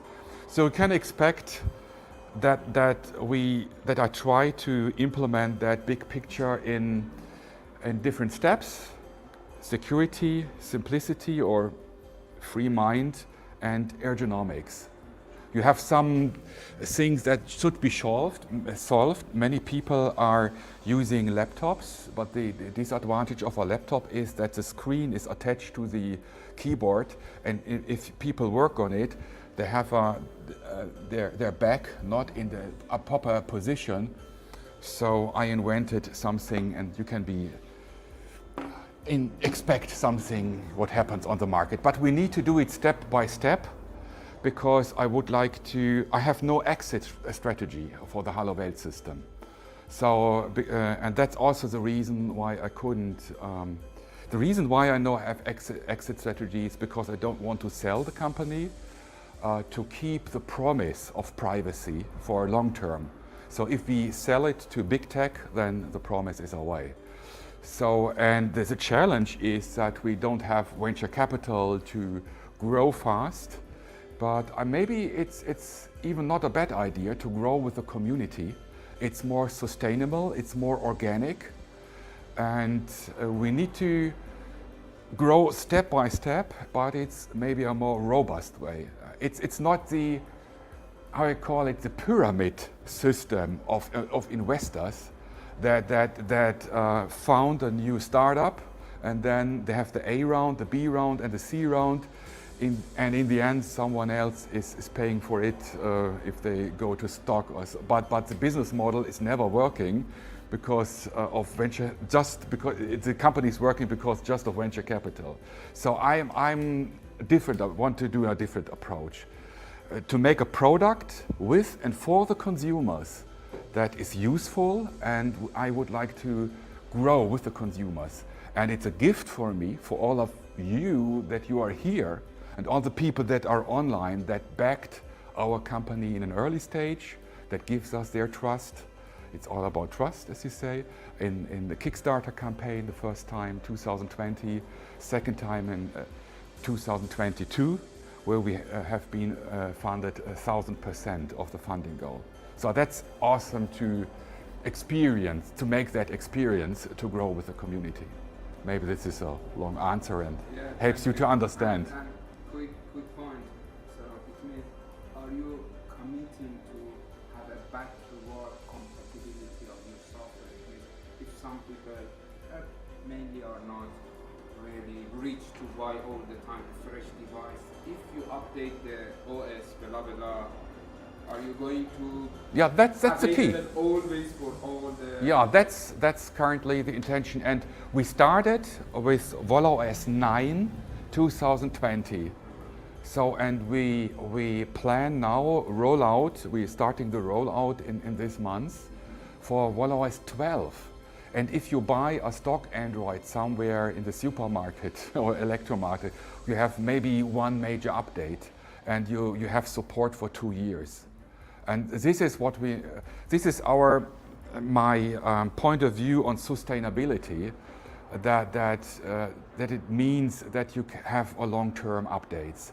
And also that the updates make fun and are technical possible, because if you new features that sometimes new updates require new hardware because it needs so much CPU load, like when Siri was invented. And we would like to avoid it with a lean operating system. Volla OS is a lean operating system with all that software from Google, because it's coming without that. Thank you very much. And thanks for being here. And before I close, I would like to say again hello to, who is that with the smartphones? Yeah, can you repeat your name? Kadikov. Kadikov, yeah, perfect. And he has also brilliant ideas regarding a design of a smartphone. So the people that are here on site in Remscheid are invited, after we have officially closed, to talk with him at the table, and he would like to do some market research and show his idea and share his idea with you. So let's give all ideas a chance. So, and enjoy the day and enjoy the sun and the Sunday, and hopefully we see us again next year or at any other location. Have a nice day.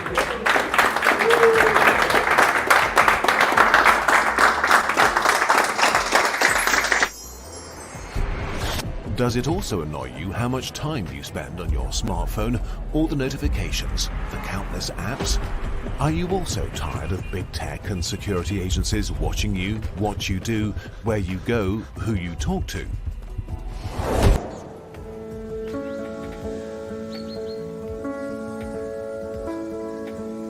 Then we have good news for you. The new Volla Phone 22 for your freedom through simplicity and security.